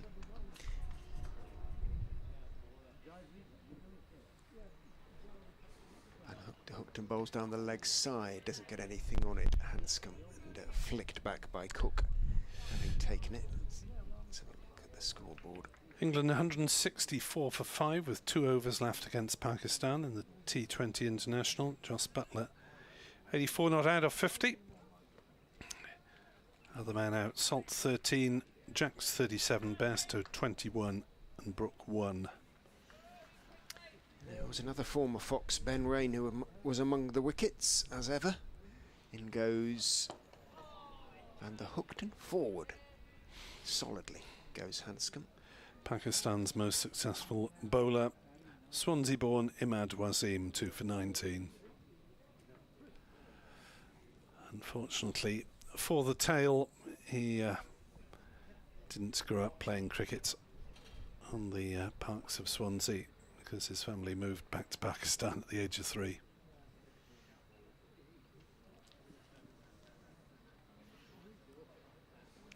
And the Hookton bowls very straight. Handscomb plays it back down the pitch on the onside to Ul Hassan. There's also a former Glamorgan player in Pakistan ranks in the form of batter Fakhar Zaman. USA are playing today at a ground called Prairie View. Do you think it is? you think it's in the middle of the in of their Kansas dreams. or somewhere? Sounds romantic, doesn't it?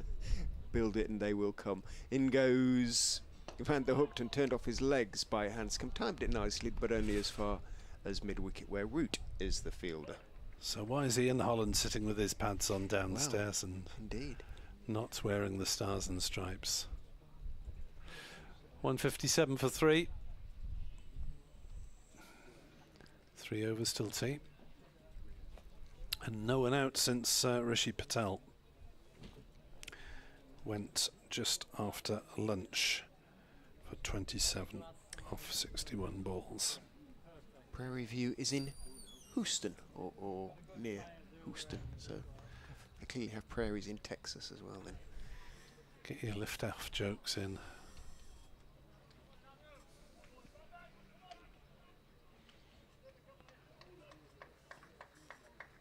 Zaino still has ball in hand, despite Labuschagne's hopeful warm-up, and that's cut away nicely by Hill. Possibly the only gloriously sunny afternoon that we'll get in this game, as that hurries Hill a little bit. Plays it safely down into the ground, bounces up to point, but Al Hassan thought that he was about to get some joy. Well, Hamish has answered your query about Ian Holland. He's not in the US World Cup squad because he could not commit to the warm-up games, so he was not considered for the squad at all. They got the hump. They were obviously keen on squad discipline then, as Al Hassan sees that one defended back to him by Hill. He might have thought that the USA might be willing to give a little latitude for a guy who's making his living as a professional cricketer elsewhere. Yes, I mean, Tom Scriven is actually has a Danish father. All right. Come back to that in a second. Al Hassan into Hill. Nice and straight, played straight back to him. And has contacted the Danish Cricket Association, but didn't exactly receive a sort of, certainly not a frosty response, but a sort of fairly, they didn't go over the top in terms of the interest that they've shown in him, suggesting he sort of go after the end of the season and talk to a few people and maybe do a spot of coaching. As that is defended by Hill off the back foot into the covers. No run, stopped by Mason Crane. I think it might be a bit better than that, really. But obviously the Denmark cricket team is prefer homegrown, very strong one.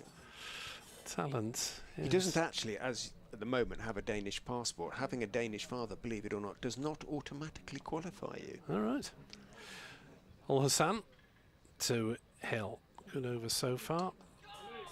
And that one's turned round down towards fine leg for a single.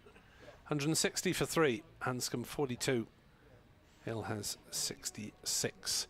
Craig Meshter of Glamorgan played a few games for Germany a couple of seasons ago before he was forced to pack it in because of injury.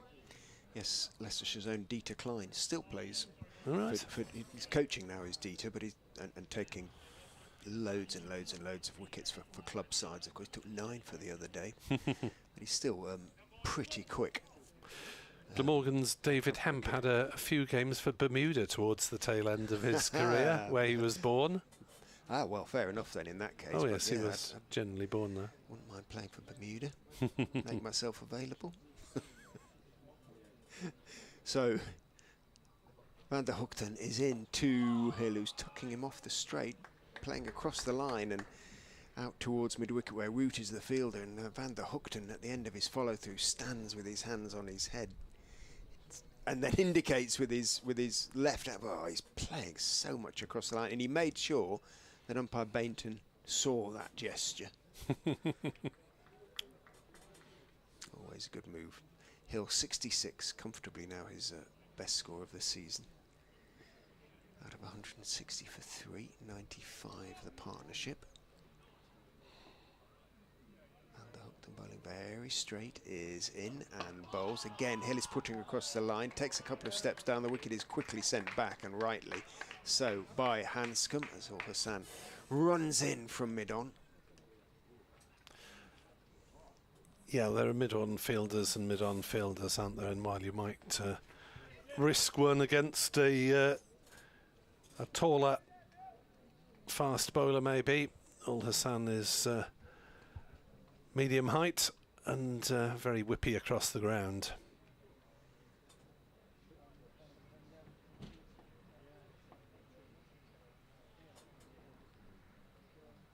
And the Houghton bowls, he leaves the outswinger.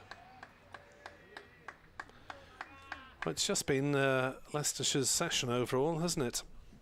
With more than 100 runs scored and 1 wicket lost. They've never been really able to get away and score freely at any point, but they have done a very solid job. As I depart to update radio listeners on the top of the hour, I'll speak to you again after tea. Thanks, Nick. And the Upton turns, runs in, bowls. Hill, thick inside edge onto the foot, and it trickles out into the offside. Could easily have gone onto the stumps. It didn't.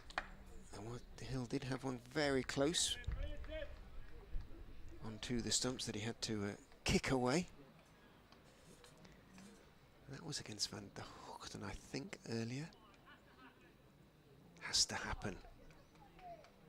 Has to happen, says, I think that's Billy Root in the, or Carlson in the covers.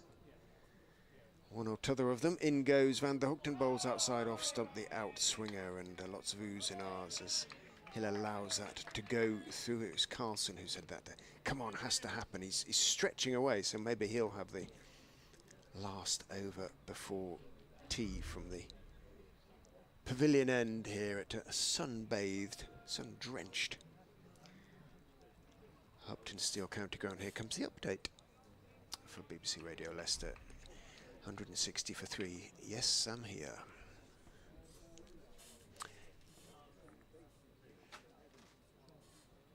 Van der Houghton is in and bowls. Hill again leaves the outswinger, and that is the end of the over. 160 for 3. Was on the... Did hear in my headphones, but they've gone again now, so perhaps they've changed their mind. Hill 66, Handscomb 42. 1 over, as I say, until tea.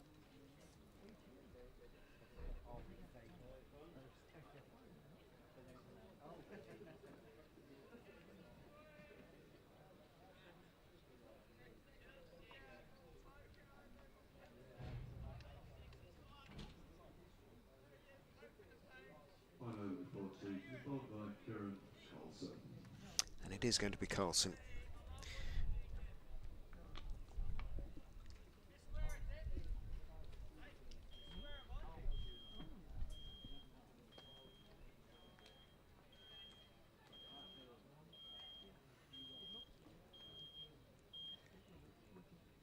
Just going to see if there's a little bit there for his finger spin from the pavilion end. Steps in past umpire Adnan and bowls a full toss wide that is hit down into the ground by Handscomb, who will feel, and rightly, that he missed out on that occasion.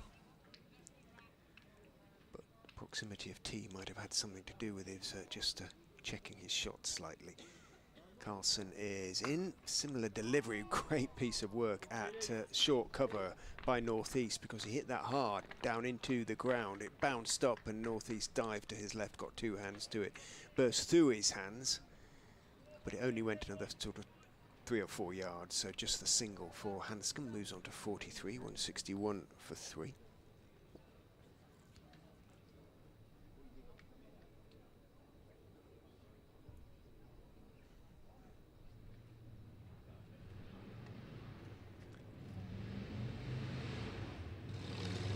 Goes Carlson, bowls, driven out to Northeast again, and there's no run.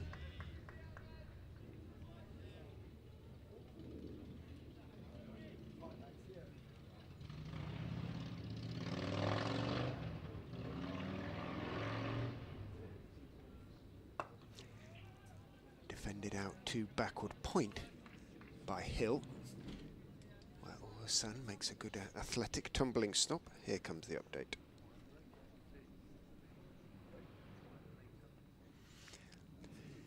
Just 2 balls until tea, and it's been a very good session for the Foxes, thanks to Lewis Hill, the captain, and Peter Handscomb. Together they've raised a partnership that is so far worth 96 for the 4th wicket. 27 Rishi Patel scored when he was dismissed shortly after lunch by Tim van der Hoogten, and at 65 for 3 the Foxes looked in all sorts of trouble. But this partnership has really steadied the ship as far as the Foxes are concerned and taken them a long way towards the 238 they need to avoid the follow-on. Looks like that's going to happen now. The players are leaving the field for tea, and it's been very much Leicestershire's afternoon here at the Uptonsteel County Ground. They'll go for tea on 161 for 3.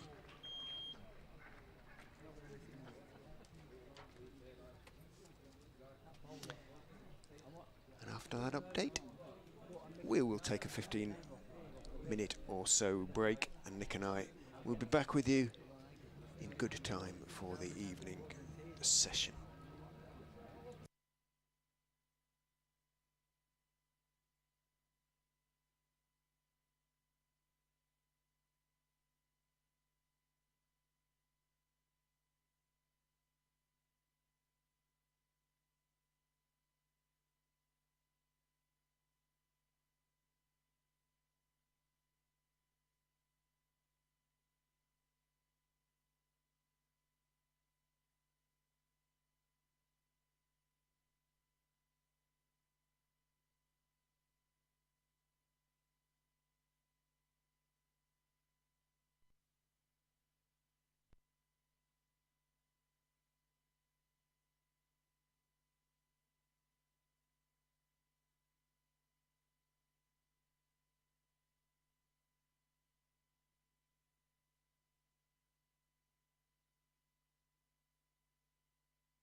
in proceedings, 65 for 3 at that stage. So 32 overs remain, and well, Leicestershire will be looking, one suspects, simply to keep accumulating. Yeah, they've been going along at around about 3 runs and over. Just over, just under, just on at the moment. And Glamorgan's over 8 has slipped to -2. So they'll want to keep an eye on that, just in case bad weather curtails play later in the game and they're not able to rectify things. Van der Hoogten then in from the Bennett end, bowls to Peter Handscomb, and not for the first time this afternoon. Handscomb is just very carefully forward, blocking the ball back up the pitch to Van der Hoogten, who has been very much the pick of the Glamorgan seamers. Not that any have bowled at all badly. Mir Hamza really got his dander up and bowled a really sort of good, aggressive, determined spell mid-afternoon, early afternoon really, and had no luck at all. Van der Hoogten is in, Handscomb is clipping him out toward just wide of mid-wicket, has to tumble away to his right. Billy Root to make the stop, he does, and one is taken. Root's got his long-sleeved sweater on out there, which indication really that the Yorkshireman is not a necessarily particularly hardy soul, because this surely qualifies as tropical by Yorkshire standards. I've got the wrong chair in again. So yeah, I had to go down low to be able to see my laptop. Van der Hoogten bowls to Hill, who plays firmly out to mid-on, but straight to Zaino, or Zainul Hassan as his mother knows him. Yes, beautiful though the weather is, it means I can't actually see my laptop very easily to tell you anything about anything else in the sporting world. But never mind, we'd rather it's sunny than it's been brass monkeys often enough this season. Van der Hoogten bowls. Hill is clipping neatly off his legs down to, with something of a flourish, down to long leg where Harris is the fielder. Hill moves on to 67. Yeah, we're facing south-south-east here, more or less south really, and it means that as the sun goes round it starts coming in 2 windows in the commentary box, and it gets lighter and often hotter towards the end of the day. Obviously gets lower too, so into the windows at the side, double glazed windows happily, but open in front of us as Van der Hoogten bowls down the leg side. Ooh, Cook almost got there. What's the signal from umpire Bainton? Just 4, so it was a genuine leg glance or off the body from Peter Handscomb. It brings up the 100 partnership, but Cook flung himself to his left. Might just have brushed a glove, but did no more than that. Well, he just got his fingers to it. I have to have a look at the replay. It went down to the finest of fine legs for 4. Not sure that he did get anything on it. It was maybe a couple of foot away from. No great excitement from Van der Hoogten, but he's not necessarily an excitable type, is he? Van der Hoogten. He's Not played long hugely. enough to be tolerably philosophical about life. Handscomb on to 48, faces, drives, and that could be his 50. It is going to be his 50. He's punched it away through extra cover, turns for the second. The ball will be dragged back inside the ropes. Handscomb takes 2, and that is yet another 50 for Peter Handscomb. What form he has been in this season. His 50 has come off 90 deliveries, and no doubt we'll hear shortly on the tannoy just how many 4s he hit. I can look just before, see if I can beat him to it. He hit 6 4s. 6 by my... Oh, and unless they're behind with that clip down the leg side. Yeah, he's right, 7 4s. Apologies. My scorecard hadn't updated with the 4 earlier in the over. Hamza 12 overs, 1 for 41. He's bowled a bit better than that, really, and he is the one who's going to be entrusted by North East to, well, at least try and break this partnership. It is now into 3 figures for the Foxes, 104 for the 4th wicket. Handscomb this season, well, I think I read out his scores earlier, but they bear repeating.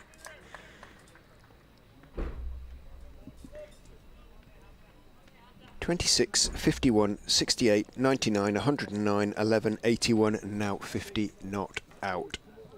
Hill faces Hamza, looks to turn the delivery that is bowled over the wicket off his legs, doesn't get anything on it, thumps into the pads, bounces out into the leg side. No run.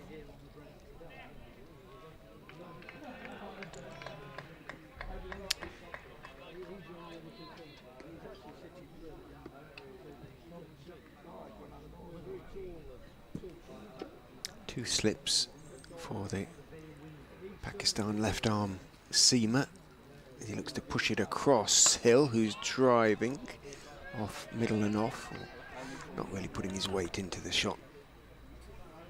Firm defence really rather than a drive, very straight, and Harris picks up at mid-off.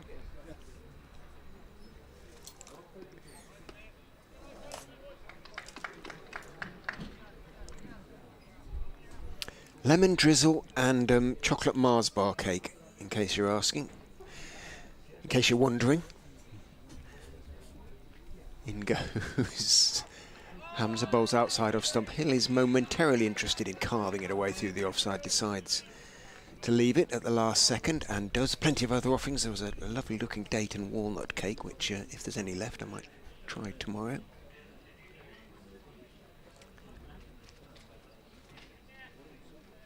We need the energy.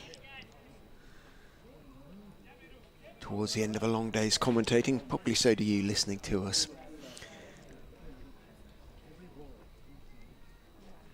Should be a half-past update, haven't heard yet. In goes Hamza, bowls very straight, played firmly back past him by Hill, trickles past the stumps at the non-striker's end.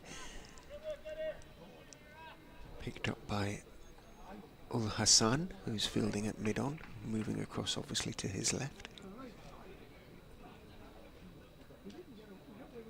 Well, a 10% chance of a shower proved to be no more than that, less than that really. Never any sign of rain this afternoon, and certainly not now, as in goes Hamza, steered away down wide of the diving backward point. Second slip is going to win the chase, that is northeast in pursuit. It isn't going to get to the boundary, it's picked up around about 2 yards inside the ropes. All sorts of noises from the tannoy man, so I hope he's all right.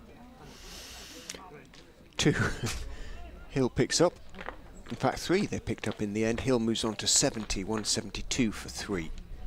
Partnership now 107.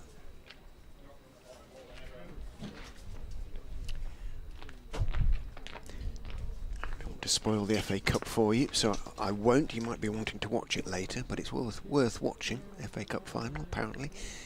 Hamza is in, bowls outside off stump, and a very airy and un-Handscomb-like waft at the delivery, just trying to steer it wide down to third man. It's a tempting gap down there between second slip and backward point without a third man, and Handscomb succumbed to temptation and very nearly paid the price.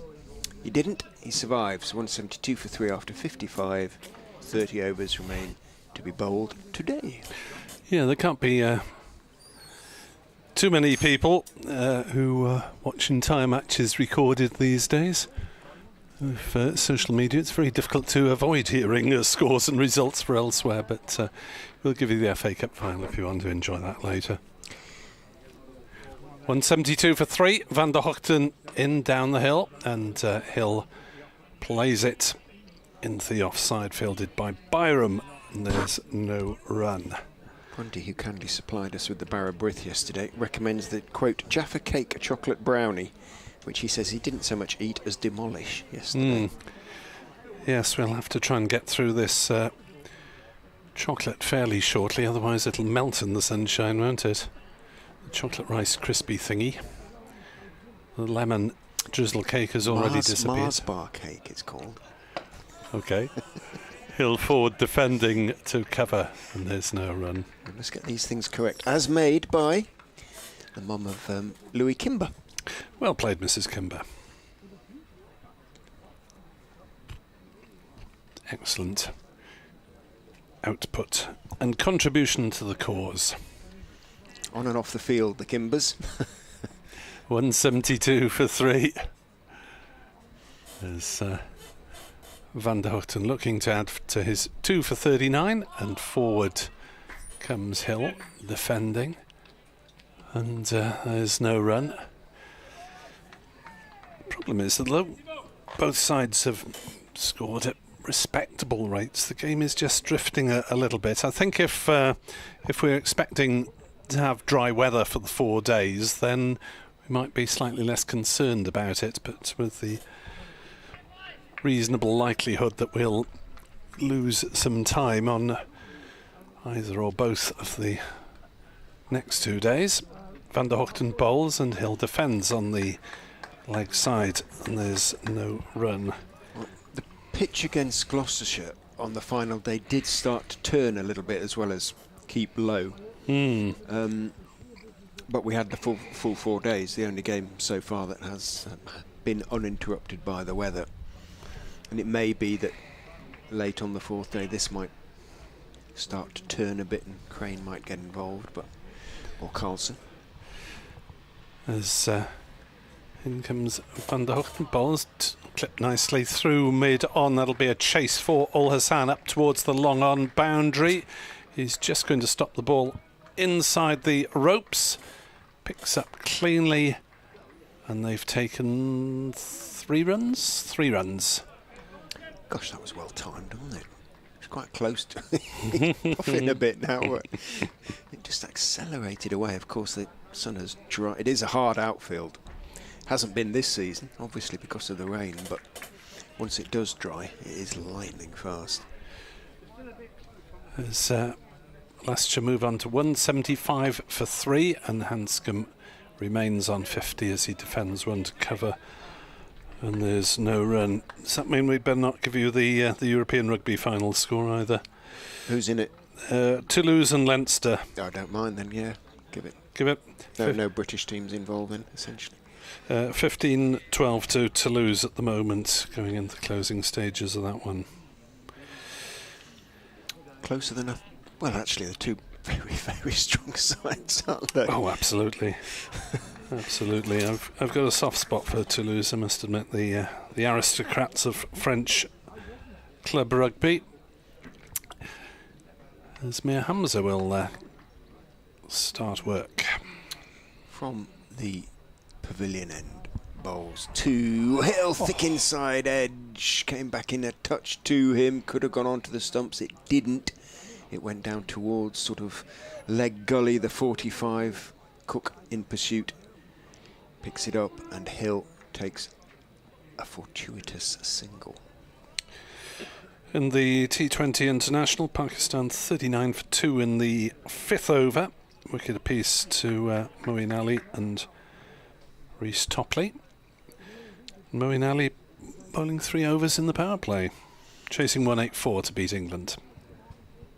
Hamza bowls outside off stump, steered just wide of second slip, who flung himself to his right, got a hand to it, not on the full, I hasten to add, it wasn't a chance, but it wasn't that far away. He bounced, what, a foot or so in front of Northeast, maybe a little bit more, and he slowed it down and saved 2 runs. In fact, he saved 3 runs, didn't he, because they only picked up 1 in the end, so that was a good effort by Northeast. Former Glamorgan player Fakhar Zaman at the wicket for Pakistan at the moment. Didn't have a particularly stellar visit to Glamorgan. Hamza in to Hill, defends on the back foot, out towards cover on the mat. Seems to be okay with it, Mason Crane. It's difficult for overseas players to come in, and if they haven't played much in the UK before, to instantly be a hit in T20 cricket, with quite a cruel focus on you. Agreed. Hamza is in and bowls, grunt of effort, shout of effort really. Hill forward on off stump, defends out into the covers. Crane picks up again. Yeah, there was one overseas player a few years back who arrived, scored, I think it was 6 runs in 2 T20 matches, dropped a couple of catches and developed a back problem and was never seen again by Glamorgan anyway. Hamza bowls, Hill waits for it and tries to steer it away. Behind point, bounces out 2 point and there's no run. You can name him, can you not? I mean, they're all facts, aren't they? No? Developed a back problem, I suppose, is yeah. Not a euphemism. Maybe he did have one, but who knows?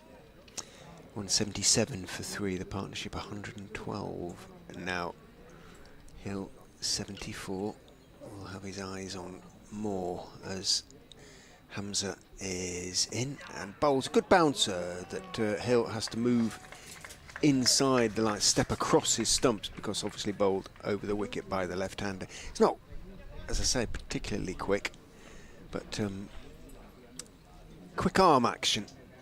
Sort of the quick arm action like sort of Wasim Akram. Sadly for Glamorgan, it's sort of about 12-15 mph slower.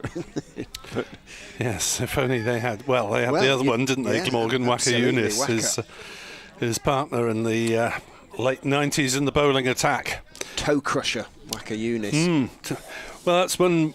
I mean, the Sapphire Gardens pitch has rarely been one that aided out-and-out pace, but Waka Yunis didn't particularly need assistance from the pitch, as you say, when his typical ball would be Yorker up in the block hole, scattering stumps or toes.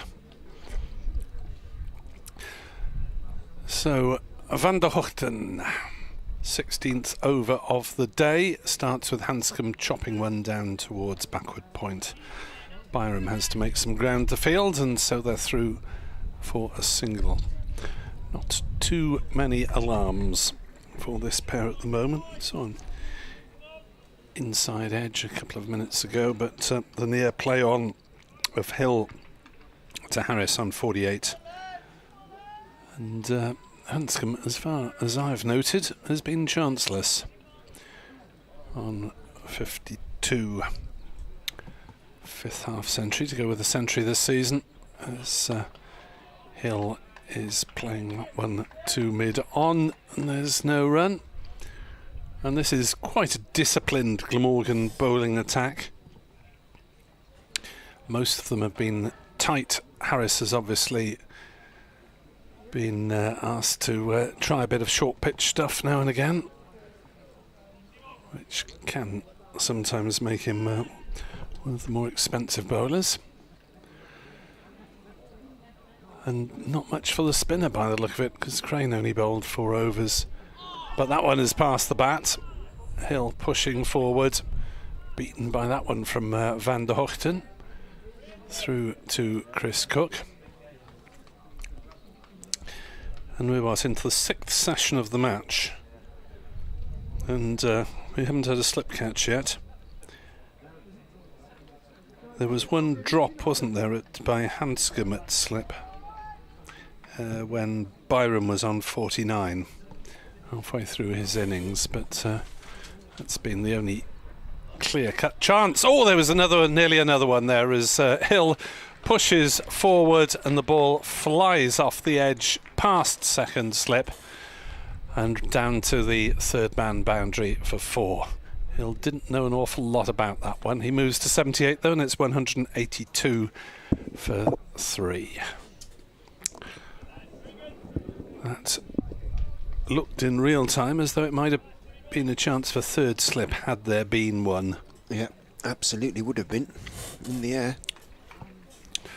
But they've earned the right not to have 3 slips, and there wasn't. 182 for 3. Van der Hochten to Hill, who drives to mid-on. No run. Glamorgan trying to keep their morale up. But They haven't taken a wicket since the 24th over, and we're now in the 58th of this innings. So these two have been together for more than 2 hours.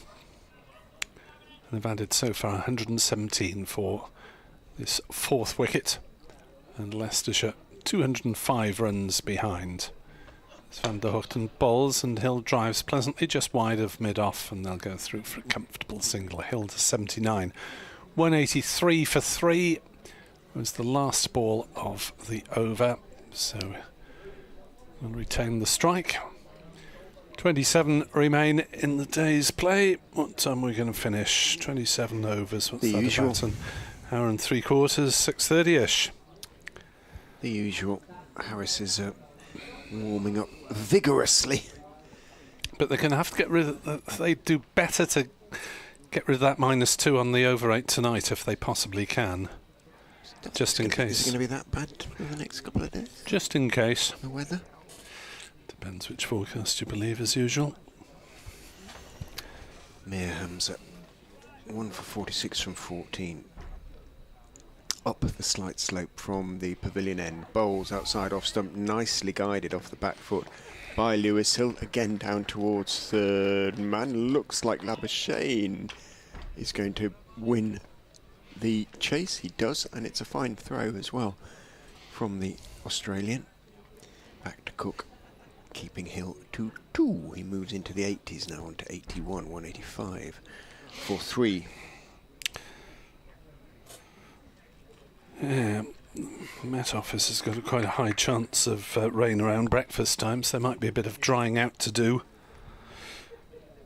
even if it's not actually raining when play's due to start.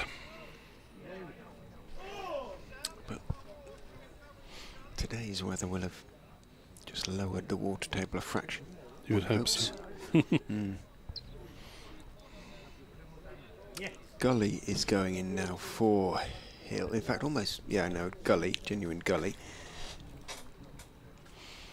Hamza is in. Hill leaves that one outside off stump, is not tempted to put in the drive. Harris, who's trying to cover both extra cover and mid-off, takes the opportunity to bowl a few more looseners. Running towards us.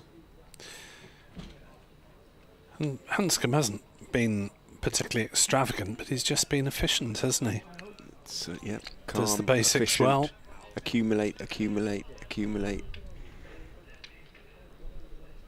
And say, well past 500 runs now for the season. Hamza is in, bowls to Hill, nicely timed, but only as far as the short mid-wicket. I'm saying that, what did he come in? 445, so actually he's not, he's three runs short of 500 for the season so far. Oh, only 500. That's no Colin Ingram. No, but he's only played. This is his 8th innings, so it's not like he's played in the 7 games. He hasn't. Yes. He hasn't had that. You know, it's not often when he's batted twice. In fact, I think only twice has he batted twice in a game. He's made the most of his opportunities. Hamza is in, bowls a bouncer to Hill, very short, and knocked up into the air and caught at the second attempt by Cook. Colin Ingram, 6 matches, 752 runs as an average of 94. Taking the chance of leaving him out, he'll lose his form. Well, Hope he's putting his feet up on the beach, so maybe with his family. he's gone away, is he? That beach is in South Poppet Wales. Sands, Poppet Sands, perhaps. It'd be lovely there today, I would imagine. In goes Hamza, bowls straight. Hill defends, and no, he calls as it trickles back down the pitch on the off side. There are some glorious beaches down that coast. Some of the best in the country. Yes,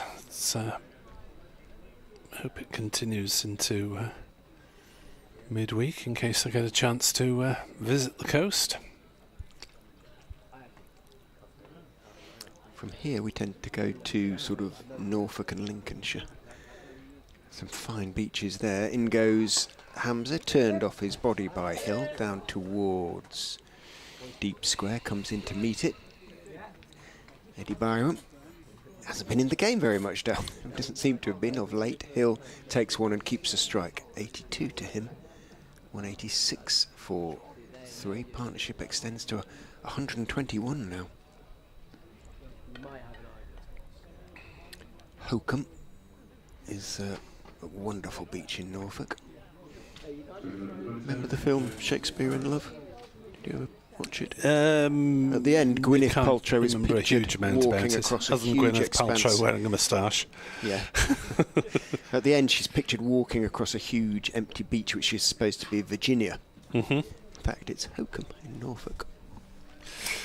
Right, what have we got now in the way of a bowling change? James Harris is going to have Didn't mean much to you, that, did it? Really? I can't admit, I must admit, I know absolutely nothing about the Norfolk coast. It's a long way from South Wales. Yeah, but you're an old man. You might have been to both places. I have. Yes, I haven't. 186 for 3. Inshallah, the Welsh. As Harris runs towards us and bowls, and Hills turn that away down to Hamza at fine leg for a single. Got so many fine beaches. Don't need to cross the border. 187 for 3. Hills 83 not out. Enjoying himself in the sunshine, and mostly importantly putting his side into a position not yet of dominance, but at least of safety. 200 behind, 7 wickets still in hand as Harris bowls, and he tries to chop one outside off stump that stays fairly low. Doesn't make contact. Ball doesn't really carry to Chris Cook, and Cook sits on the ground in rather disgruntled fashion, as if to say, can't they make pitches though the ball bounces properly? Well, the ball hasn't come through consistently with any sort of carry as Harris bowls, and Handscomb plays a sort of walking push into the offside, which results in a dot ball. 200 the deficit. 25 overs after this remain this evening, so even if these two are still together, the deficit is likely to be over 100. As Harris bowls, and Handscomb chops it down into the gully, and there's no run. So even if Leicestershire do get into a position where they've got a first innings lead, it won't be until at least a session into tomorrow's play, you wouldn't have thought, at whatever time that may be. Enjoy cricket in the sunshine while you can. They'll be particularly keen in Sapphire Gardens to be get some sunshine, or at least dry weather, on Tuesday evening when Pakistan play England. Down leg side, and Handscomb can't get anything on it. Cook can't take it cleanly, and Labuschagne is across to attend and mop up the loose ball.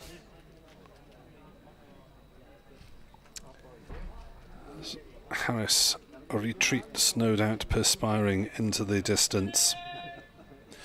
Nick Webb 2017, or Fox Comms 24, if you wish to communicate with us via Twitter.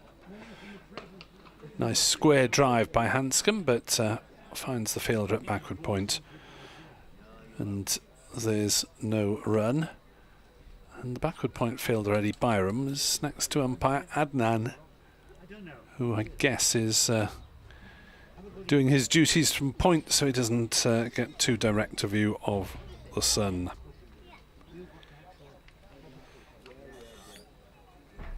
So 187 for 3, Handscomb 52, Hill is on 83, and the Foxes are on a firm footing.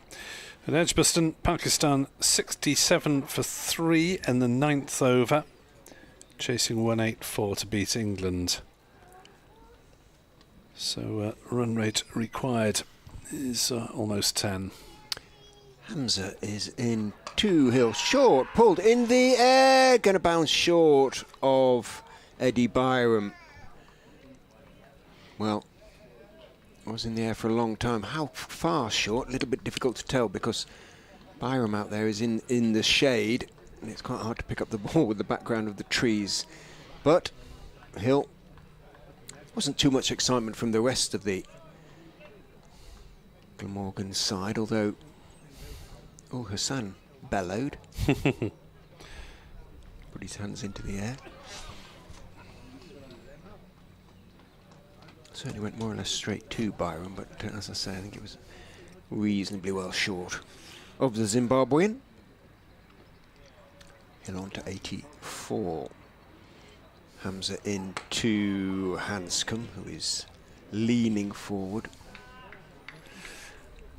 Defending out into the offside. Prolonged his cricketing year last couple of years by playing some domestic cricket in Zimbabwe as well, Eddie Byram. Okay. Why not? Took Kieran Carlson with him 1 year as well. Zimbabwean first class, maybe not quite the standard of county cricket, but it's still first class cricket and keeps their hands in.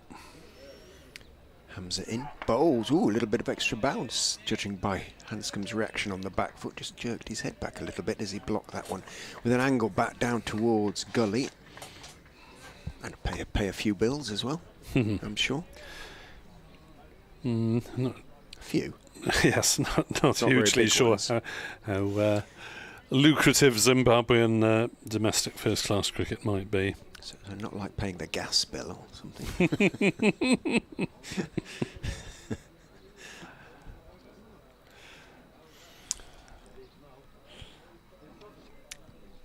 Goes Hamza and bowls towards middle and leg. Handscomb right behind it, pushing the delivery out towards mid-wicket. Well, fuel bills are set to go down this summer, aren't they? Just in time for water bills to go up.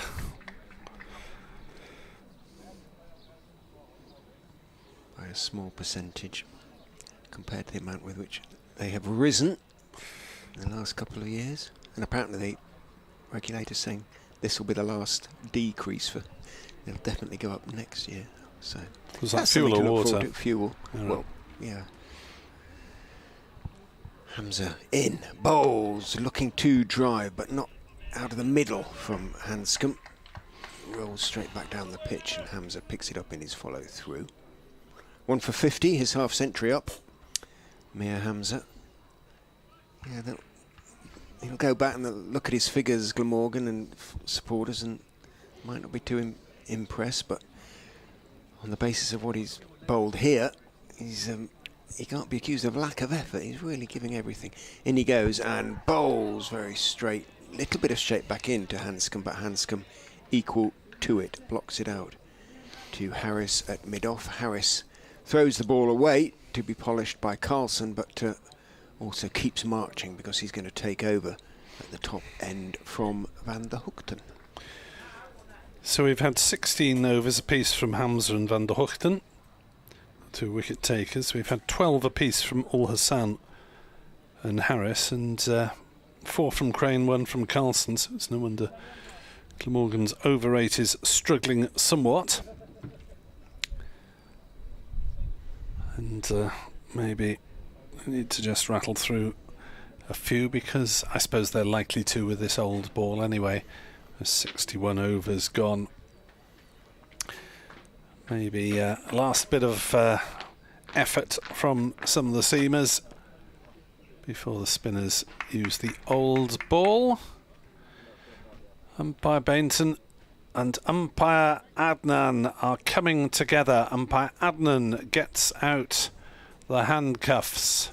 The ball appears to fall through the handcuff type device, which is used to see if the ball is still roundish and roughly in the right shape, and the verdict is that it goes through. It is close enough in shape, And James Harris has to bowl with it.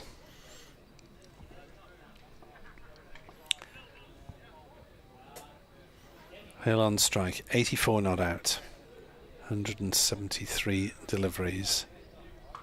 Short ball pulled away down towards backward square. Crane does the fielding, just the single. My radio duties are complete for the afternoon. Thank you, Richard. I have one very shortly. I shall shut up if I hear anything blasting down me like owls.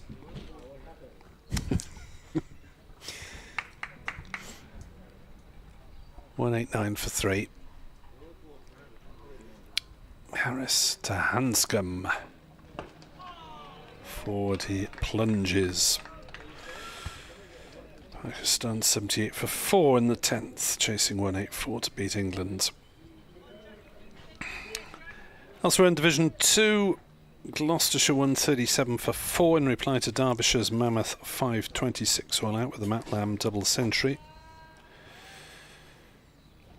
A couple of wickets for Zach Chappell for Derbyshire. Harris bowls, turned off his legs by Handscomb, single down to square leg. Once of this parish, of course, Zach. Brought through from Stamford School, like Josh Hull. Sussex declared on 554 for 9 at Lord's. In fact, they declared when the 9th wicket fell. Pujara made 129. Simpson against his former teammates 167. Northants 200 for 7. Plays Yorkshire's 362.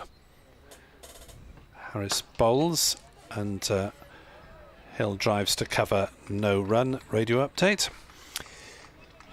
Pretty good. This excellent match sort of changing stand continues between Lewis Hill, the captain, and Peter Handscomb. Came together just after lunch with a score 65 for 3. The Foxes in all sorts of bother. They've taken it on to 190 for 3. It's worth 125 now. Beautiful sunshine down here and the pitch playing pretty blamelessly. Hill is on a season's best 85 not out. Make that 86 not out as he clips that one out towards mid-on.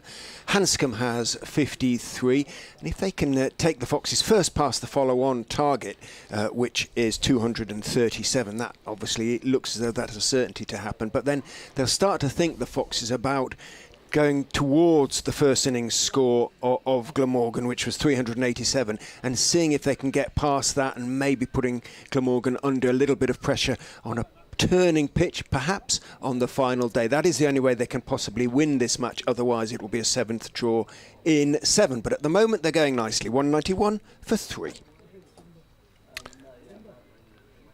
As Harris bowls short, pulled away by Handscomb down towards fine leg. Again, the single taken. And James Harris is banging them in pretty frequently, and really is not really having much joy with the short-pitched tactics. And you wonder whether he might be better in concentrating, hitting the top of off, as most of his teammates have been aiming at. Harris probably asked to do a different job, but it's not really one that's too easy in these conditions. And the pitch, which we had so many misgivings about at the start of play, where it really looked almost indistinguishable from the rest of the square, well, it's not really provided any demons at all. Just did a little bit to help the bowlers yesterday. Nothing huge today. 1 or 2 keeping a little bit low. And here comes the spin again. As purveyed by M. Crane. 4 overs, none for 15 in his first spell, which you have to say was not particularly threatening. See if he can get a little bit more now. He's got sweepers on both sides of the wicket, but just the one close catcher at slip. In he goes over the wicket, bowls on off stump, steered calmly away, you can basically assume that anything Handscomb does will be done done calmly. Even his most violent shot has a sort of element of sort of, well, ease about it, as though he isn't putting 100% into it.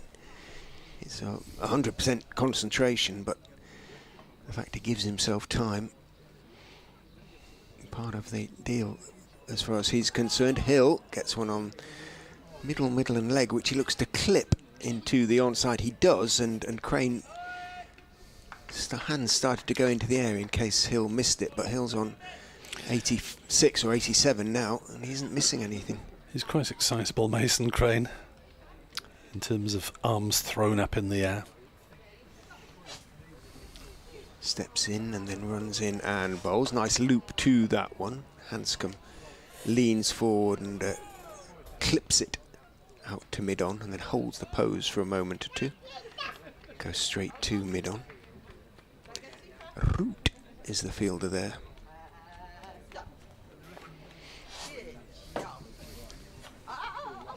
Crane in, a little bit short, stays a bit low and rather dug out by Handscomb. Out towards deepish mid-wicket, takes one. 195 for 3, Handscomb on to 56.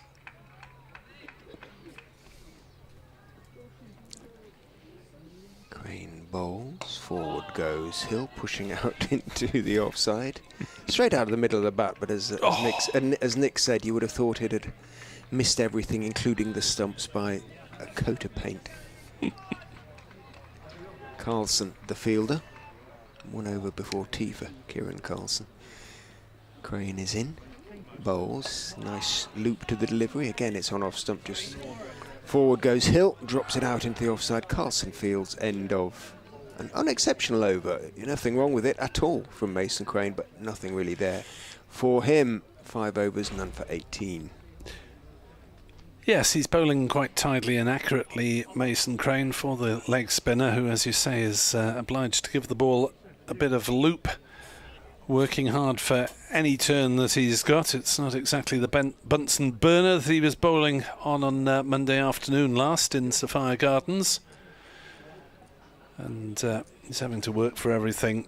He's pretty much landed in the right place so far. None of the... very few of the full tosses or long hops that most leg spinners are prone to once in a while. As Harris almost gets one through Handscomb there. Staying low from that end in particular, isn't it? Dying a bit in the sun, the pitch. Chopped it down, ball rolling backwards towards the keeper, but wide of the stumps it went. 195 for 3. First batting bonus point comes when 250 is on the board. Glamorgan have 1 bowling point but need a further 3 wickets for their next point from the game. Harris bowls off the legs, flicked away for 4 runs by Handscomb as he moves to 60 and the total to 199 for 3. Been quite efficient off their legs. Fine leg has been working hard. Fine leg is at the moment Zain Ul Hassan. But even the speedy Ul Hassan couldn't get to that one. Harris in, bowls to Handscomb, defends to mid-wicket, and there is no run. I'm pretty sure that's a little Handscomb. Did Daddy flick a beautiful 4 down to fine leg? Yes, he did, my darling. She's still out there. Pretty little blonde who occasionally walks around the outfield with him after play, maybe tonight in the sunshine.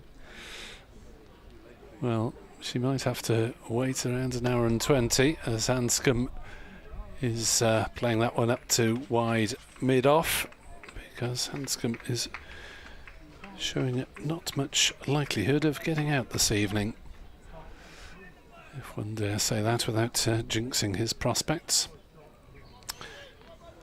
But 60 off 114 balls, and that one earlier in the over from Harris, but she wasn't quite in control of the defensive shot. On a few blemishes, turns that one through mid-wicket and takes a single. And the applause from the home faithful is for the 200 coming up. Partnership of 135 between these two so far. Glamorgan haven't particularly bowled badly or lost control of the scoreboard, as they say. In other words, the run rate. But you have to say the scoreboard is favouring Leicestershire at the moment. 200 for 3, 187 in arrears. Harris in bowls. Knocked away by Hill on the leg side. Down to square leg. Single taken. 201 for 3. Where is the wicket coming from? Sam Northeast may need to bowl some of his other options. Carlson's bowled the one over. Labuschagne hasn't so far. I'm surprised Labuschagne hasn't talked himself on by now. This is the biggest partnership of the match now, isn't it? Just going through the... There were a lot of very good partnerships in the Glamorgan innings, but none that quite attained 136, which these two have put together so far for the fourth Leicestershire wicket. Bumblebee looks at us in the commentary box, doesn't like what it sees and heads off into the distance. Who can blame it? Crane is in and forward goes Hill. Back down the wicket goes the ball.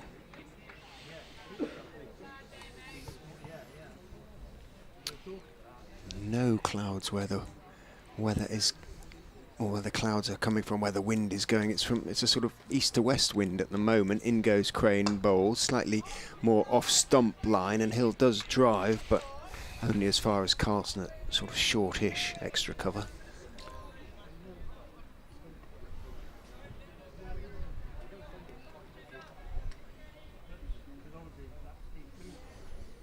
Crane tosses that one right up. Hill waits and waits, and the big puff of dust as bat and ball and ground come together at about the same point.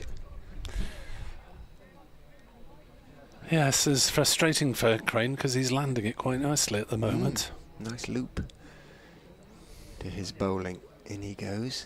Bowls. Hill swings over deep mid wicket.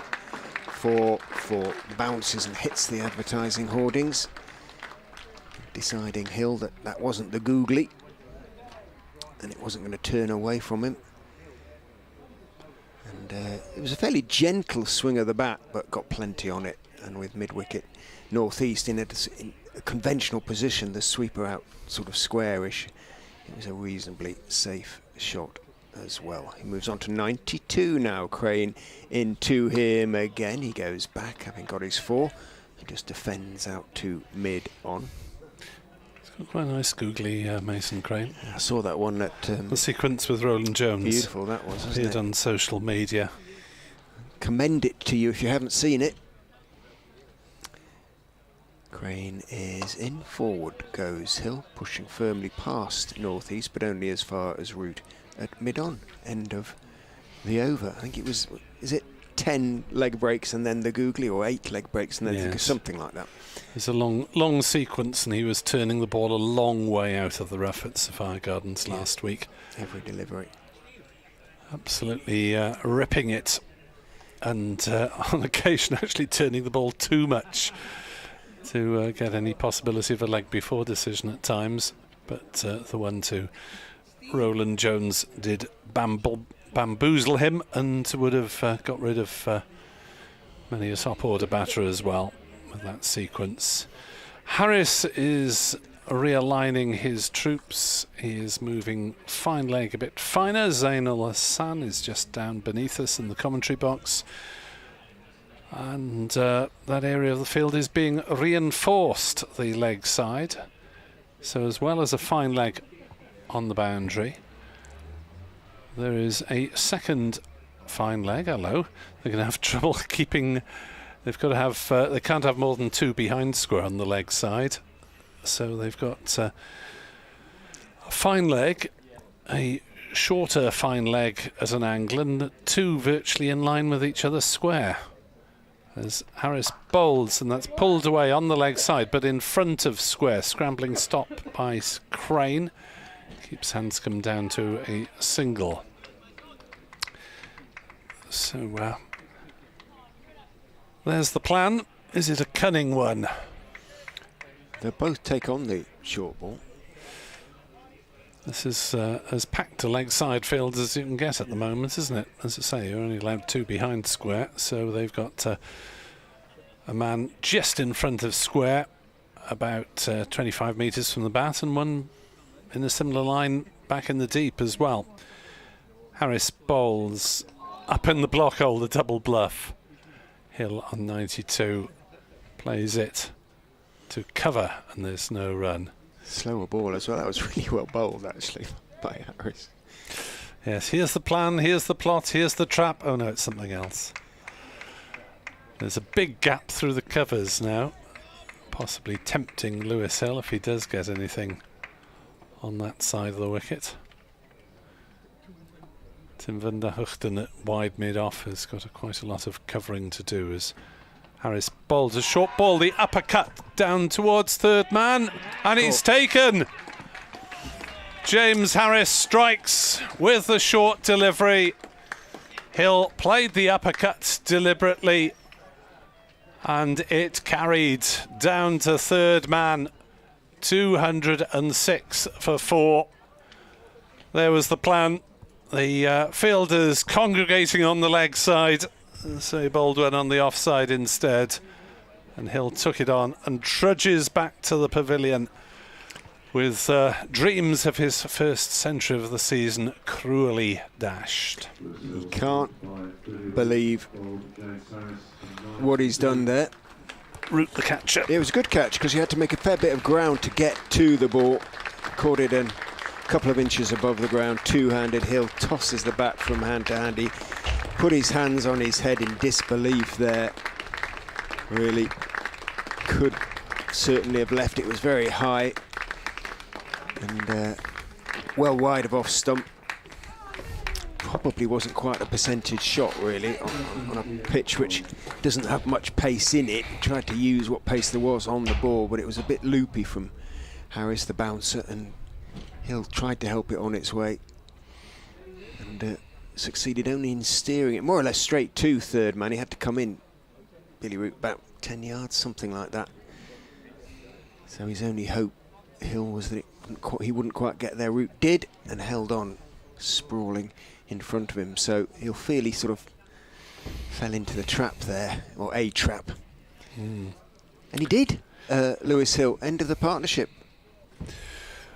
Which was worth 141 for the 4th wicket in around about 42 overs.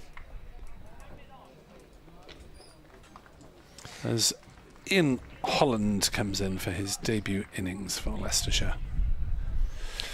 Let us hope it is more successful than his debut bowling, which he didn't take a wicket. Did not produce dividends. Pakistan 99 for 5 in the 13th, needing another 85 to beat England. As that's turned on the leg side. They think about a single. It probably was quite a long single there, but Handscomb was staying very firmly at home at the non-striker's end, although Holland wanted to get off the mark. First wicket in who knows how long for Jofra Archer for England. 2 for Moeen Ali, 1 for East Topley and 1 for Rashid, and now 1 for Livingstone as well, who's just got the former Glamorgan player Fakhar Zaman out for 45, 100 for 6. Looks like England's game. Harris bowls, Holland up on his toes, playing out on the offside, no run. When you name that England side, it kind of almost feels like it's from another era, doesn't it? Because it hasn't changed for so long that... Oh, is it? Yeah, okay. Jofra Archer, Adil Rashid, Reece Topley. Yeah, Moeen, keep on bowling, guys. Yeah, no, we'll never drop you. Let us know if you want to stop. You're the England squad. Harris in, balls. Holland plays to square leg. No run. 206 for 4. Important breakthrough over for Glamorgan, who'd toiled really for the best part of 3 hours wicketless, but have finally got their rewards with James Harris making things happen.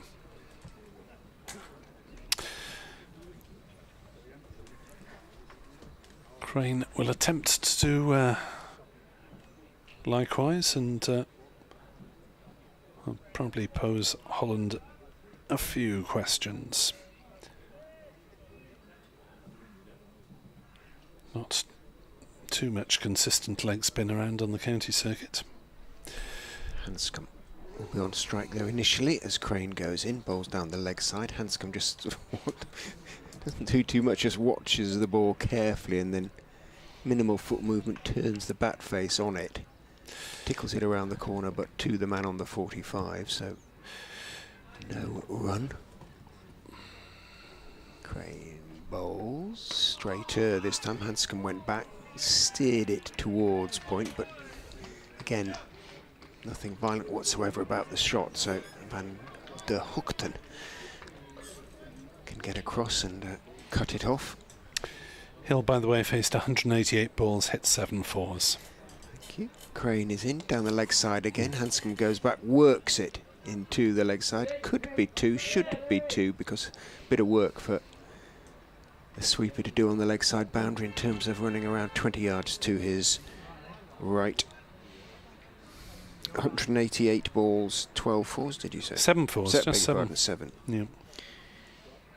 You thought it was more, wouldn't you? He was devastated when he got out like that. In goes Holland, pushed firmly by Handscomb, past Carlson out towards deepish, extra cover. Sweeper comes jogging in, Harris to field. Underarms the ball back to Carlson. Handscomb takes 1, moves on to 65, 209 for 4. Right, does Crane get some close catches? Thought there might have been someone else around, maybe a short leg in for a little bit. No changes as Crane goes in, bowls to Holland. Big stride forward. Again, former Hampshire, well, both current Hampshire players can get complicated, this business.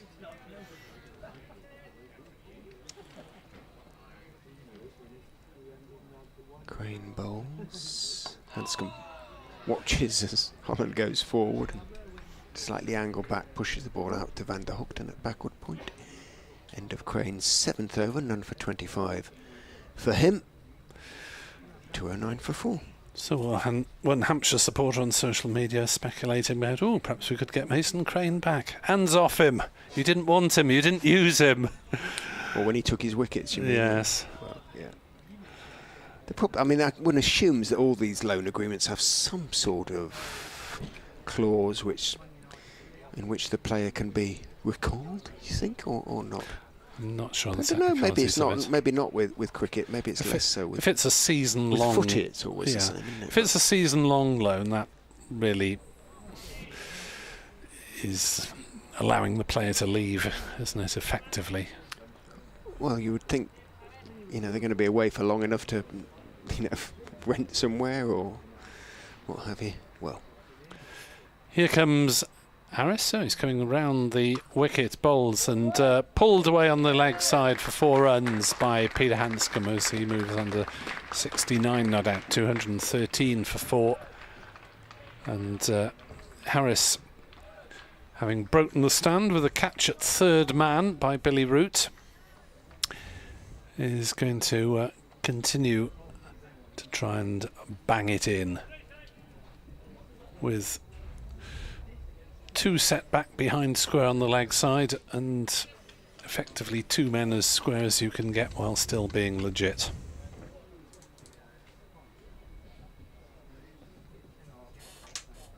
As Harris to Handscomb, and that's back of a length, straight and defended by the Australian back to the bowler There's no run.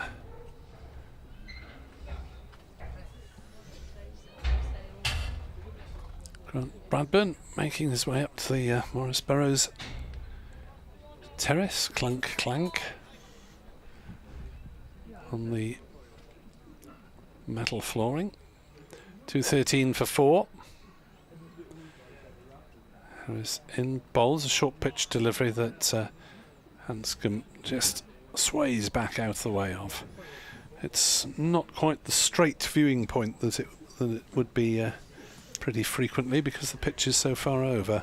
Yeah, there is a raised stand on the other side of the pavilion, yes, which is well occupied at the moment by those who know Grace Road, because that is pretty much in line.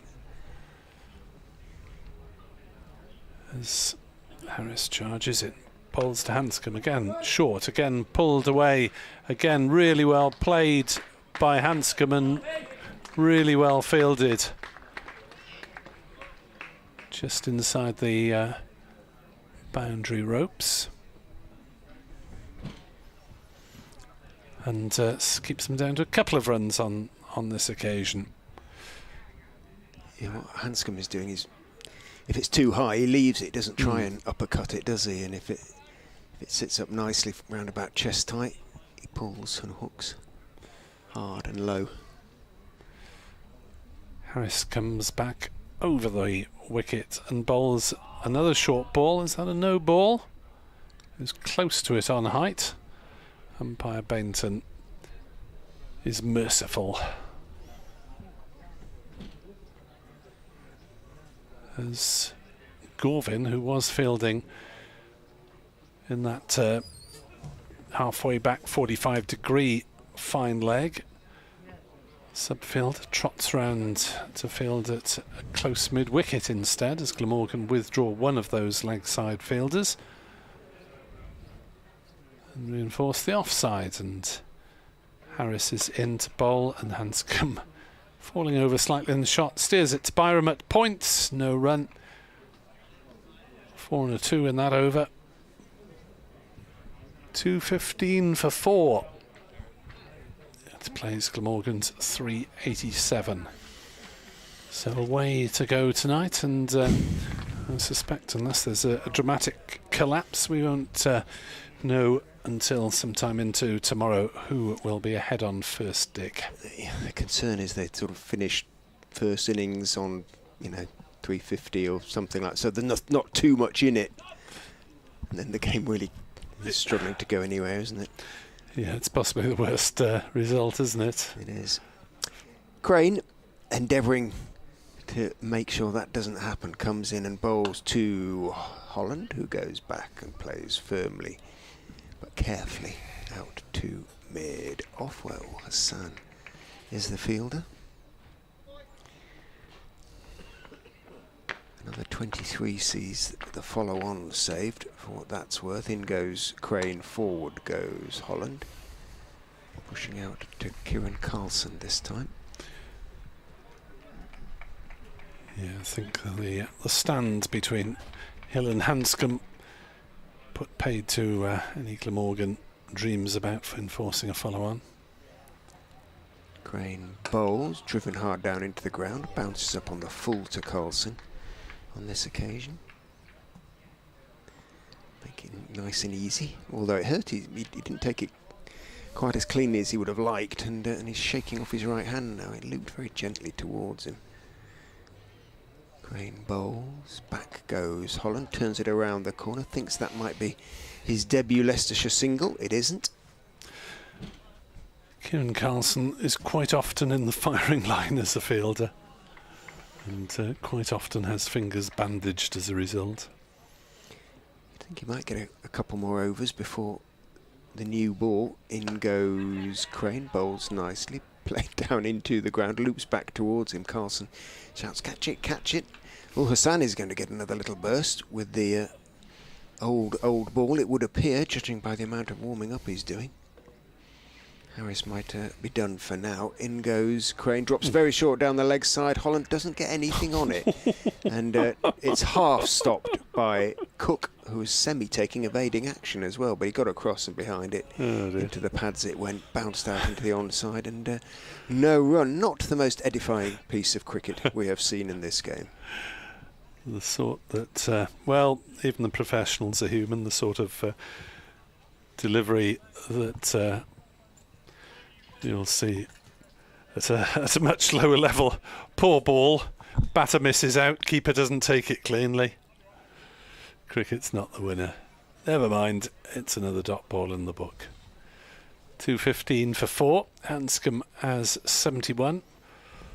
Holland has not scored off the 11 deliveries that he has faced so far, and as you so rightly predicted, it is Al Hassan to take over from Harris at the Bennett end. Harris having laboured hard and eventually got the breakthrough with Lewis Hill, caught at third man by Billy Root for 92. Handscomb therefore with the senior batter responsibility. Cox, Mike, Scriven, Curry and Salisbury the man to come. Al Hassan going for exactly 2 and over at the moment. 12 overs, 0 for 24. And, well, not much of an attacking field at the moment, to Handscomb at least, as Al Hassan bowls, and Handscomb is forward, studiously defending to Carlson at cover. Labuschagne is at slip. And apart from that,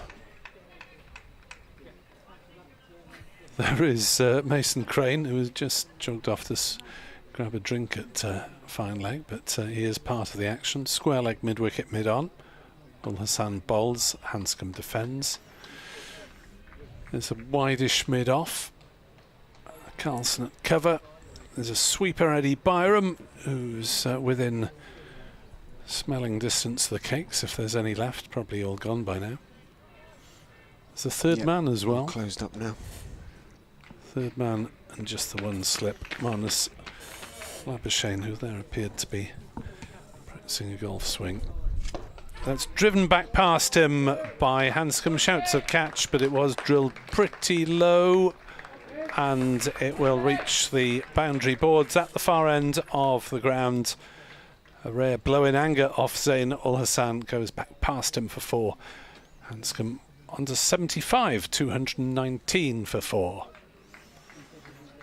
Again, just hit it hard enough to keep the fielder interested, didn't it? Must be very frustrating. Teasing him all the way into the ropes, up against the sponsors' boundary boards. Al Hassan bowls again. That one's nicely timed as well, but just the single on this occasion, as it is hauled in at wide mid-on. There's going to be another long chase for North East there. He was very determined to get across, otherwise he was going to face another 80-yard sprint. You don't want to be doing that sort of thing at this time of day if you can possibly help it. Pakistan 129 for 6 in the 16th, needing 55 off 4.4. Imad Wazim 18 off 8. Imad is a Welshman. 220 for 4. Al Hassan bowls. Holland squared up. Plays down to the gully, and there's no run.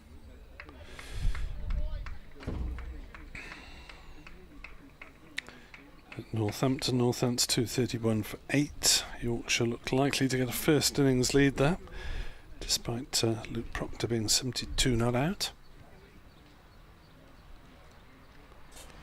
Vishwa Fernando among Yorkshire's bowlers, new name on me. As that has beaten Holland through to Cook to finish Al Hassan's over. Holland still on the nervy noughts. Handscomb has 76, 220 for 4, plays Glamorgan's 3 5-8-7. At Lords, Middlesex 17 for 1. Reply to Sussex's Mammoth 5-5-4 for 9 declared. Stoneman out cheaply. Got most of Middlesex's runs last week in both innings against Glamorgan. Did Rocky Stoneman. At Bristol, Gloucestershire Hour 179 for 4. In reply to Derbyshire's Mammoth 5-26 all out. Bracey and Van Buren have stopped the rot for the glorious Gloucesters. So 10 overs until the new ball. Another breakthrough or two. Glamorgan will still have hopes of a very decent first innings lead. Crane is in 2. Handscomb, who waits on off stump, dabs it down towards gully. Takes a step or two, but sent back by Holland, who sees that Van der Hoogten's going to get to the ball pretty quickly. 220 for 4.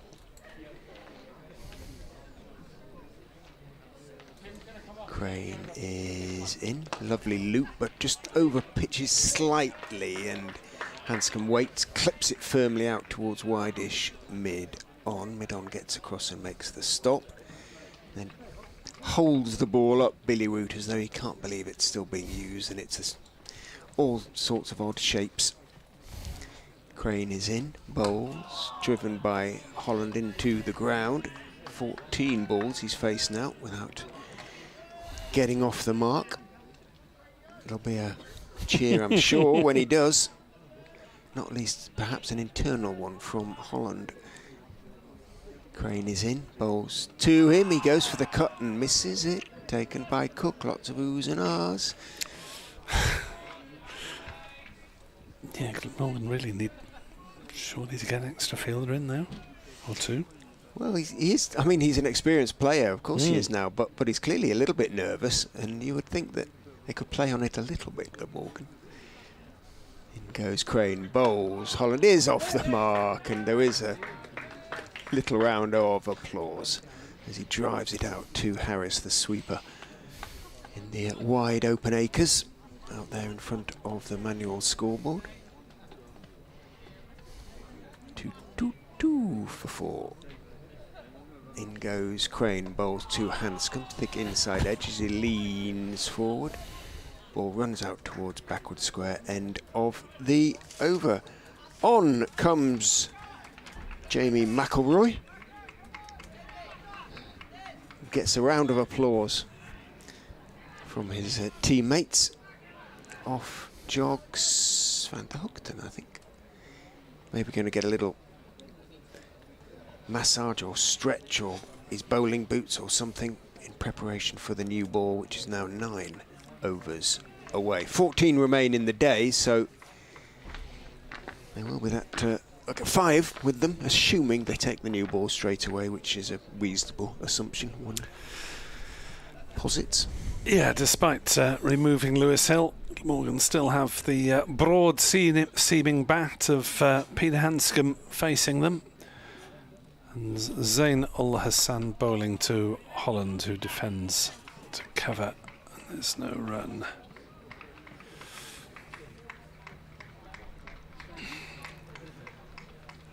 .222 for 4.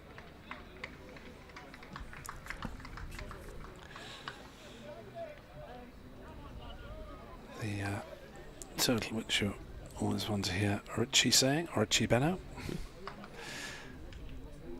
165 in arrears. 6 wickets standing. Ul Hassan bowls. Holland slashes outside off stump. Misses through low to Cook. He's not looking very happy with life, Ian Holland, at the moment, as he wanders down the wicket to stun a few worms. Prodding at the wicket. Cloud coming over. Ul Hassan bowls. Holland stretches forward, defends on the offside. No run. Handscomb 77. Hill 92 the main protagonists of the day with the bat. Van der Hoogten 2 wickets, 1 apiece to Hamza and Harris. Ul Hassan bowled through low, outside off stump, and there's no run. Grant Bradburn with phone and clipboard in hand.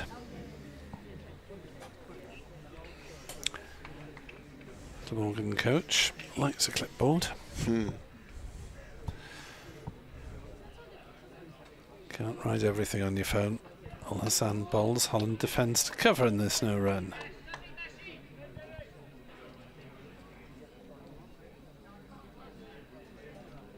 So although Holland is slow to get going, the game just starting to settle down again into a comfortable rhythm for Leicestershire.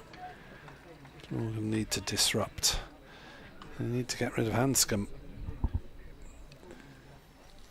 He's heading for his 2nd century of the season at this rate. Holland gets one on his hip from Ul Hassan that he's able to turn down to Mason Crane at fine leg for a single, with which he retains the strike. 223 for 4. There are 8 overs to go until the new ball is available, and Glamorgan will be able to bowl 5 overs with said new ball this evening. 13 overs is, I'm afraid, the best part of an hour, isn't it? So still heading for 6:30, aren't we? Absolutely at the earliest, I would think.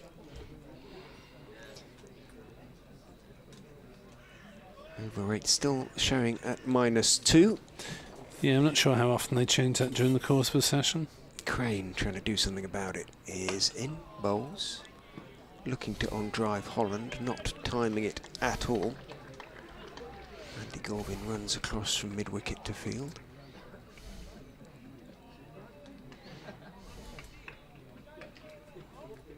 Crane in. Bowls, back goes Holland, he steers it away towards backward point.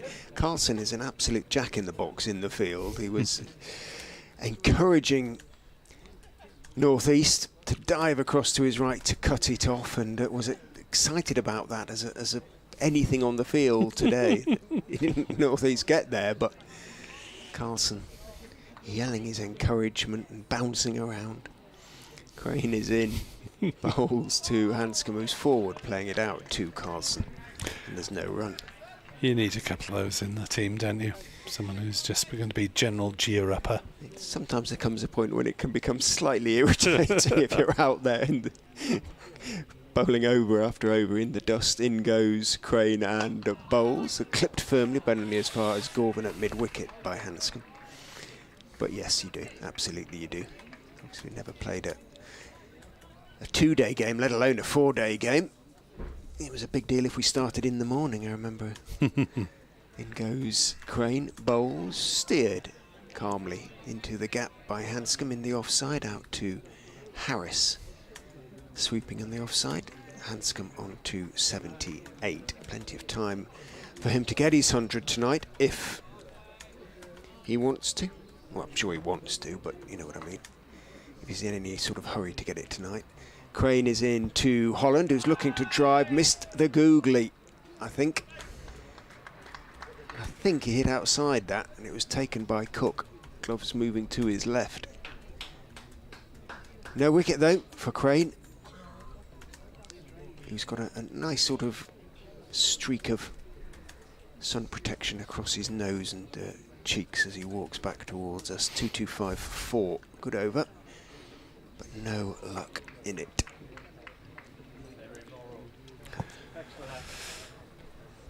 Yeah, makes sense. The adamant look, as they call it, showing my age.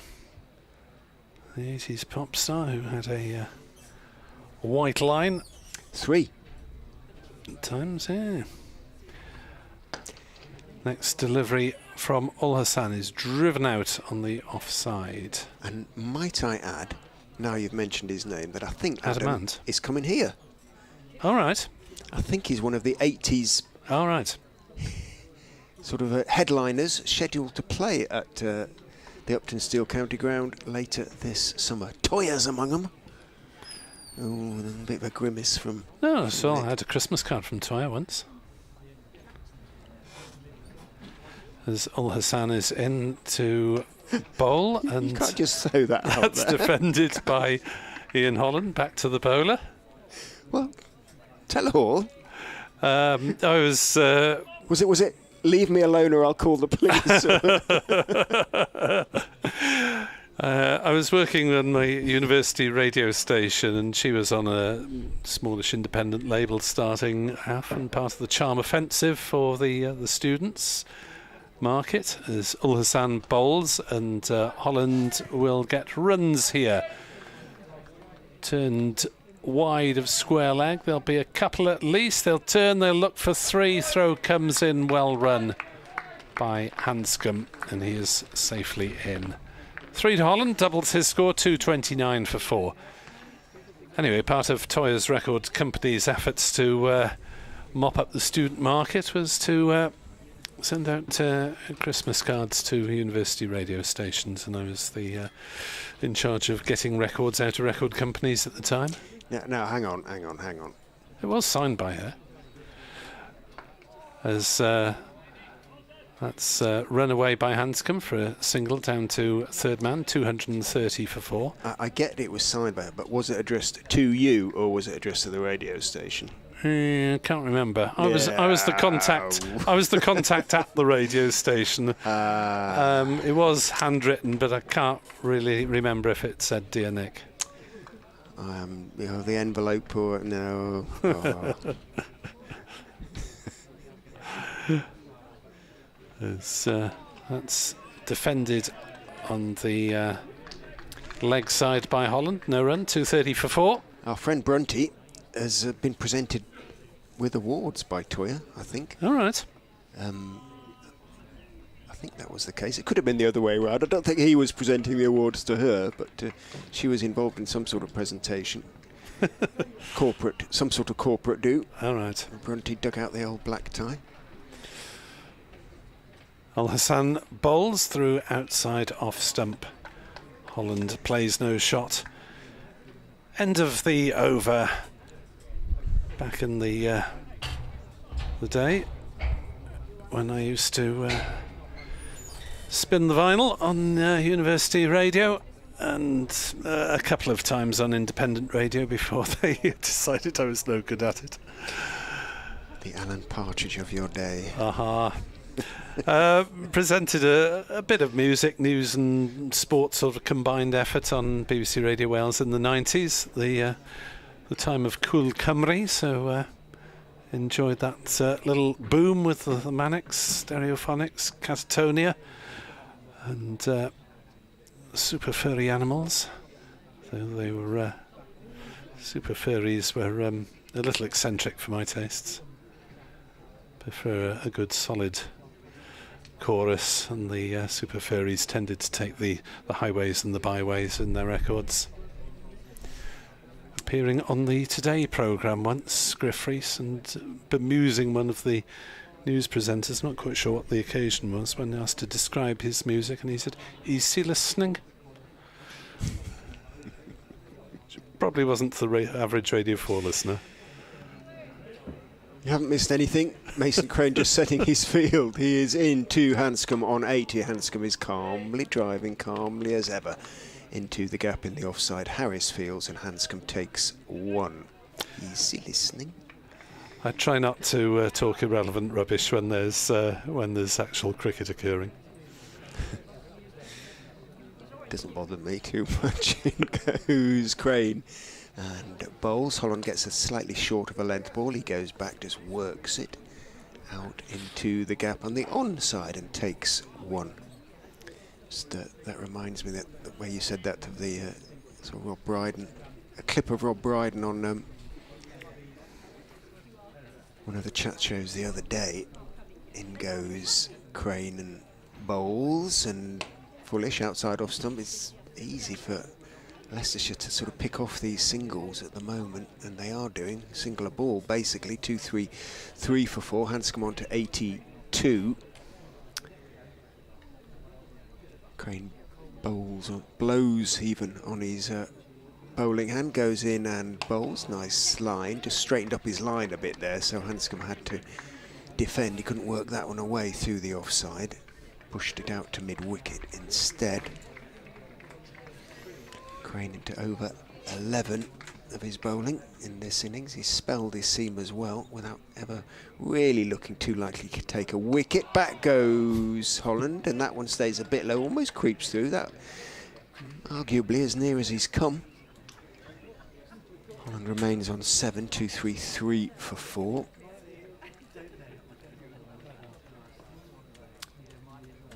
Five overs after this ball until the new ball, 10 until the close of play. Crane in bowls. Driving is Holland out into that gap in the offside where Harris fields, and one is taken.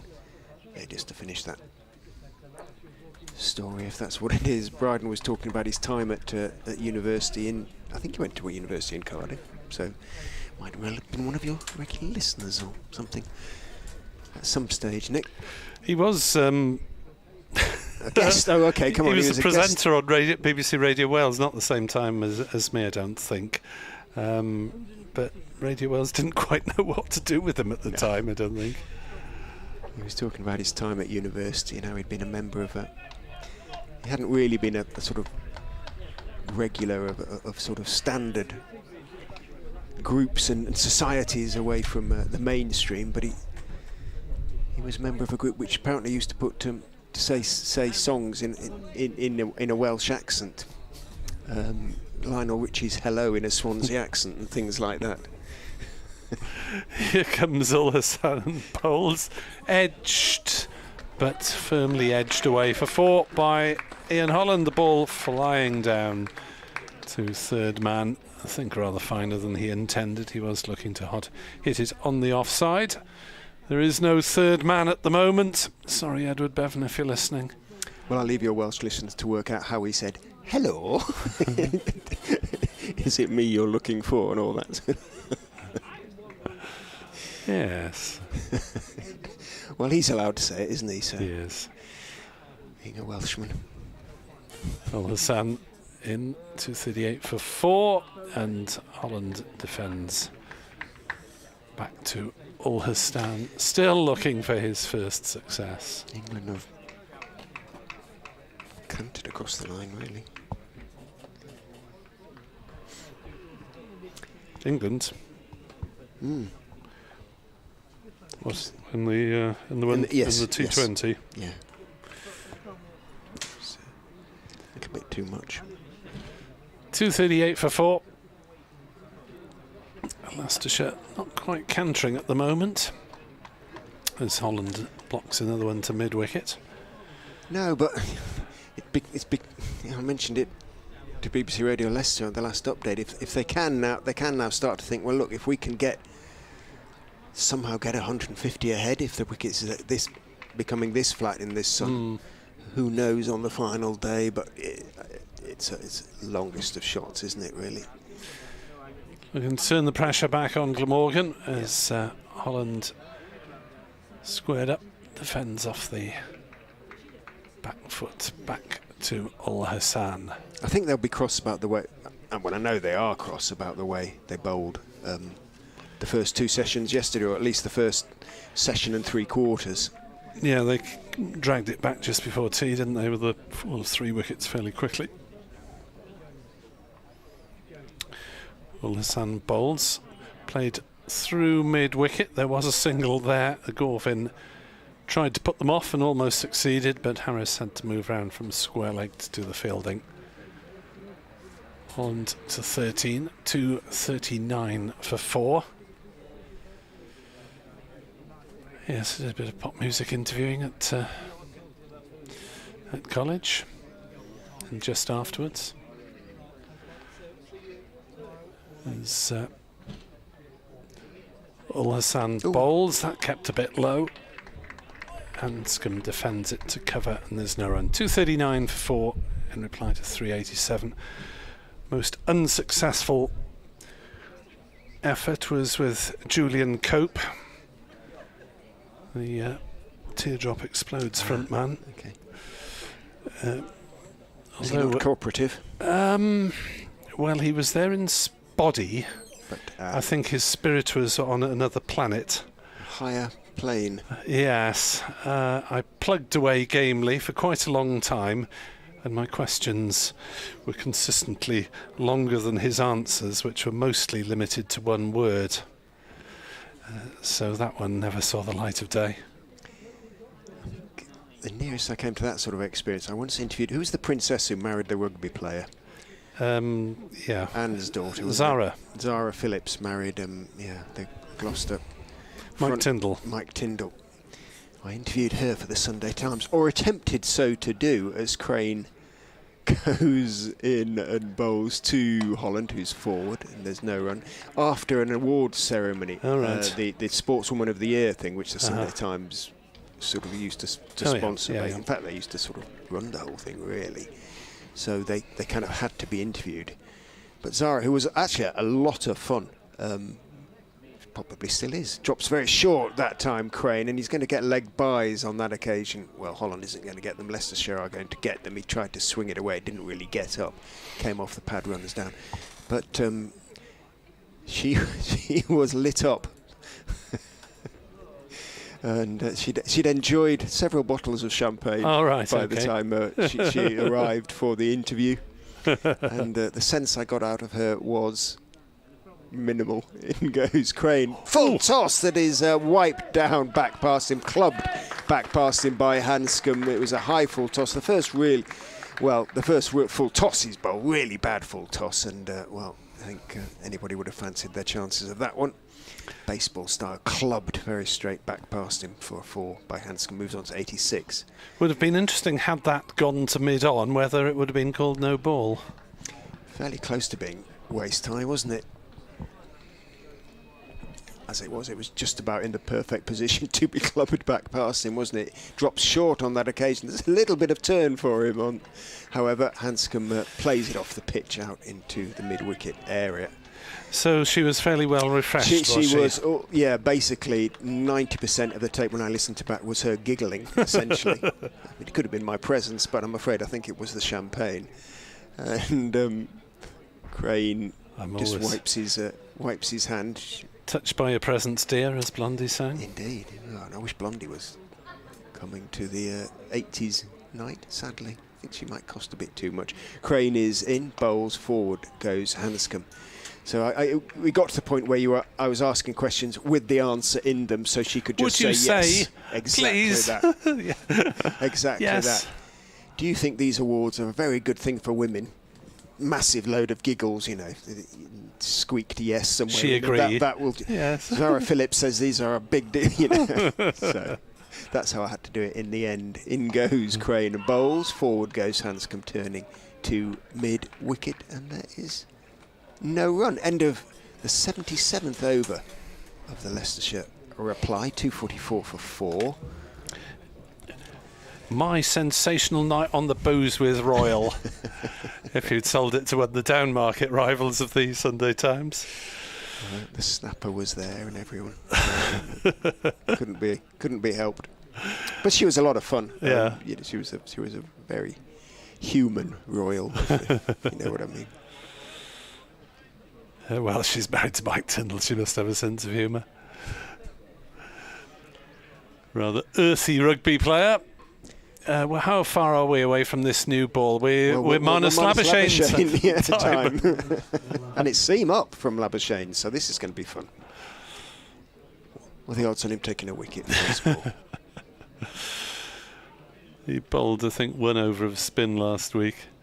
He's bowling seam today with the very old ball, and he's bowling to Ian Holland on 13 not out. In comes Labuschagne, bowls just back of a length, turned by Holland onto the leg side. They'll take 1, and that'll be all as Zain Al Hassan makes good ground.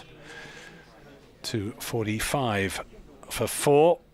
Labuschagne, one Australian international, bowling to another. Peter Handscomb, 86 not out. There'd be a bit of sledging if Handscomb gets boundaries or is dismissed, I'm sure. Labuschagne bowls, and that's turned round the corner, and this time they'll come back for 2 runs as in comes Mason Crane. His throws a little bit sloppy and wide of Chris Cook on the half volley, but it's well backed up by Eddie Byram, who has not been lulled to sleep by the pleasant odours emanating from the meat. 2:47 for 4, almost bonus point time for Leicestershire. 3 runs required for their first batting point. Labuschagne bowls, that's a better delivery, and Handscomb is forward respectively. Respectfully. Applause from Gorvin, who's at slip. Van Dochten, I think, has slipped off for, as you suggest, maybe a massage to get him back into bowling mode for a final spell of the day. It's been a hard-working first day of the season for Van Dochten. Handscomb defends Labuschagne on the leg side, and there is no run. 2:47 for 4. I suppose Handscomb may be more cautious than usual against Labuschagne because he won't want to get out to him. Absolutely not. Actually, Van Dochten, I think, is on the field at mid-off. Yeah, he's out there at mid-off doing some stretches now, so he's come back to get ready. Maybe. As Labuschagne bowls short and hooked away, pulled away through mid-wicket. Not quite off the metre of the bat. And Harris retrieves somewhere in the distance on the Milligan Road side of the ground, and Handscomb moves on to 90 and 2:49 for 4 in the bright green panel in the centre of the digital scoreboard. This is the Foxes' score. Handscomb 90, Holland 14. They've added 43 so far as the last ball of the Labuschagne over is a dot ball. It cost 5 runs. 2:49 for 4. 2 overs to go before the new cherry. Just past 6 o'clock, so I haven't heard anything from the radio station. They may be done for the day. We may be back on shared East Midlands programming. So last update of the day would appear to have been done. 7 overs to go. 5 of them will surely be with the new ball. So this is probably Mason Crane's last over of the day. 12 overs, 1 made and none for 37.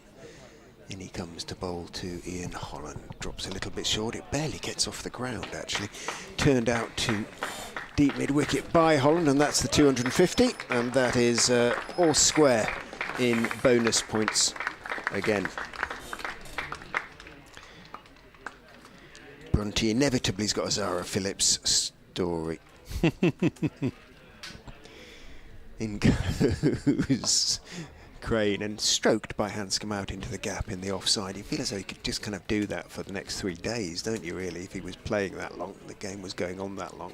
What, Brunty would tell stories about Zara Phillips? Well, Brunty would. You'd have a story for the next 3 days, that's for sure, and will do probably as well. But no, just the way Handscomb is looking in complete control. Crane is into Holland, who drives.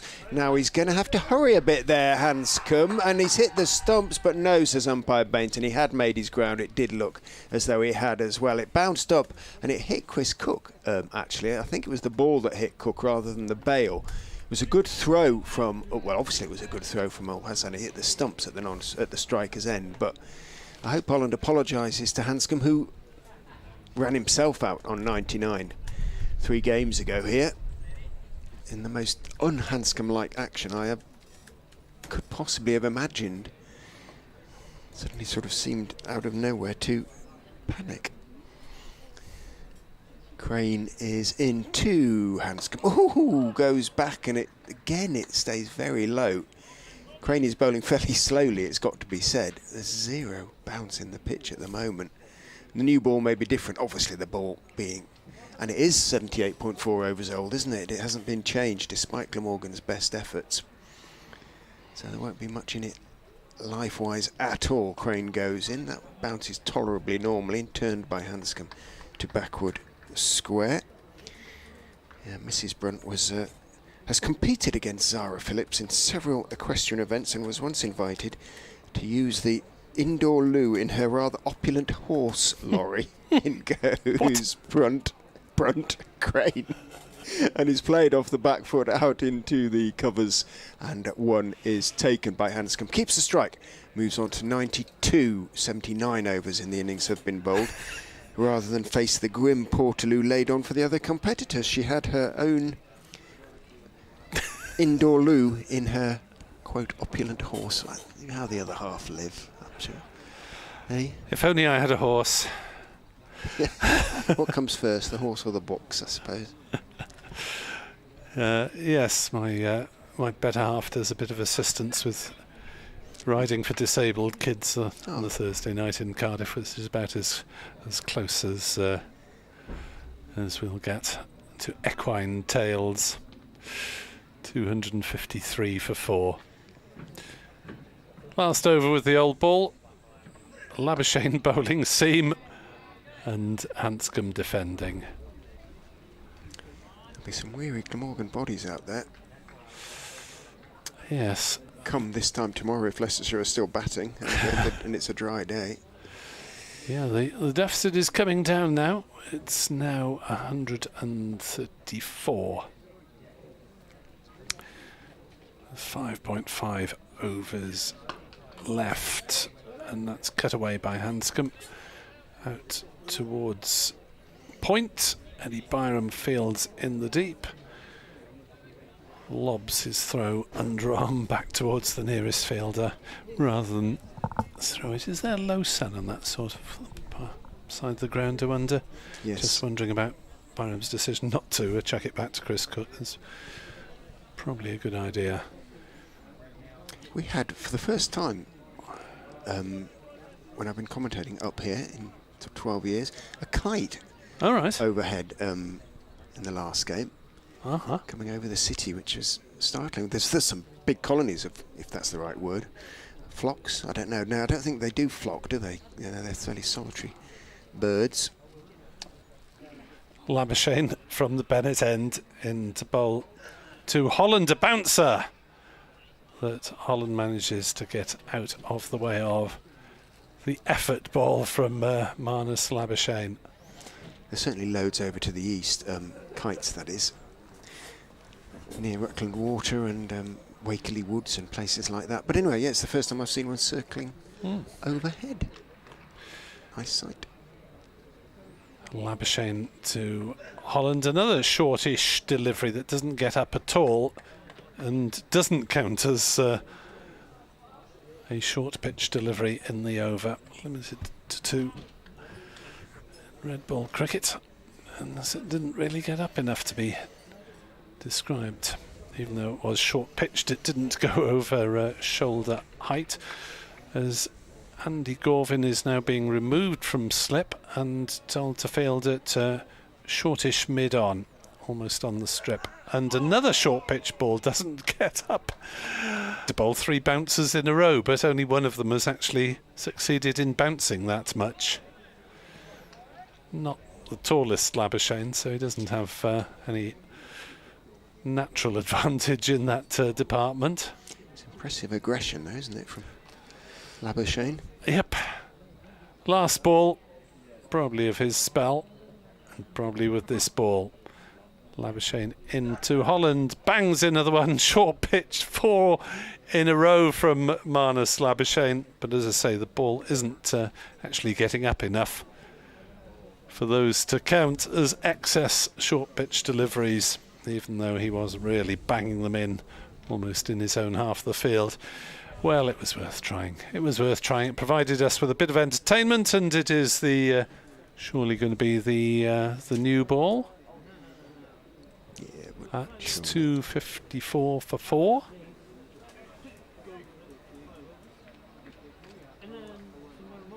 It's usually signalled.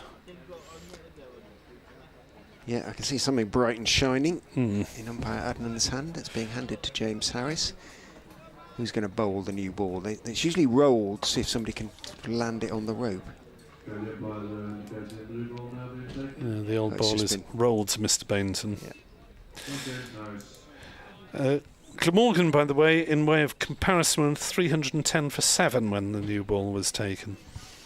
An indication of the accuracy of the respective bowling attacks, I would suggest.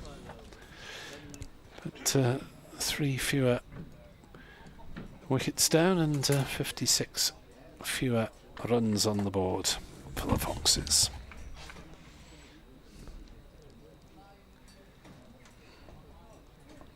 So, with a nice, bright, shining new Duke's ball in his hand, can James Harris change the game? He's chasing in from the pavilion end and bowls to Handscomb. Well, nothing really changes there. Handscomb leans across and pushes it into the gap in the onside and takes 1, something he's been doing reasonably consistently throughout his innings so far. He moves on to 94. 255 for 4.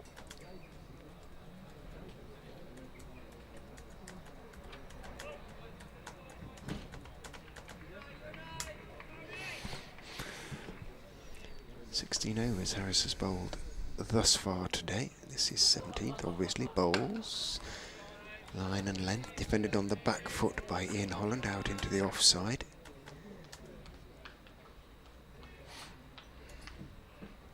And it may be a factor in Leicestershire's thinking that they're without Tom Scriven.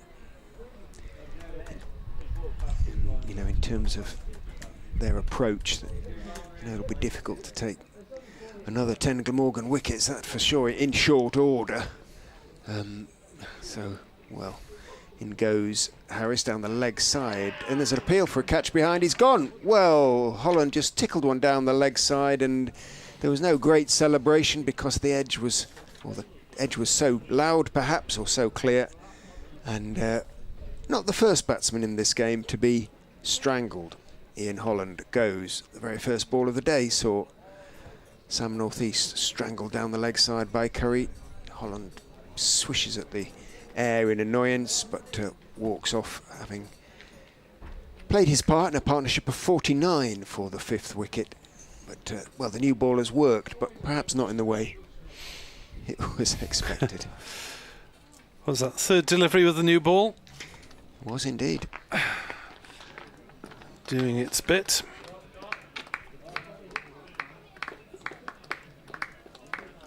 Holland, shirts just blowing a little bit in the evening breeze, is replaced by the tall figure of Scott Curry. Now, does that count as a night watchman? Yes, so very much so. Although, he, as I say, made 75 going in as night watchman against Gloucestershire. He's barely been dismissed this season. Playing devil's advocate here, do Leicestershire particularly need a night watchman? And the bowling is if they good. Want to kick on tomorrow, it's good. It's not hurricane pace.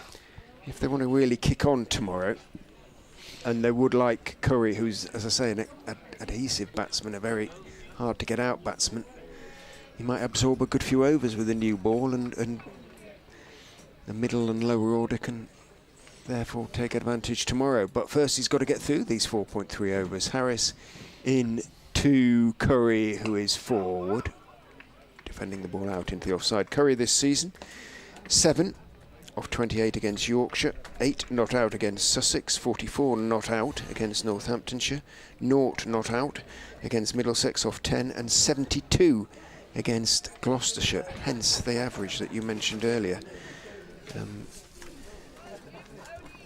Of 60, 5.5. 131 for twice out. Harris bowls to him. He's forward on off stump. Everything is sort of slightly angular about Curry. Everything he does, the way he bowls, the way he bats, the way he moves, it's all sort of elbows and knees. Describe him as gawky, but he's very lean and tall fellow. A lot of angles. But he's ferociously determined.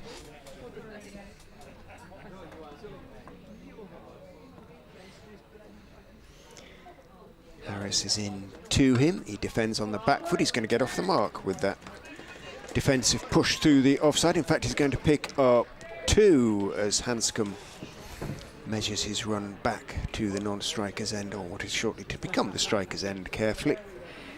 So Curry off the mark with that couple. 257 for 5. 4 overs remain to be bowled today. Yeah, I mean, Leicestershire in a decent enough position. It's not a dominant position by any means, is it? Glamorgan will still have hopes of getting some sort of first innings lead if they use the new ball well in the morning, but they've got to get past Handscomb and some fairly capable lower order batters. It does begin to feel like it's going to be a sort of roughly sort of level first innings with a day to go and everybody looking at each other. We'll see. So Handscomb on strike, he's on 94. Do you want to take up commentary yet? Well, I guess the odds are against him going to 100 with 6, so you crack on for a bit. As Van der Hoogten bowls, and where's that one gone? Straight through, outside off stump, a bit low. Through to Cook, yes. The U's and the R's. I lost track of the ball for a moment there, the edge of the commentary box. 257 for 5.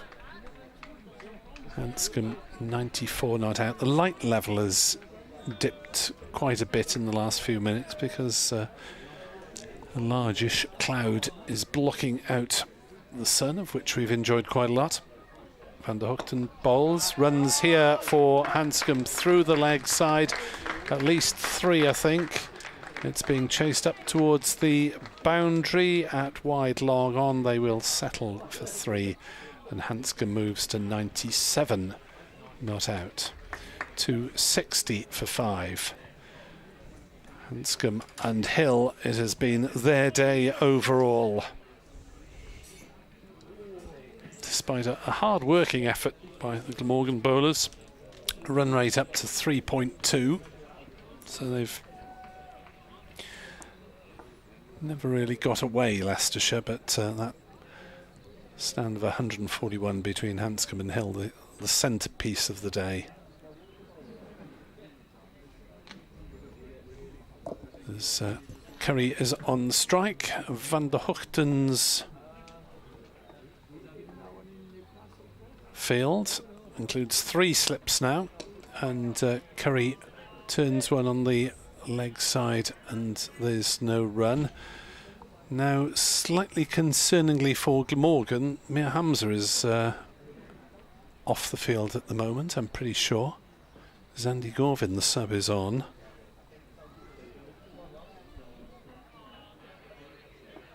So hopefully Hamza hasn't pulled up with any injury. Van der Hoogten bowls, driven out into the offside by Curry, sprawling half stop by Byram, prevents the ball running away for a possible boundary. But they go through for a single, and as the sun comes back out, light improves dramatically in the space of a few seconds, and Van der Hoogten is bowling to Handscomb on 97 not out. Richard.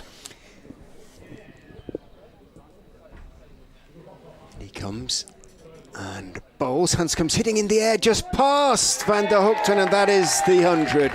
Punched back past the bowler, who stuck out a right hand, couldn't get it to it, and Handscomb doesn't mess around this time. He makes sure he goes to 100 in some style. A thumping on drive, albeit in the air for a few feet, and another brilliant innings from Peter Handscomb. His 2nd century of the season. He's been in extraordinary form since he came back from Australia, and really he is absolutely Mr. Reliable as far as the Foxes are concerned. 101 of 160 deliveries. He's accelerated throughout his innings. It's been beautifully judged by him, and out of 265 for 5. 12 boundaries. Thank you. Van der Hoogten on his way in again then to bowl to Handscomb on 101, stretching forward, defending out into the covers. He's got that one ticked off and now he can concentrate on being there for the morrow. Applause as the details of Handscomb's 100 are announced. Second 50 took just 70 balls, even though it included fewer fours, just 5 in his second half century. But he's been busy. Been quite a lot of 2s and 3s around on the large expanse of the outfield here, and he has kept Glamorgan out and put his side maybe level pegging in the game, you'd say.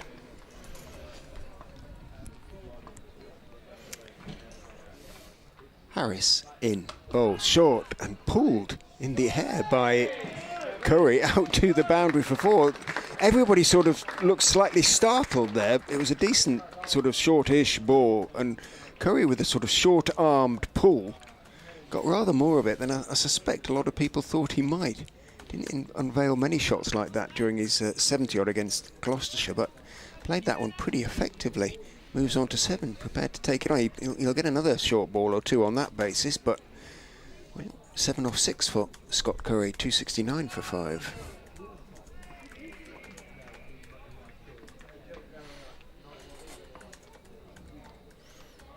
Harris is in, bowls, turned off his legs this time by Curry, down 2 long leg, and takes one. Harris disgusted with himself, really. Raises his eyes to the heavens because it was a real pressure releasing delivery from him that Curry could work away, and did. 270 for 5. The best signing since the Magna Carta, says Brunty. Certainly has been hugely effective for Leicestershire, Peter Handscomb, last season. As Harris is in and bowls, Handscomb is down on the ball, steering it out towards backward point, who's deep, so he takes 1. 681 runs in 18 innings at an average of 45, 2 centuries and 4 half centuries for Handscomb. Played 10 out of the 14 first-class matches. But this season has been spectacular from him. 547 runs, 2 centuries and 4 half centuries in just 8 innings.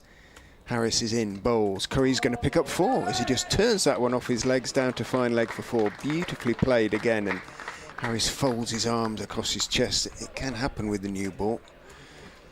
Wickets can be taken, but the extra pace and bounce can mean that the batters can get it away to the boundary slightly more easily, and Curry's doing that. He's moved into double figures already, 12 off 8, 275 for 5.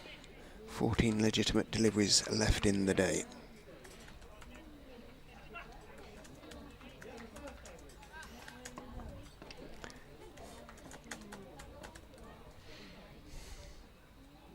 Harris is in, bowls, bouncer. Curry ducks underneath it. He's saying a tall man, 6'5", but proving to be a very effective batsman as well as an increasingly effective bowler.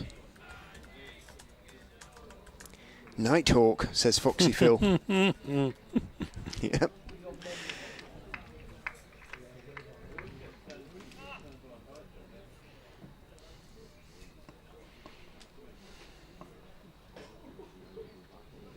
Goes Harris to finish his over, bowls, and forward goes Curry, thick inside edge, runs out towards deep square, jogs 1, will keep the strike for the penultimate over of the day, 276 for 5, so just, he says, working it out, 111 behind now, Leicestershire. 5 wickets in hand.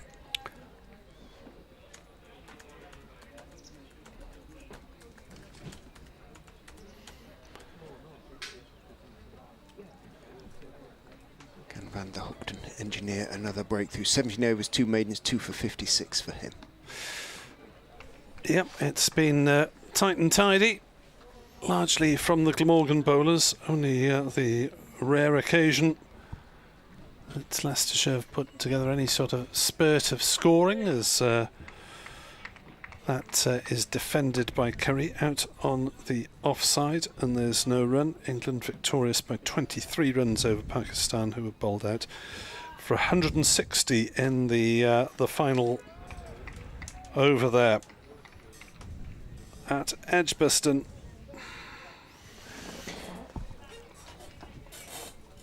.276 for 5. Van der Hoogten in to bowl, and off the back foot Curry punches that one into the offside, and there's no run. England and Pakistan meet again in Cardiff on Tuesday night, a sellout crowd at Sapphire Gardens. Are you going? I am going, yes. Are you working or as a spectator? I've got major accreditation.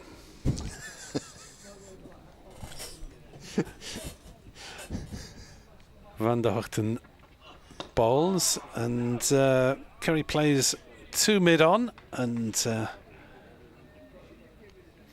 is no run, even though he set off. Wouldn't take many strides of Scott Curry to gobble up the 22 yards, or the 20 between the creases. 276 for 5. We're going to have plenty of overs, another 25 tomorrow to get bonus points, so that'll be a battle if and when they get back on. Van der Hoogten in to bowl, Curry forward, ball rolling gently to cover, but he just took a pace as if there might be a single. The ball was going straight to Kieran Carlson, so there wasn't. 276 for 5 here on BBC Sport Online. Richard and I hope to be back at 11 o'clock tomorrow morning. Well, we'll be here, whether or not there's any cricket to talk about. Hopefully we'll get a bit in between the showers. Van der Hoogten bowls and beats Curry there through to Chris Cook. You'll be able to converse with your fellow Welshman. Kevin Howells is going to be joining us, having seen only, well, less than 5 sessions of cricket at Chester Street. All it took for Durham to enforce an innings victory over Somerset. Last ball of Van der Hoogten's work with the ball, provided that it is a legitimate delivery, and he drops his square leg back 2/3 the way towards the boundary, just in case he fancies a short pitched one. Van der Hoogten bowls, it isn't short pitched, and it's defended by Curry. He has 13, Handscomb has 102, 276 for 5, 111 runs still behind, 5 wickets in hand. And Leicestershire, well, a pretty solid reply to Glamorgan's 387.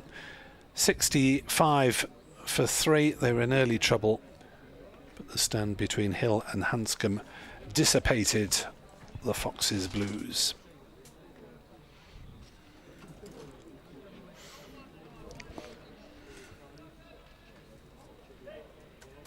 So if a wicket falls now, that will be it. Curry has done his job, but as I say, given what happened against Gloucestershire, he'll be intent on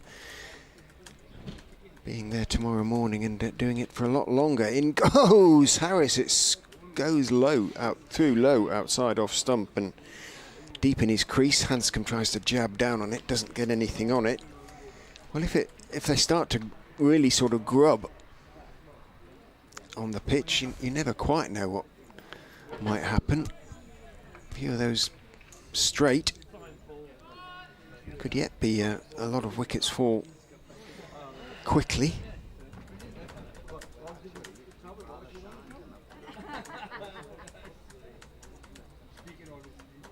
Harris bowls, Handscomb defends on off stump.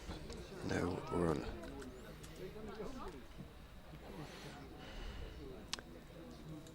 .276, so still 111 behind Leicestershire. with 5 wickets in hand. Scriven, he said he would bat. I mean, they'd obviously preferred it, I guess, if he didn't. And I suppose as it was incurred during the game, Harris bowls. Again, it's grubs through outside off stump.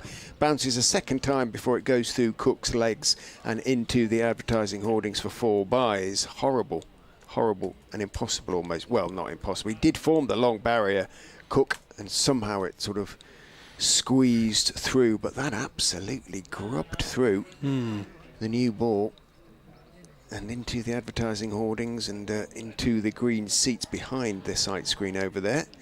You'll have to. It was a heck of a thump as it hit the sight screen. I thought it might have to be checked by the umpires, but apparently not.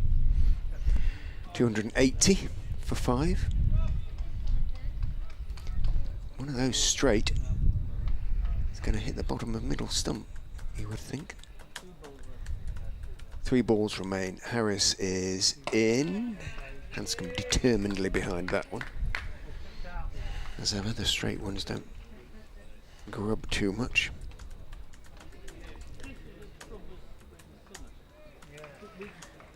Yeah, P-roller, says Fox's Phil, and there have been a couple of them in this over. 2 balls remain.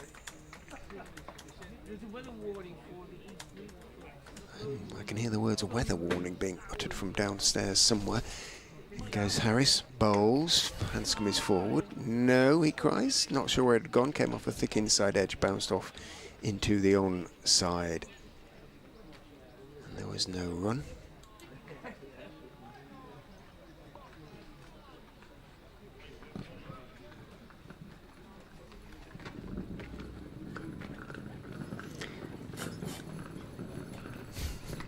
Someone's getting their kit bag, heading for the car already by the sound of it. Harris, to finish the day's play, is in.